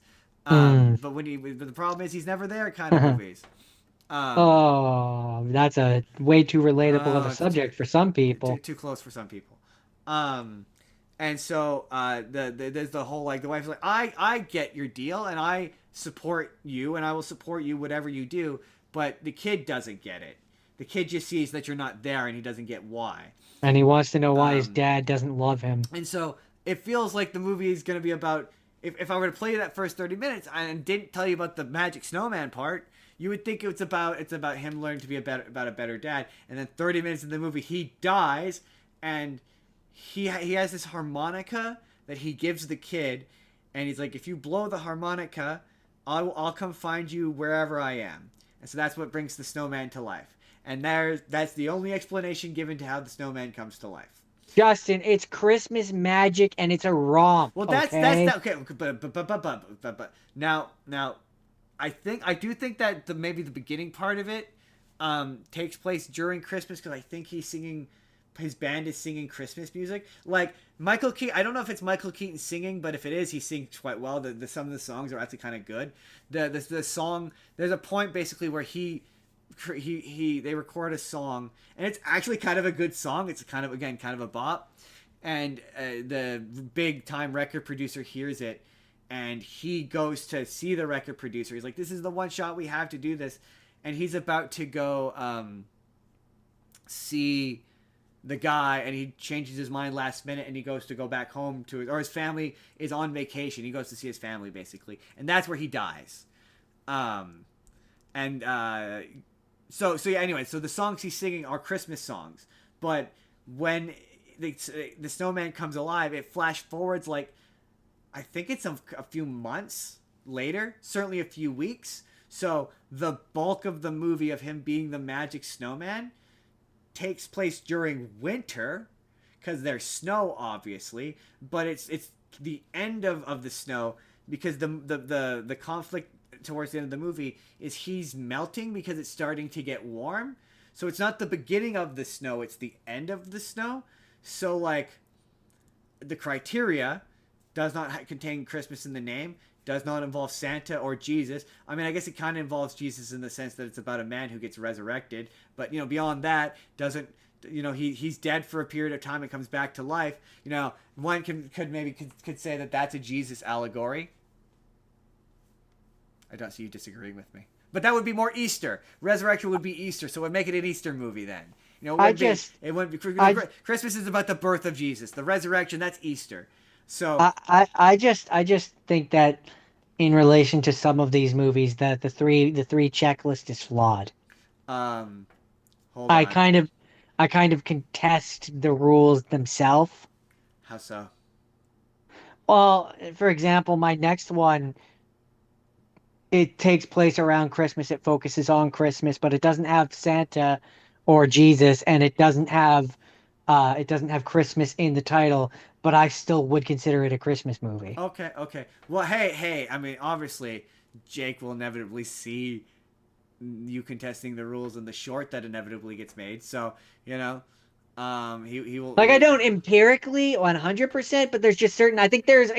I guess my addendum to that would be, I think there are exceptions to the rule. Because anyway, the big point is this does not match the criteria. It does not have Christmas in the name. It does not take place at Christmas, and the plot is not motivated by Christmas in any way. So it is not a Christmas movie. Okay, so motivated by Christmas. Okay. Well, then maybe it does that. I would say motivated or involves Christmas in some way. So Okay. Like it's about saving Christmas, or you have to get home before Christmas, or. Well, I'll tell you, you know the movie that I'm about to talk about next, so you'll help me judge that. But I honestly don't. So yeah, Jack Frost. I mean, I'm sure I do. I saw your list. I just don't remember. Jack Frost, not a Christmas movie. Also, kind of a bad movie. Kind of not a very good movie. Okay. So my next have seen is The Night Before. Oh, that's definitely a Christmas movie. Yeah, but by your checklist, it's questionable. Technically speaking, it's actually an adaptation of the The Night Before Christmas. no the story of Bethlehem, I think. Okay. Um, it's technically, it should say it in your Wikipedia article, but it is technically an adaptation of a or it's a reinterpretation or reimagining of a particular. I think they're supposed to be the three wise men. Is the point? I think. I'm pretty sure. Oh, interesting. I It think doesn't specifically say, but really. I remember hearing that somewhere. But it's supposed to be a loose adaptation of a biblical story. And no, yeah, it's about what they do every Christmas. So it's very much a Christmas movie. It takes place during Christmas and is motivated by Christmas. I mean that's why I would say it is. Yeah, but what would the one Well, because you said that it had to involve Santa or Jesus. well, it has That to, it was has what you to said. meet has to meet two of the three criteria. So long Yeah, as it and meets, one of the three ones was that it had yeah, to but involve it Santa or but it, but it, Jesus. but it, but it meets two of them. It involves It doesn't have Christmas in the name. It takes place around Christmas, so yes, it has one of them, and it doesn't have Santa or Jesus in it. So it has one of the I three. mean, I would certainly argue it has By Jesus in it, yours. insofar as they go to one point. He Sorry, goes to a sorry, church, but It's that Christmas. doesn't. Sorry, hold on. It's Christmas, Santa, and / or Jesus has to play an integral part an integral role in the story. So, Okay, so Christmas does. yeah. Yeah, so it's definitely a Christmas movie. Okay, It's about the okay, night okay, before okay. Christmas. How could it not be a Christmas That's movie? why I was like, I think it is, but Yeah. as I understand the Christmas, rules. Santa, and or Jesus have to play an So integral yeah, role this in the one. story. Okay, for those who don't know, Joseph Gordon-Levitt, Seth Rogen, Anthony Mackie. Captain Falcon. Is he at this point? This was 2015. I guess he's Captain Falcon at this I mean, point. he's Captain Falcon now. No, he's Captain America now.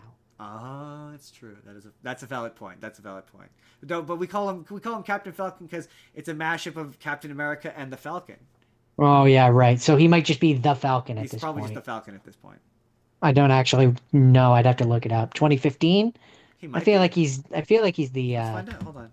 He's I the think Falcon. so. I think so because I mean he was kind of a thing at that point, but like being the Falcon is kind of blew him up in kind of a major way. Let's find out. Keep talking while I look this up. So yeah, basically, in the story, Joseph Gordon-Levitt's parents or family or whatever had died, and he was all depressed, and Sorry. so then Sorry. the other two of them. You said this was 2015. Yeah. Okay, I'll let you finish, and then I'll tell you after you finish. So they started hanging out every Christmas, but as time has gone on, Mackie is a famous football star now, and so he's too big for his britches. Is he juicing himself? And in he's this doing one? he's doing steroids. Yeah, he's doing the steroids. Yeah. It's Um, weird. If I had a nickel for every time Anthony Mackie did steroids in a movie, I'd have 2 nickels. Not a lot, but it's weird it happened twice. And Seth Rogen has a family, so he can't really do much anymore. And so he there, gets to be the button-up straight man, it's my favorite Seth Rogen character. Button-up straight man Seth Rogen is always funny. Like he's like Neighbors, any movie where he has to be the normal one, and he used to be a guy who wasn't normal is always funny. Like the best scene in this movie is where he's just tripping on mushrooms in the church. He's on mushrooms, cocaine, so funny.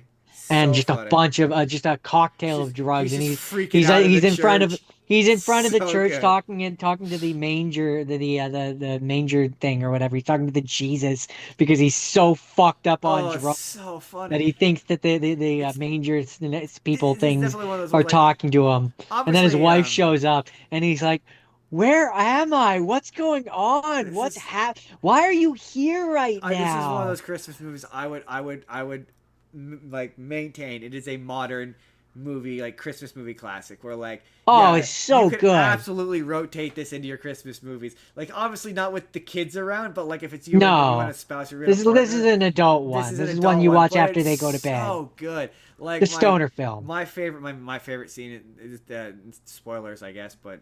At the end, where they get to hang out with Miley Cyrus and they perform with Party in the USA with Miley Cyrus, I think. No, it's Wrecking Ball. Wrecking Ball, yeah, even better. They form Wrecking Ball. Yeah. And she's like, I know that I'll help you, but you have to stop calling me Miley. Oh, okay. What do you want me to call you? You have to call me Hannah. Oh, No, I'm just I fucking was with just you. I'm just fucking with fucking you. with you. Or my other favorite scene. There's so many good scenes in this movie. My other favorite one is It's such an underrated oh, it's movie. so underrated. But where they play the piano into Yeah. removed from the fact that it's Kanye West and Kanye West is he's a Blotzy. Um, he sucks. Putting that aside for a second, it's just an objectively good scene. I love the way it's shot.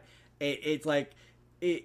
I think it was the scene they showed off in the trailer, but it. I'm at I'm at 14%. I might have to switch We'll have to over. switch over. Okay, fair enough. I'm gonna push it a little longer, But yeah, that scene is no. just cinematography, and that scene is just so good. The way it's set up, the fact that they slowly enter it, the fact that all the rest of the crowd joins in, they're playing on the piano. Just a good scene, like underrated. I don't know. Maybe it is. I don't know if this movie is underrated, but I've not heard enough people talk about how good this I movie mean, is. so it had a budget of 25 to 33 million, and its box office was a 52.4 million. So yeah, it didn't do It great, didn't do good. but And the chemistry between Joseph Gordon-Levitt, Seth Rogen, and Anthony Mackie is just good. oh, it's believable that they would be It is. like friends. I've discovered I love a good because I obviously previous weeks I watched Ricky Stenicki, which is another kind of one of these three guy friends kind of movies, and I love these guys. I've discovered a love for these kinds of movies where it's a friend group of three dudes who are growing apart, but by the end learn that they're still friends at the end. So good, so good. Interesting. That's why she looks familiar. Diana, Ethan's ex-girlfriend, Lizzie Kaplan. Oh yeah, She's from Mean Girls. yes, she's Janice in Mean Girls, and also she was in the second Now You See Me, Now You Don't. That's probably true, but that's not where I would recognize her from. But She's I mean Zoe it is, Deschanel's. but She's Zoe Deschanel's lookalike. You know how like every celebrity has that celebrity that they look alike. She looks like Zoe Deschanel. so you know how James Franco shows up at the end? No, it's been a while since I've seen this movie. Basically, I there's a take your point in word the for it though. movie. There's a point in the movie where Mindy Kaling's character, who is a coworker of I think Joseph Gordon-Levitt's character, but her and Seth Rogen's character accidentally end up switching phones, and so Seth Rogen And keeps now I need getting to know. dick pics. What? Oh no, keep talking. Now I need to know what this is. I'm pretty sure because I'm pretty sure there's a point where they look up and they see the Star of Bethlehem. I'm pretty sure. Um, Sorry, yeah, keep talking. Seth Rogen keeps getting dick pics. Like, uh, it has this whole joke where he's like, "Oh, like it's pretty nice." And like, Joseph Gordon-Levitt's character is like, "Are you gay?"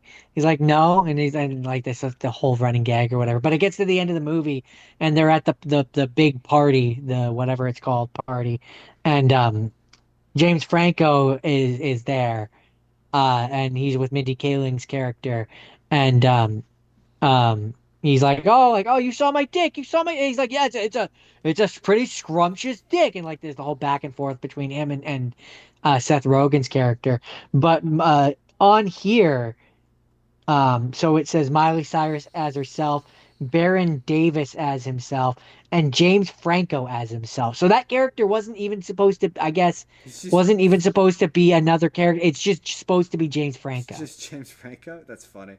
and that's his dick that you saw. That's that's weird. It's a weird thing. um It's a or weird at thing least to in say. terms of this Wikipedia is telling me. But yeah, no, so yeah, checklist.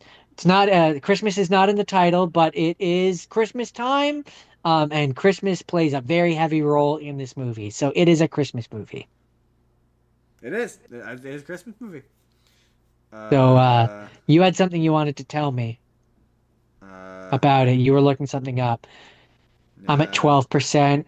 While you get your thoughts together, I'm gonna switch my audio over. huh. I guess maybe I was wrong. I could have sworn I read somewhere that that the night before is based on a particular biblical story, but I could absolutely be misremembering. I Uh, didn't catch any of that because, like I said, I'm switching my audio over. that's fair. That was for the audience. Merry Good. Christmas, audience. Thank you for sticking with us through Christmas. we hope you're having a we hope you have a happy holiday from us to you. The Spur of the Moment podcast. We're not stopping. We have all kinds of content coming for you all through the holidays, all next week, and then all through the new year. Say something. Something. Perfect. Okay, good. Yeah, I couldn't figure out. I was looking up to see if I could find out if I was right about the movie being based on the biblical thing, but I couldn't find anything that corroborated Got that. it. But yeah, that's my last tab scene. All right. My second thing I had seen before it's a movie called Four Christmases, starring Reese Witherspoon and Vince Vaughn. Jordan, do you remember Four Christmases? Yeah, they go to like his mother's, then his father's, then her mother's, then her father's or something, and That they're is all correct. awful. It is about a couple played by Vince Vaughn and Reese Witherspoon. And just as an aside, you've already said this, but yeah, Vince Vaughn really is the same in every single movie he's in. And like, Yeah, he is. he's another one of those guys where like, I don't want to be mean, but I again don't think he's the most physically attractive person on the planet, and he's always an asshole in like every movie he's in. I like there was like he's a lovable asshole, but you're always just like, I don't understand. The least believable part of this is that he landed Reese Witherspoon, or a woman who looks like Reese Witherspoon. There's just so much of this that I'm like, she's too attractive for you, bro. But that feels uncool to say. But he's just one of those guys where I'm like, I'm sure he's a lovely and very nice person in real life, but like, all of his characters are exactly the same. I mean, it's more believable that Vince Vaughn pulls than it is the other one. You're not wrong. So, Vince Vaughn is like, he's like Happy from Iron Man, where it's like, I can see how someone might. Yeah, I suppose that's true. My thing is always just like, he's just generic enough that he fits into the cookie cutter image of like, I can see it. Man, not that I want to make fun of for Vince Vaughn, but like, it's just like every one of his movies, he's in a relationship. You come in midway through the relationship, and you're just like, I don't get how you got. But anyway. But see, that's the important thing. That's why we're coming into all of these movies with him already in the relationship, is because the point that we see Vince Vaughn is usually like the middle of the relationship point, usually. when he stopped trying. He used to be really thin and attractive, and he's let himself go. He's one of those these characters in these movies are just like, he just seems like he's the same guy at the beginning of the relationship as he was in the end, and it just seems like you got mad at him for not changing, but like, you knew who he was when you got anyway. So the plot of this is, they are a young hot couple who are traveling and having a good time, and they don't want to get married, and they don't want to have kids, and they just want to travel and have fun, and they lie to their parents every single year that they are going to help kids in Africa or whatever, and go do charity and what have you, and their plane, as they're about to go do, I think it's Aruba or something, gets grounded, and they get busted on the news. The news interviews them, and so they get locked into, while their plane is being while their flight is delayed to the next day, they get locked into going to Christmas at each of their families, which is 4 Christmases. And I would like to break down each of the Christmases, because I think they're worth examining individually rather than the plot. So Christmas number 1. Before you do, can I just say, as a person who finds when I have to do one Christmas, I find that tiring. The idea of having to do 4 separate Christmases in sounds one like day. In one day sounds like my own personal hell. I can't. No, that sounds awful. Like for a lot of this movie, I'm on their side. Like that just sounds. The movie, oh, the movie. The so thing unpleasant. Is, the movie wants to guilt the characters into not, and by extension us, the audience. It wants you to think that they're the bad guys in this situation when all of their families are awful. So let's start with Christmas number 1, which is it's funny you mentioned Jon Favreau because I completely forgot he was in this movie, but he's in this movie as Oh, he is? yeah, he's in this movie Oh, as damn. Vince Vaughn's older brother, but like a really thin Jon Favreau, like really thin, yeah, I'm gonna be honest. almost That uncomfortably thin. I'm gonna be honest. That was 100% a coincidence. I know it's I funny you did said that. not. I did not remember he was in I that completely movie. forgot. So he's in this, and so the first Christmas is Vince Vaughn's dad, who is Robert Duvall, who sucks and is mean, and for some reason I think this movie came out in 2014. In 2014, has rabbit ears on his television. I don't even think did rabbit ears still work back then. Anyway, so he shows up to the dad's place, and the brothers like immediately assault him, and it's like guys, this was cute when we were kids, but we're adults now, and this is assault. Like this is I no mean- longer precocious. This is now a crime. What you're currently Um, doing as you thrust your crotch into my face is now a crime. That is sexual assault. I mean, Justin, I guarantee you would rather be assaulted than a peppered. Ah, what you did there. I see what you did there.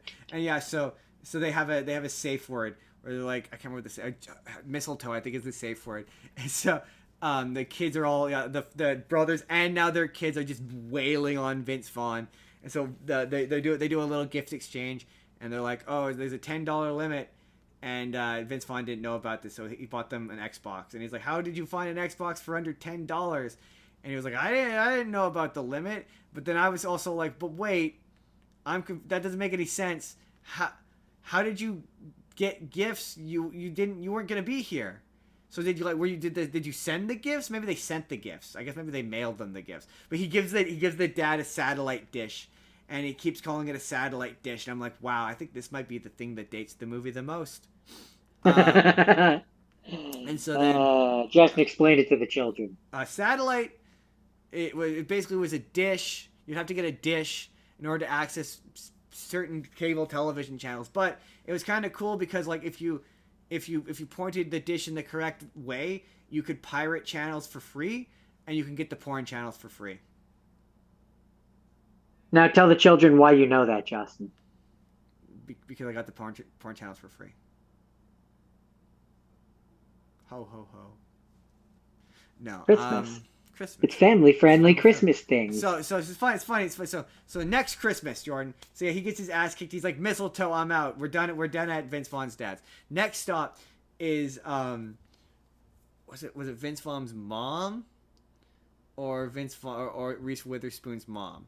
I can't remember. I think it might have been Reese Witherspoon's mom second. Anyway, we'll do Reese Witherspoon's mom first, because basically this movie just is kind of set up in a bunch of like kind of vignettes or sketches of like each of the Christmases. The order of them don't really matter. So the next Christmas is Reese Witherspoon's mom, where everyone is horny. That's what I thought. I was like, why do I seem to remember one of them like there's something about an orgy? Well, just all of the it's basically all the female family members, and the mom is, the scene goes on forever. And it's the mom, Reese Witherspoon's mom, just won't stop hitting on Vince Vaughn. The grandma won't stop touching his belt. Kristen Chenoweth is there as the aunt who keeps hitting on him as well. And so there's a point where she finds the Kristen Chenoweth keeps talking about how she wants to get pregnant again. So she got a bunch of pregnancy tests. So Reese Witherspoon is now going through a period where she's deciding maybe she wants kids. And so she tries to she takes the pregnancy test, and there's a big long sequence of her chasing after her niece who has the pregnancy test and is doing like a keep away.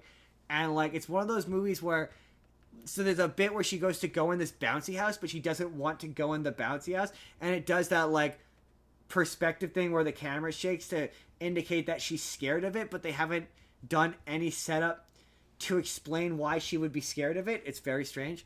But yeah, so all while she's getting her ass kicked by kids, they're showing a bunch of like family photos of Reese Witherspoon, who it turns out when she was a kid she was fat. She went to fat camp. And yeah, Reese Witherspoon's mother, incredibly horny. So the next house, third Christmas, is now Vince Vaughn's mom, who is dating Vince Vaughn's childhood friend. And That's weird. Like like Vince Vaughn, I will say, he has line deliveries, which it's just the way he says it that it's funny. Like you constantly reference Couples Retreat, where you're like, you're a problem. You're a problem. That was a Vince Vaughn. You're line, real right? problem. Yeah. Yeah. Yeah, it is. So this one, there's a really funny bit. Yeah, where he has a really dry delivery. Yeah, it's a really dry. Where just sometimes it's the way there's just certain beats, the way he says things. So in this one, there's a line where he's like, the friend from, he's like, I just want to be your friend, man. He's like, you were my friend. You were my friend for 13 years. You were my friend for 13 years, and then you started to sleep with my mother, and it's weird. And it's just I totally butchered it, but it's just the way he says it. It's so funny. Just so Matt, you were my friend, and now you're sleeping with my mother. No, but you were my friend for like 13 years, and then you started sleeping with my mother. And well, now I got to be honest. Now it's a little bit weird. It's a little bit weird. Yeah, it's just the way he says it. It's so funny. And then I can picture it. The final, and then they have a big fight in the middle because it's that kind of movie where he's like, yeah, man, no, I was straight up. I don't want kids. I made that very clear at the start of this relationship. I haven't changed on that. And she gets really upset with him and breaks up with him. And then the movie ends with them deciding that, they're not ready to have kids now, but maybe they might have kids one day. And also the final Christmas is obviously her dad's, and her dad is played by Jon Voight. And he has all of the families over. So both the mother, and he's like, oh, isn't it cool how you and mom can be friends now? And it's a real nice moment. And it ends with them having a kid. And they're like, oh god, no, we're not ready to tell our family. Our families are crazy. And then it does the same bit from the beginning of the movie where like, oh, you're the first baby born of the year. How does it feel? And they're on the news. And then they get busted again. And that's how it ends. And I know I've done a lot of busting this movie for being silly, but it was received very poorly and it bombed horribly. But I like this movie and I think it's funny. But it's not going to be for everyone. It is really cliched. It's really hackney. But this was one we watched in theaters for some reason. I don't know why. I think that was during that period when we were watching. I think that's the only time I watched it. Yeah, pretty sure. It's what. Yeah, I think that was during that period of time where we were watching literally anything and everything. Like, oh, that looks passable. That's the only reason why we've seen Couples Retreat. It's 1:00 on a Wednesday afternoon, and I need to kill some time. Let's go watch Couples Retreat. Anyway, 4 Christmases. Oh yeah, guys, sorry. Christmas is in the title. Christmas impacts the plot in a major way, and what was it? And it takes place at Christmas. And it takes place at Christmas. Definitely a Christmas movie. So, I think the rest of the Christmas movies. I'm pretty sure. I think we're gonna do this in I'm gonna end it with the one that I have the least to say about. So we'll talk about Klaus first. Oh, Klaus is so good. Love this movie. Okay. Just before we jump into why we love this movie, because we talked warmed. About this... Well, I just want to finish my sentence there before you interrupt me. I love this movie. It warmed the cockles of my heart. I was gonna say, watch this with your family. Watch this. And movie. I would definitely say watch this with your family. Now let's talk about why we love this movie. Number 1. Gorgeous animation. I think I talked about it last year, and if I did talk about it last year, I'm going to intercut what I said last year here, and then we're going to come back. We're back now, I think. We're back now. Yeah, we're back now. No, I'm kidding. This movie's phenomenal.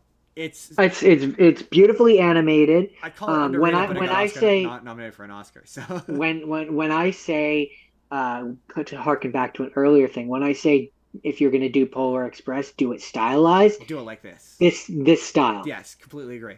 This be animation, great. the art style is gorgeous. The animation is fluid. Like I watched it on my tablet, but when Jordan was watching it on the big screen, it looks gorgeous on a big It screen. looks so Like pretty. I would have loved to have seen this in a movie theater. Like if they ever do a re-release of this in movie theaters, I'm gonna be tempted to watch it. The music I is agree. good. There's a really long extended montage, not montage, but a montage, I guess, of them of Delivering doing presents. that. There's a song that I think was written for this movie because it's in the ending credits. Yeah, That I believe it so. just, oh my god, like it crescendos in a way I love. The sequence is beautiful. Like it's so touching. It might be one of my favorite J.K. Simmons voice acting performances, let alone performances. Jason Schwartzman is phenomenal. He is so Invisible. good. Is that the name of the song? Invisible and How You Like Me Now by The Heavy are featured in the film, and the song High Hopes by Panic at the Disco is featured in the trailer. Interesting. Yeah. What other songs? I just know that there's the song I'm talking about though, right? I do, I Yeah, do. like they play like the entire song, and it's a really good song. And the montage and the sequence that plays underneath it is again beautiful and touching. There's a really, I think there's a moment where it does that thing in songs I like where like the music goes low and it stops, and then there's a bit of dialogue, and then the music picks up again, and it's really da da da da da, and I'm like, oh, it gets me in my soul. It's so good. It's so good. For those of you who, Jordan, tell the people what class. Yeah, I think the song that we're thinking of is Invisible. I think so. Well, the one way to know is because this is going to be just so everyone knows who's watching this live. This is currently a YouTube video, so I will probably have put a part of it in this video, and I will tell you when I do that what the name of the song is called. But that sequence is so good. It's so good. I had a great time with this movie. For those who don't know, it's basically it's an origin story for Santa Claus. It's an alternate origin story for Santa Claus. Technically, yes. Because it technically takes place in a fictional world. Yeah, and there's details that are different, but it serves to explain other details of Santa Claus. I like the idea that Santa Claus is two people. Yeah, yeah. Like, that's cool. Until the end when Klaus spoilers. Until the end when Klaus disappears and then it's just Santa Claus now. Yeah, he becomes the spirit of the winter spirit. He joins his wife and becomes a spirit. He joins his wife, and but in terms of what we actually see, it's just he walks into the yeah. Well, we don't know what happened. We technically don't know what happened. It's implied that he becomes Santa Claus because Jason Schwartzman is like, yeah. Well, no, it's like, I mean, it's I pretty. Get to see my friend, and he's about to see him, but like, I think it's supposed to maybe be ambiguous. I think to be fair, I maybe not. Maybe it's not. Maybe I don't think it is because like at the beginning of the movie, it ends before you get to see. This is the origin. Yeah, but at the beginning of the movie, he's like, "This is how Santa Claus came to be." Yeah, right, but like because he was Santa Claus but I mean, again, it's a Christmas magic kind of movie, so like sure. I will accept that, yeah, he becomes Santa Claus at the end. But all I'm saying is, like, within the actual language of the film itself, we don't actually see him come back at the end. He just says no, but it's a Christmas movie. Also, it's a kids movie. You're kind of supposed to just. That's where I think it's supposed to be a little ambiguous. I don't. A little. Ambiguous. I don't only because it's a Christmas movie. I mean, yeah, but again, it's a beautiful, beautiful movie, touching. The family, the breakdown of the family feud. I love their dynamic. I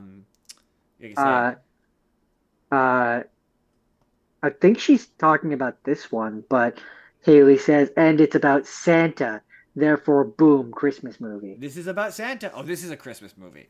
100% a Christmas movie. It is about Santa. Maybe she's talking about something else, but I think she's talking about this one. Yeah, this is 100% about Santa Claus. It's Santa Claus. No, this is a Christmas movie. Full bore Christmas movie. Through and through, this is a Christmas movie, and it's a great Christmas movie. Yeah, it takes place during Christmas. It's about Christmas. The models are so expressive. One of my favorite characters in this movie is the old lady, the matriarch of one of the families. Oh yeah. Her facial animations are so good. Like they're so expressive. And I Her mean, there's a lot of cute characters too, where it's like the little girl who doesn't speak English, and she yeah. keeps going to them, and they slowly teach the The English to scene where her. he writes the letter, they like helps her translate, and they write the letter. That has the song. Oh, Yeah, beautiful, beautiful, beautiful moment, so beautiful great. scene, so good. Again, you all need to Um, watch this movie, it needs to be seen by more people. right? It doesn't. I call it underrated, but it got nominated for an Oscar in 2014, so that feels correctly rated at that point. I don't think it had a theatrical run because it was a Netflix one. It would have had to. Uh, It would have had to have a short theatrical run if it got nominated for an doesn't Oscar. doesn't have a box office. No, because it was probably like a week or a couple days at most. No, it has to go to theaters for a certain amount of time in order to qualify for an Oscar, and it got nominated in 2019 for best It animated. it lost it lost to Toy Story 4. Oh, boo, boo and hiss, boo and hiss and no, this is way better than Toy Story 4 It by like a was lot. apparent. So hold on, wait, I'm just reading here. Film was nominated 92nd Academy Awards for Best Animated Feature. It was the first animated film from Netflix to be nominated for an Academy Award, Really? and it was the first animated film released by a streaming service to be nominated, Hmm. All I know is that alongside alongside I Lost My Body, which was also hmm. Netflix, but it lost to Toy Story 4. All I know is that that like that's why Netflix movies get a certain I don't remember how long, but I don't want to look it up. But there's a certain I think it's like a Yeah, couple yeah, of no, here it is. Here it is.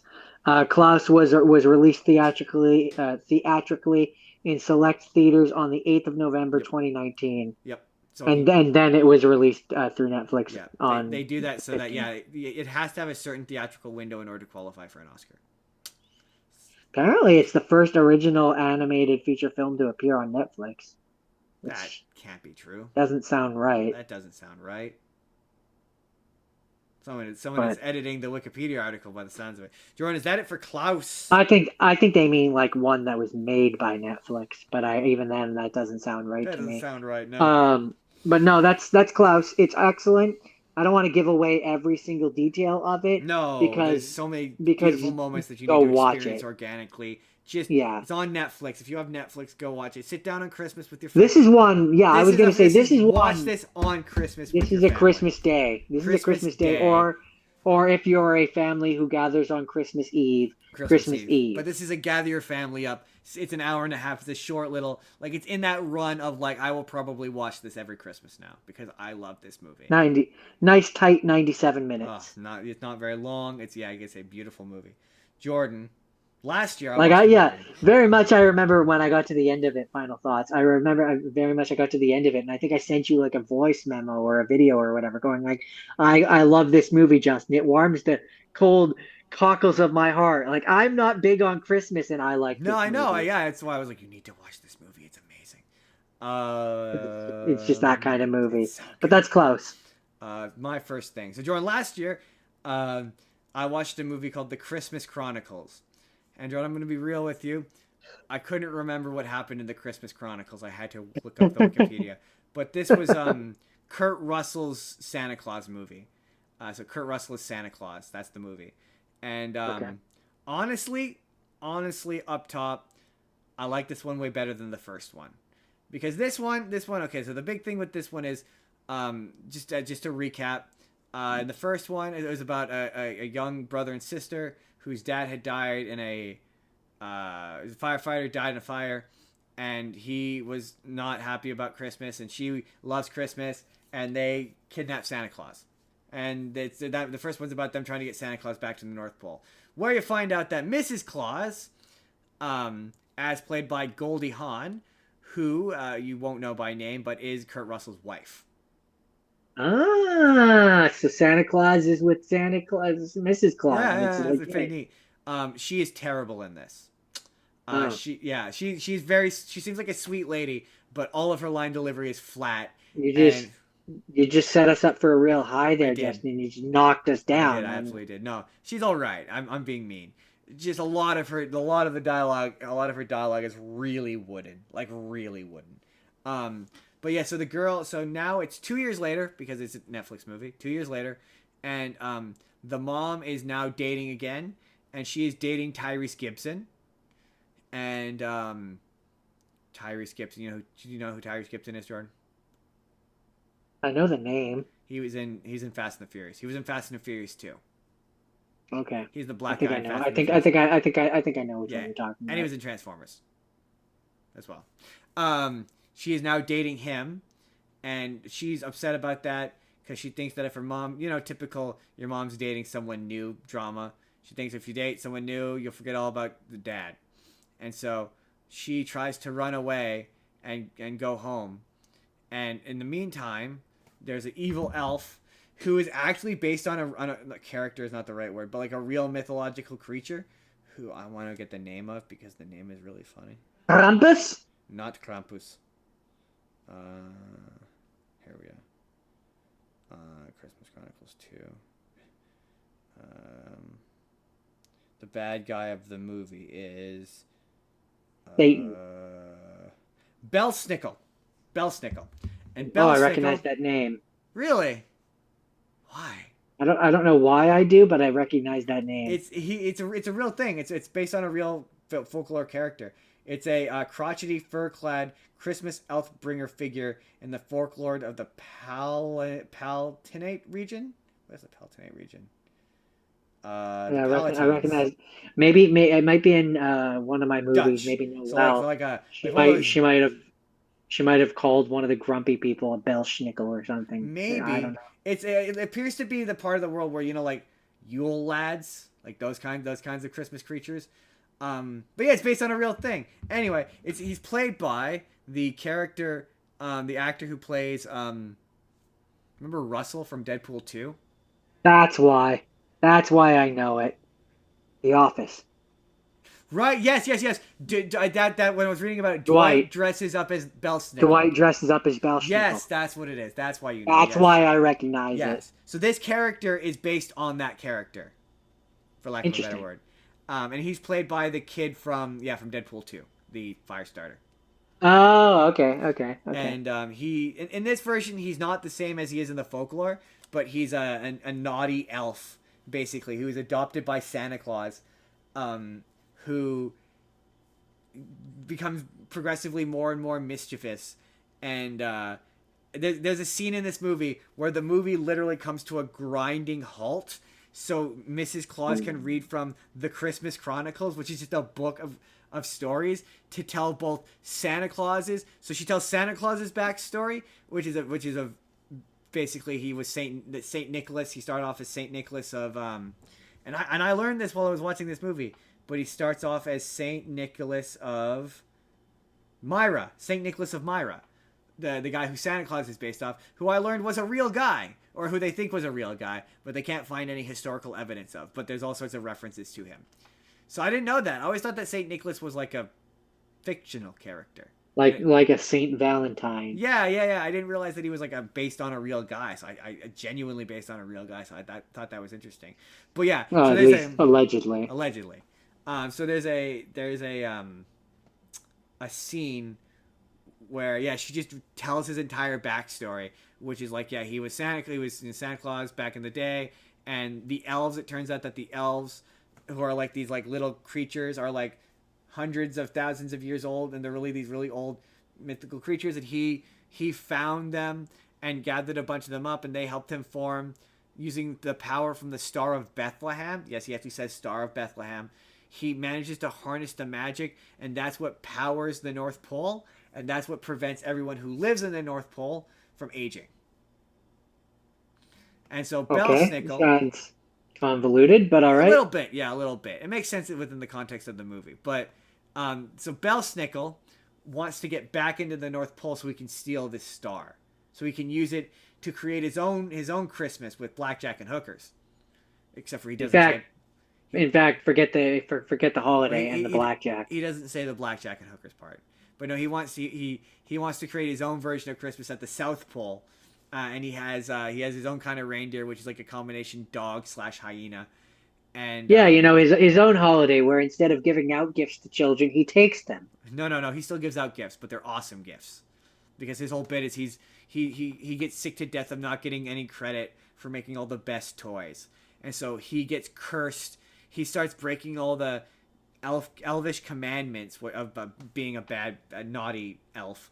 And the final punishment for being a naughty elf is he gets cursed into being the one thing he hates the most, a human. Because back in the day, humans would hunt the elves and steal them and use them for their magic. And so he hates humans as a result. And Got it. I understand. And so so he gets turned into a human, and he wants big time revenge. And so like 5 to 10 minutes of the movie is just her reading this backstory. But no, I like this one way better. The actual one was way more fun. A great chunk of it takes place at the North Pole. Only really the one character from the first one, Santa Claus, and the girl come back. Otherwise, none of the other characters come back from the first movie. In fact, the mom and Tyrese Gibson just leave for a huge chunk of the movie. It's really funny. They just come back at the end. It's all right.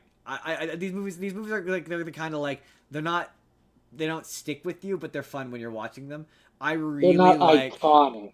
Yeah, I really like Kurt Russell as Santa Claus. He's really fun, like where he has a bit of sass and he seems to know everything, and he's not overly perfect, but he definitely is he's still Santa Claus, but he still has a bit of a grump to him, but he's really nice, but also stern. And yeah, there's a really funny sequence where in order to distract an airport so the girl can steal something, he has magic, and he just creates a huge dance number using his magic, and it cuts away from the dance number. Mobs. Yeah, pretty much. Yeah, it cuts away from the dance number to her stealing the thing she needs to steal, and then it cuts back to him, and he's still doing the dance number. It's super funny. It's all right. It's all right. It's a Christmas movie. It has Christmas in the title. Santa Claus is a main character. Takes place during Christmas. It's a Christmas movie. What's your final movie of the week, Jordan? Of this Christmas special? My final movie of this Christmas venture is called Hot Frosty. Oh, yes. I maintain that sounds like that. See, Jordan, since it's just me and you, I can do the gross version of this. That sounds. No, Justin. We're on YouTube. Jordan, the Hot Frosty sounds like a friendly thing you get behind the ice rink. She gave me a Hot Frosty. It either sounds like that, or it sounds like the winter version of a Cleveland steamer. I'm just saying, it sounds like a sex act. A Hot Frosty. I got a Hot Frosty. He gave me a Hot Frosty. Yeah, I'm just saying. Upon moment of completion, he tosses hot chocolate in my face, but it's not hot. It's like warm hot chocolate. But it's not hot. And it's not chocolate. It's chocolate. It was hot. It was. It's cooled down enough that it wouldn't scald her when I tossed it in. When you toss it in her face. That's a Hot Frosty. Sure, we'll go with that. Or it's just a sexy snowman. So yeah, that segues nicely. This movie is just basically Frosty the Snowman if the snowman was hot. If he were hot. I mean, look, Jordan. There's more to Hot. I feel like you're doing Hot Frosty a disservice. I feel like there's more to Hot Frosty. It stars Lacey Chabert, of Mean Girls fame. There's a really funny bit where she the Hot Frosty. Oh yeah, it's Lindsay Lohan. I went to school with her. Oh yeah, there's another Netflix movie she's in. And yeah, he's just insufferably perfect. Everyone loves him. Yeah, my favorite bit is when obviously, she puts a magic scarf that is magic, and there's no explanation beyond that. No, wait, no, it's Santa not. Claus in it's this not. one? No. No. It does take place at during the winter months, and it takes place during Christmas technically. It takes place during Christmas technically, but it's not really that important. Kind of, because isn't the whole inciting thing is she's lonely because it's Christmas? I mean, everybody's lonely on Christmas. Yeah, but I think Christmas does. It is about Christmas and takes place during Christmas, so it is a Christmas movie. No, I don't think it's about Christmas. I just think it takes place during Christmas. I don't know. I mean, I could see the argument. More people are gonna have to watch Hot Frosty and tell us. I don't think that this one. I think it's just a holiday movie, Everyone like in all the this, other, I mean, that's like fair. all the other Netflix ones. Everyone in this movie knows the exact kind of movie they're in, though, and it's funny. Like, my favorite character in this is Craig Robinson, who just knows the movie he's in, and he's just there to cash a paycheck. Um, Which which one is? he's the cop, the main cop. Oh, he's the Pontiac Bandit, Yeah, yeah. He knows the exact kind of movie this is. He knows what he's here or for. or that black dude from Hot Tub Time Machine. Or that black dude from Hot Time Machine. Or the guy in This Is the End. Oh yeah, he is in that one, isn't he? Yes, he's in a bunch. Yeah, yeah. He's one of those guys. He's one of those actors who you know him from something. He's in a lot of things. He's also in The Office. He's Daryl from The Office. Yeah, he is. Daryl from The Yeah. Office. Yeah, I think he's Daryl. Um, And also his little buddy, who is Jake Peralta's little buddy, is also there. yeah, I can Joe something. I can never remember the actor's name. He's So Daryl. that's the only real disappointing thing is Hot Frosty should have been Jake Peralta. I just don't know that Jake Peralta is hot enough to be a hot Frosty though. You shut your heathen I mean, mouth. is he shredded like Hot Frosty is? I mean, you don't need to necessarily have shredded abs Yeah, to that's be part hot. of that. No, but that's part of what makes him hot in this movie. Is he's got shredded abs. My favorite moment I in the movie mean, is when she goes to the snowman building competition, and they're all relatively normal looking snowmen, except for the one utterly jacked looking snowman. Like my favorite is when she walks upon him and he's in between two relatively normal looking snowmen, and all I can do is just in universe picture the person who carved that snowman taking the hours it took to intricately carve his abs. I have to get the abs right. The abs are I the just, most I just, important part. I just like to picture that it's like that it's a family event, like a family snowbuilding Some weird contest, pervert just showed up and and no. I was gonna say the person who made that was like a 40-year-old middle-aged mom with her daughter who is lonely and sad. yep, absolutely, absolutely. Um, and the daughter being like, "Mom, I want to make a snowman like the rest of them," and the mom being like, "That's nice, dear. I'm so I'm alone." so alone. This is real sad divorced mom. I just yeah. No, Yeah. it's just it's yeah. Again, I love the bit at the end where the whole town's like, "We love this guy with abs." I was He's waiting for a just moment for him to have a moment of being kind of a bad guy, but he's just so nice though. Like he's so nice that you want to hate him and you just can't. and then he somehow magically comes to life and is alive and is no longer a snowman. And I'm like, man, I wish I could go out and build a hot chick out of snow and Well, have her magically come to life and then stay alive. technically speaking, he does die, and then he's resurrected as a man That's what I'm saying. when he was previously a snowman. No, I That's did. what I I'm did. saying. I'm saying I wish I could go out and make a hot, attractive female snowman who comes to life Snow and woman. then gets to stay alive. That is true. What did I say? Well, he didn't get to stay alive. He I, had to die first. So she would have to die first and then come back to life. I mean, okay, potato, We potato. don't know how the magic works, though. I mean, we don't. Also, I'm Um, the one missed opportunity in the movie though is to have a bit where he like he never takes off the scarf. Like it's impressive how he never loses the scarf. The scarf doesn't until slip the off. very end when he dies and then she takes the scarf off him and he comes back to life and he's not wearing the scarf anymore. Right? Like he, Um, but to bring this around full circle to what I said earlier to my point, really this movie is the same as A Night Before Christmas, I, where I, you have the hot male character who comes through various magical reasons, whether it's a snowman coming to life or a knight from medieval times somehow magically being it's sent to modern times, comes comes and falls in love with the female character who was not having good times, and then he comes in and makes her life better because he's so hot it's what that it's her what life is just better now, it's what's known as lady porn. basically. That's what this movie is. This movie is lady porn. And look, hey man, that's fine. That's fine. You can have you. That's fine. It's fine. We're not judging you. If you want a movie where there's a hot Frosty, we're not judging you. We listen We and all need some schlock every now and we all then. need a hot Frosty in our lives now and again. You know what? I think that might be the title. I think the We title is. need someone. We need someone to be our hot frosty. Whether that hot frosty is a medieval knight or a magical snowman, We all need a hot we all frosty. need a hot We all frosty need every a now hot and then. frosty in our lives. There, boom. That's the title. Cut to end card, Justin. Jordan, is that it? Yeah, I can't give you a budget or No, a because box it's office a on this because Netflix it movie. doesn't have any for me. So there's really nothing else to say Although I about do this. like It was a real hot frosty. I do like Hot Frosty, Too Hot for Hallmark. That was a funny log line for a review I saw for this movie. When I tried to determine if it was a Hallmark movie. Anyways, that it for Hot Frosty, Jordan. Are we ready for final movie of the week?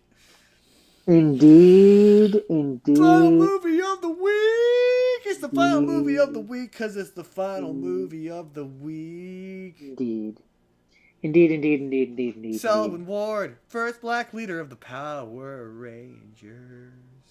It's time for final movie, Jordan. Now, Jordan, initially final movie.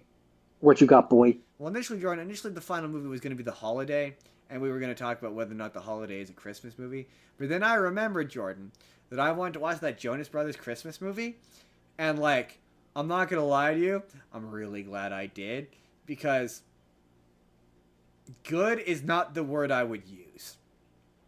This movie was weird. Weird but fun. They are funny. Like, this movie is funny. Like, there's a lot of really funny jokes. Like, there's okay. The number one, the trailers for this movie would not lead you to believe that this is what this is about, okay? But stop me when this sounds weird. So the Jonas Brothers are on tour, right? Stop.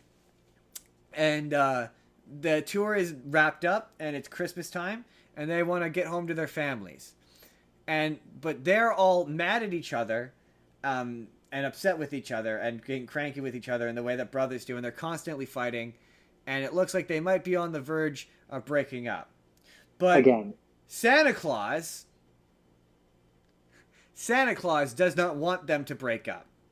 Stop. It's not so in this world. You saw the trailer for this movie, right? I mean, I saw a teaser, but I don't. We definitely talked about the trailer and we went, this movie looks all right. It looked Yeah, like it was a very I basic, like you know, I like don't remember. I don't remember Santa Claus being present. he in those wasn't. trailers. He was not. So Santa Claus cast a curse on the Jonas Brothers that Well, that doesn't seem very jolly. they will not be able to make it home from Christmas until they work out the problems that are causing them to break up. Oh, Santa So seems every like kind of a time dick. they get Are you on sure that's? Are you sure that's Santa and not Loki? he identifies as Santa. So I don't know, maybe it might be Loki. But so every time they try to get on a plane or a train or anything to get home, it magically changes to the wrong destination and they get screwed over. And yeah, the trailer makes it look like... Sorry, I'm gonna let you finish, but Justin, you dropped the ball. You said trains, you said planes, and you didn't say automobile. Oh, that is true. They do spend some time in an automobile at one point. Yeah, trains, planes, and automobiles, like the movie. So Santa Claus is preventing them from getting home for Christmas, and they're fighting, and there's a bunch of shenanigans, and there's a bunch of scenes that are really, really funny. Like there's a scene where Nick Jonas and he's got a so in this movie they all play themselves, but like obviously fictionalized versions of themselves. But a lot of the it's sort of this movie reads like. So like that Jonas Brothers show. But way more real. Like way more real. It's like it's as though whoever wrote this was given a list of the Jonas Brothers insecurities, like real life insecurities. So like they all have something they want to say to each other. So like Nick Jonas, they're all upset with him because he's a control freak who has to control every little thing and is the center of attention, and keeps making these unilateral decisions on their behalf. And it's one of those, like, this feels real. And like Kevin's thing is he wants to sing a solo song, but he doesn't know how to tell them. And it's made all the more weird by after this movie came out, he released a solo song. The weirdest one, and the only truly bad part about this movie, is they paint Nick Jonas as this like player ladies man who can't nail down a woman, and even though and that the Doesn't he have like a wife and child? nah, so that's what makes this weird. Okay, so he has a invented love interest in this movie. He's the one who has a love connection in this movie where he meets a girl that they knew him before he was famous, and that they fell out when he became famous. And the part of the plot of the movie is them getting together. They get together in the end. Spoiler alert. They get together in the end. And it's made weird by the fact that he's playing himself, but right before this movie came out, he had a really public and messy divorce. Like he was paying lawyers to like plant negative seed. He was caught planting negative seeds about the wife in the press, like a really nasty divorce. And like, so like there's a bit at the end. So the whole movie is them being like, oh, Joe can't settle down with a woman. Or there's a bit where like he goes and has like a harmless hanging out with this girl, and they're like, oh, what was her name? But then at the end you see that he has 2 daughters, and so it makes all of those lines feel weird. You're like, this is a character that this maybe might have been the guy that you were like 10 years ago, but like I just don't think that Joe is like that now. And again, it's made weird by the fact that you had a really public divorce, Joe. And yeah, and then there's bits where they just like hurl insults at each other, but like really real insults. Like there's a bit where they're like, they call Kevin the one of the Jonas brother who's just there. Right? You're like, whoa, that's harsh. Oh, you're the Jonas brother that's just there. Like there's a really great bit at the end where they Nobody really likes you. You're just right? there. There's a really funny Archie, KJ Appa. KJ Appa, it's funny we talked about him earlier, but he's in this as himself? He's in this as Nick Jonas has a Broadway rival. So one of his things is he constantly, or Joe promotes they promote shit that's really dumb. So Nick Jonas promotes a candle company called Wick Jonas, which just has these massive wicks that burn forever. And he's on Broadway, and there's this guy who's his like rival on Broadway who he hates, who's played by an actor who I know but you don't. But anyway, he's a famous Broadway guy. And there's a really funny bit where they are stuck in Amsterdam, and he's there performing. So they show up at his concert in order to get him to in order to convince him to let them use his private plane so they can get home for Christmas. And Nick and him have this sing-off where they keep trying to sing progressively higher and higher a song from Home Alone the musical, in which Nick Jonas plays the dad, and they've added a song where the dad sings about how he's a negligent father, and how he's left his son alone, and because he's left his son alone, he's such a negligent father. And the scene's legit funny. Like, it's legit. It's super funny. It goes back, like, they're obviously, because they're brothers, their chemistry is great. The movie another weird. This movie is weird. So the movie opens with Will Ferrell. Oh, okay. Like not a character as played, but it opens with Will Ferrell getting his family ready to go to a Jonas Brothers concert, because Will Ferrell is obsessed with the Jonas Brothers. And so the entire opening scene, like I swear, a 2 to 3 minute scene, maybe 5 minutes, of Will Ferrell telling his family, who I don't know if it's his real family, how much he loves the Jonas Brothers more than them. And then he goes to the entire scene. It sets up to him going to this concert, and then it finally opens. The Jonas Brothers come out and they're playing a song or whatever, and it keeps cutting back to Will Ferrell in the audience saying how much he loves the Jonas Brothers. And the music. Who wrote this? I don't know. Let's find out. I don't know who wrote this. Let's see if we can find out real quick. Yeah, that's very random. It's so random. It's so weird. And then he comes back again. the movie, the ending credits is them singing "I'm a sucker for you," to a crowd, to a big crowd, and who wrote this? Come on, where is the writing? No one we know. Huh. And it's not directed Well, by anyone we alright know then. either. Really, Billy Lord was? Oh, Billy Lord must have been. Anyway, it ends with the music. This is just really an excuse for the Jonas Brothers to do a Christmas album. And the song, most of the music, honestly, pretty good. Some of the songs, pretty good. Kevin Jonas has a big solo in the final song. But it's really their brother. Do you remember Frankie Jonas? No. Bonus Jonas, their little brother. I know that they have one, but he's never been in the spotlight. Not really. He was kind of like he was part of the collective cast that was their family. He kind of disappeared for a while. Anyway, he's back. He's an adult now, and he has his own music career, and he's actually quite good. Him and Joe have a song together that's really kind of good. I think it's called Velvet Sunshine. There's a really fun clip of them performing together where Frankie's like really enthusiastically grinning like a dopey idiot, singing this song and dancing around. And at one point, his mic pack goes flying, and Joe just walks up behind him and puts it in his back pocket for him, and it's really cute. A real brother moment. Yeah. And so he shows up in the end of this. At the end of this, they all make it home for Christmas. They're all their family cameos. So the dad, the mom, all their kids, Nick Jonas' cool. wife, Kevin Jonas' wife, and the brother. And the subtitles referred to him as sibling. And I was like, oh, that feels disrespectful. We know his name. His name is Frankie. The subtitles could have said Frankie. And then he just kind of dips out.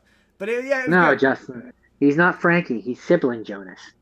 KJ Appa. So KJ Appa shows up as Artie. Sibling Jonas. Sibling Jonas, yeah. He shows up as they have a personal. So Asian Jim is in this as another guy from The Office. Asian Jim, Randall Park, or Kim Jong Un from the movie. As a quick aside, I love how they've leaned into that over the years. So like when they did the imaginary friend thing. Yeah. No, I'm John Krasinski. No, you're not. You're not John Krasinski. You're not Randall John Krasinski. Yeah. You're Randall Park. I love how they've leaned into that. Very funny. Great that you don't see race, buddy. He's in this as their agent or their manager or whatever, who like has to babysit them, and he can't stay with them because he has to go renew his wedding vows or whatever. So that's a running subplot in this. This movie's too short. That's a big thing. It's only like an hour 20. It needs an extra like 20 minutes. It should be an hour 45. Would be a better movie. But KJ Appa fly the private jet of the Broadway rival of Nick Jonas. He's the pilot of that airplane, of the private jet that they're trying to get. So they show up to the private jet and they convince him to fly them. And it turns out that he is the ex-boyfriend of this travel agent that's been trying to help them get home the whole movie. And so he keeps trying to send her shirtless pics while he's flying the plane. And he's very funny. It's a very funny scene. Yeah, like I say, this was like not as funny as I was expecting, but there was points where I laughed. But yeah, it's weird. It's a weird movie. The fact that they play themselves makes it weird. So the checklist. Christmas in the title? Yeah. Takes place on or around Christmas? Absolutely. It's about getting home for Christmas. And Christmas is, as a result, is obviously heavily focused in on the plot, or Santa, or Jesus. If you're not feeling the Jonas Brothers, I totally get it, but I find them funny. So it's a Christmas movie. I am kind of looking forward to Camp Rock 3 now. I'm not gonna lie to you. That's the end of our Christmas special, everybody. We did it. Merry Christmas. And Happy Hanukkah. If you celebrate Hanukkah. Merry Christmas to all, and to all. Sorry. Merry Christmas. Happy Hanukkah. Kwezi Kwanzaa. A tip-top tep. And a very solemn and religious Ramadan. To you all. We will see you all. Jordan, get your ass back up here. Get your ass back in this. We're at the end, bitch. We're almost there. And to all a good night. Next week is our big New Year's special, where we talk about what our New Year's resolutions and what we're gonna do next year, and we say how grateful we are, and we reveal to you how many subscribers we got this year. It's exciting. Surprising. It's more than 5. It's more than 5. Definitely. Maybe even more than 10. But you're all wondering the topic. The topic for next week is me and Jordan developed a bit over this past year where we started to compile a list of movies that we wanted the other person to watch. And I've decided that's going to be a new thing starting at the beginning of January. Every episode, if there's a movie you want to add to the list of movies you want that person to watch, at the end of the year we will watch them, and it's going to be a special called Happy New Year. You don't get a choice. Your list is already decided. He already has his list for next week, and I have mine, and I've already started it. And all I'm going to say for the hint, as we move into the plugs, is you're the best around. Nothing's gonna ever keep you down. That's a hint towards next week. You're with a C, not a K. You're around. No one's ever gonna keep you down. That's my hint to you is with a C, not a K. With a C, not a K. Wink. Wink. Jordan, where could the people perhaps find you for Christmas? As a Christmas gift. They can follow you. Well, I mean, I don't know about on Christmas, but on Mondays I do Minecraft Mondays. That's Core 187. If they want to give you a Christmas gift, they show up to Minecraft Monday. On Zcore 187 on Twitch. Or on here. You can do it on here. That's true. You can subscribe on here. You can vote for us in the Arties. That's that too. That's good. Help me get that belt. I want that belt. I want the belt. You can find me on TikTok at Justin Spurr. I do comedy on TikTok. You can find this show, Spur of the Moment P, on TikTok. If you want to be on the show, you can email me. If you just want to chat, you can email me. It's justinsbusiness@gmail.com. We have Discord. You can join Discord, although nobody really uses Discord, but you can join there anyway. Patreon. You can follow the Patreon. I'm sure there's other things. Oh, Arte Media. All the things in the description. Click on one or more or all or some of the links if you can. Where the boxes are going to probably pop up, or will have popped up at a point here, and the boxes are going to tell you to click on the box on the left, and that was last week's episode. What did we do last week, Jordan?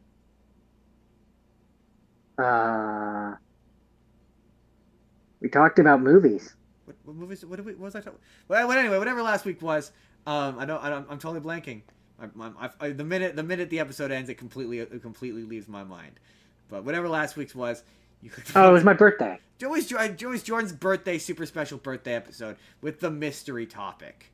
That was it. If you want to find out what the mystery topic is, box on the left.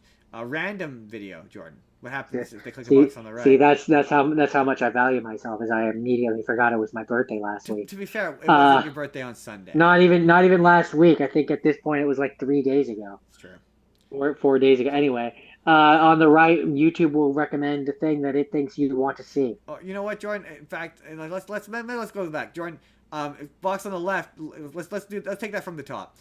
Jordan, if the people click the box on the left, this is gonna take us to last week's episode. What was last week's episode?